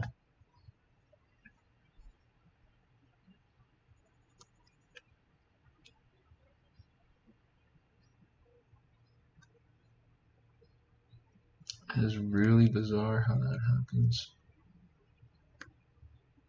It's giving me the exact same result, practically.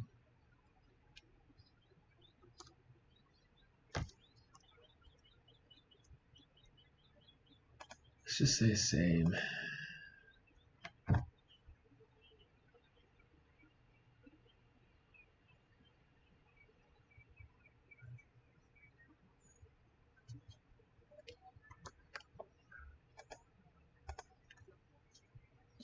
Yeah, experimenting with the settings on ZBrush is a good idea. Getting familiar with what the settings do is really good. We're going to keep it at this. Candyland 20.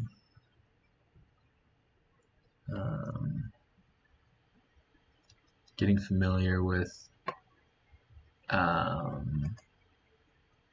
what they do. It's important because it's a really useful tool, especially for getting like something of a base started. Okay. So now that we have this, oh, that's nasty. That's super bad. Okay. Ah, interesting.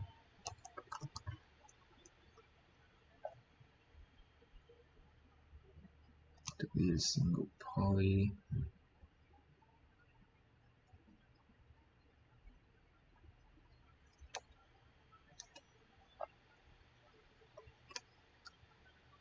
Okay. Okay.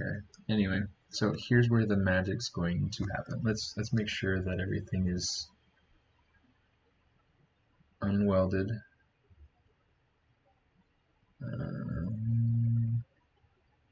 Shoot, where is it? Unweld groups border. Thank you.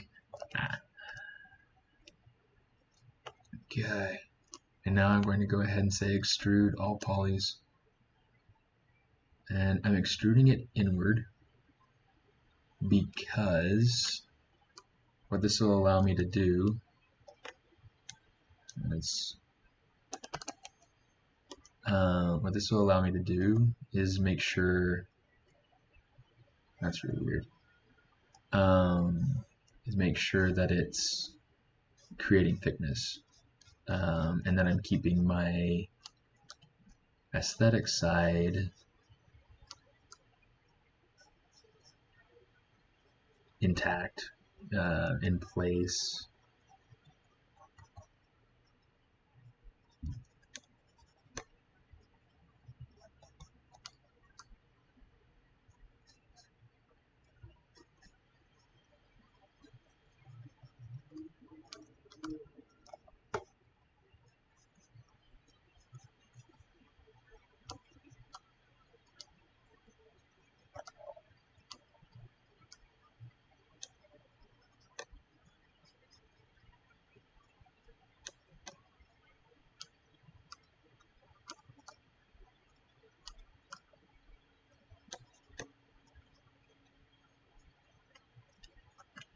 Okay. Let's come down here, display properties, and flip. So right now it doesn't look like much.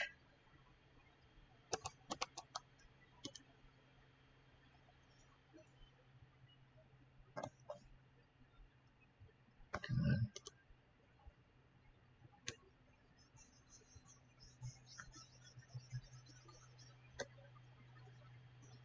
But as we go through here, we're just going to kind of mush this together. Which, you know, bottom part doesn't matter a whole lot. What matters is what it looks like on the outside.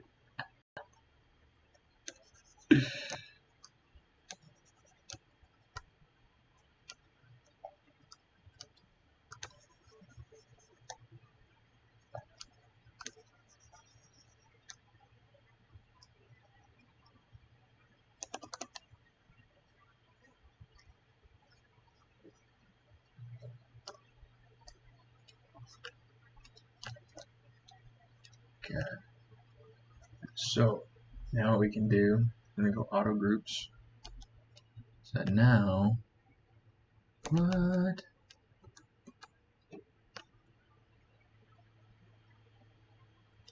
Did it really, like...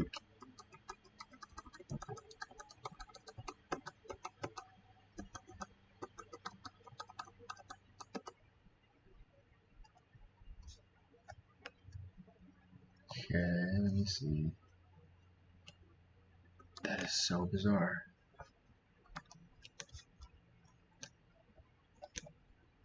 Okay, Control Shift A, auto group. Control Shift A, group.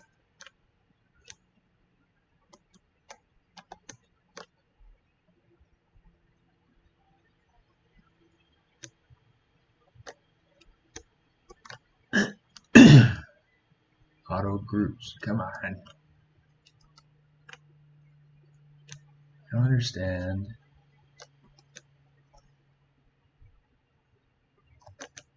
why this is happening.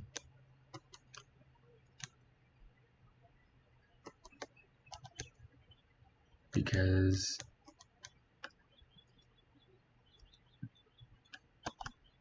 it very obviously is not attached.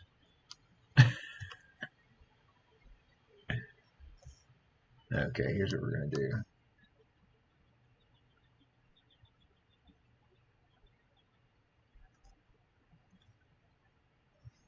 Shoot. Polygroups.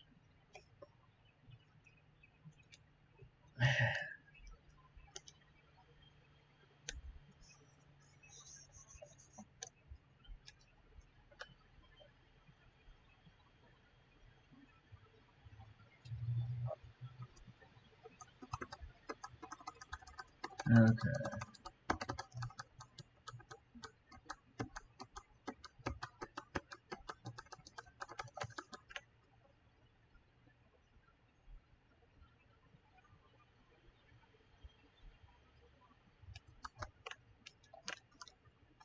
Okay. Okay, so they are apart. Okay, everything, every stinking piece. Let me see if I can get this to work the way it's supposed to. Let's try a different way.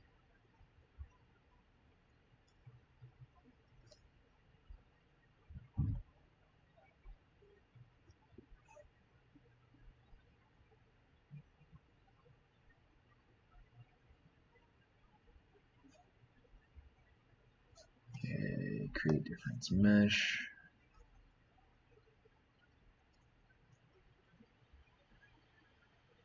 Polygroups, auto groups. See?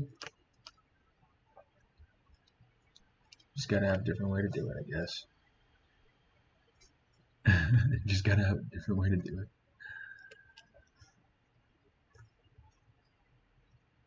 But you know what? I don't want to.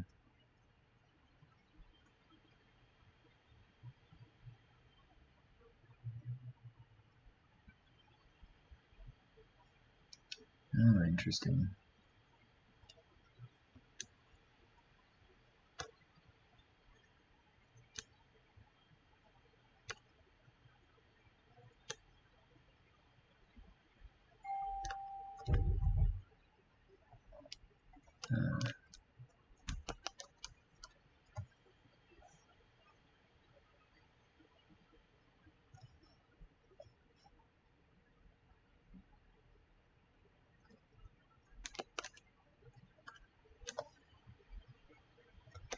Do it this way. You know what? I'm gonna have to do it more like this. Insert, so I can get all of that, so that I can get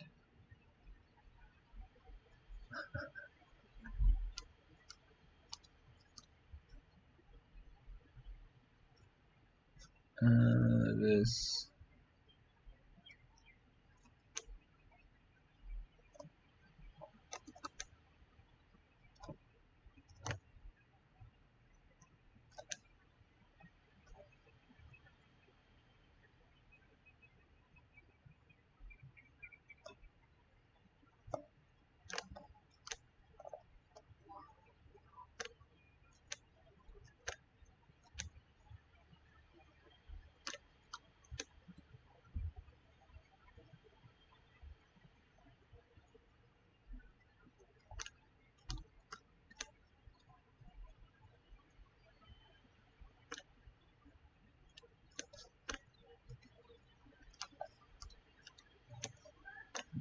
some pieces.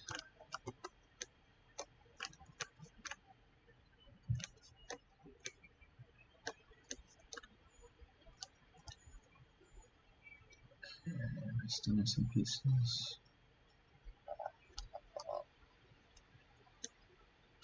Looks like I picked up an extra. Alright. Alright.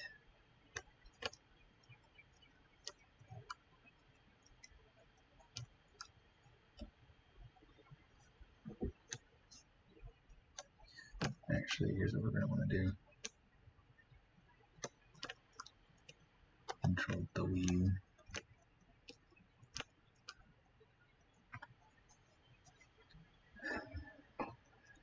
And that way we have a nice big purple mess that we can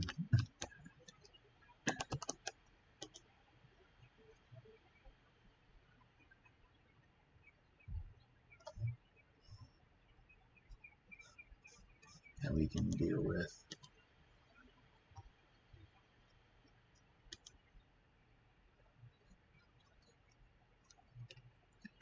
So Sammy, is that a base mesh that you made, or is that something else?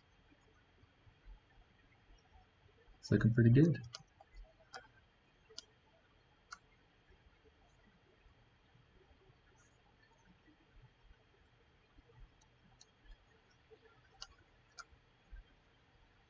How long did it take you?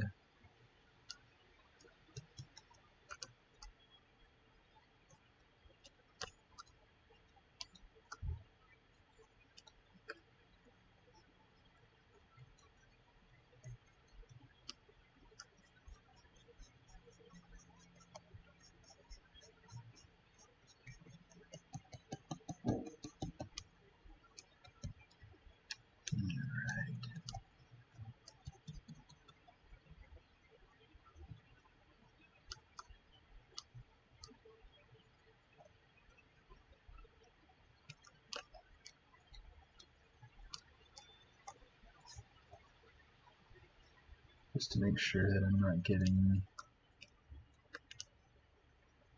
any insane penetration with these pieces, like with the backs of the pieces. Because what'll happen is it'll start to come through. Okay. So now we can take this.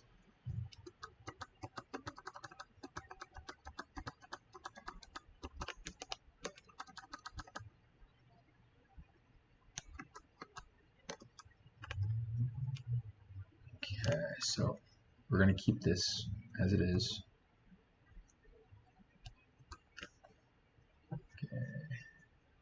And we're going to say insert.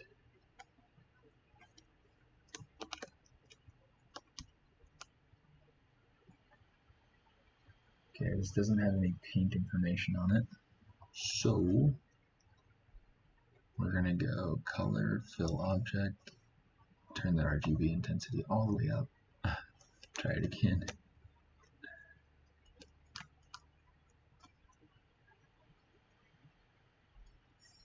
Okay, so far, this is what we got. And if we were to come over here and just say deformation, and then hit polish just a little bit, you'll see it gets all like split up, but I don't want it to look like a mountain of poo. They say polish by groups. It's a little bit too much to say.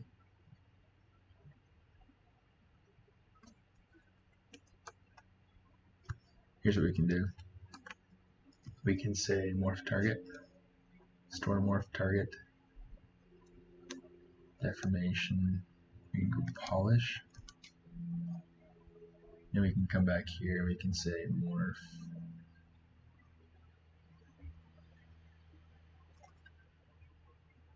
and that'll give us a little bit more definition.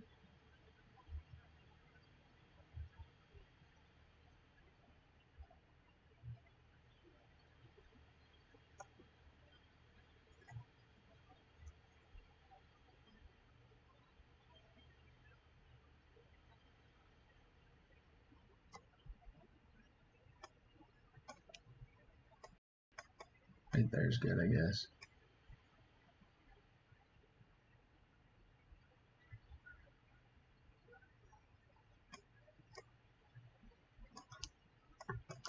All right.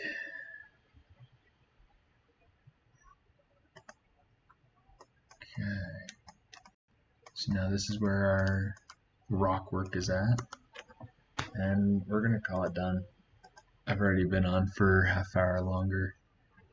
De Nicaragua. Whoa. Mis suegros son nicaragüenses. Hey guys, it's funny. People I know like Rethon, and just now tuning in.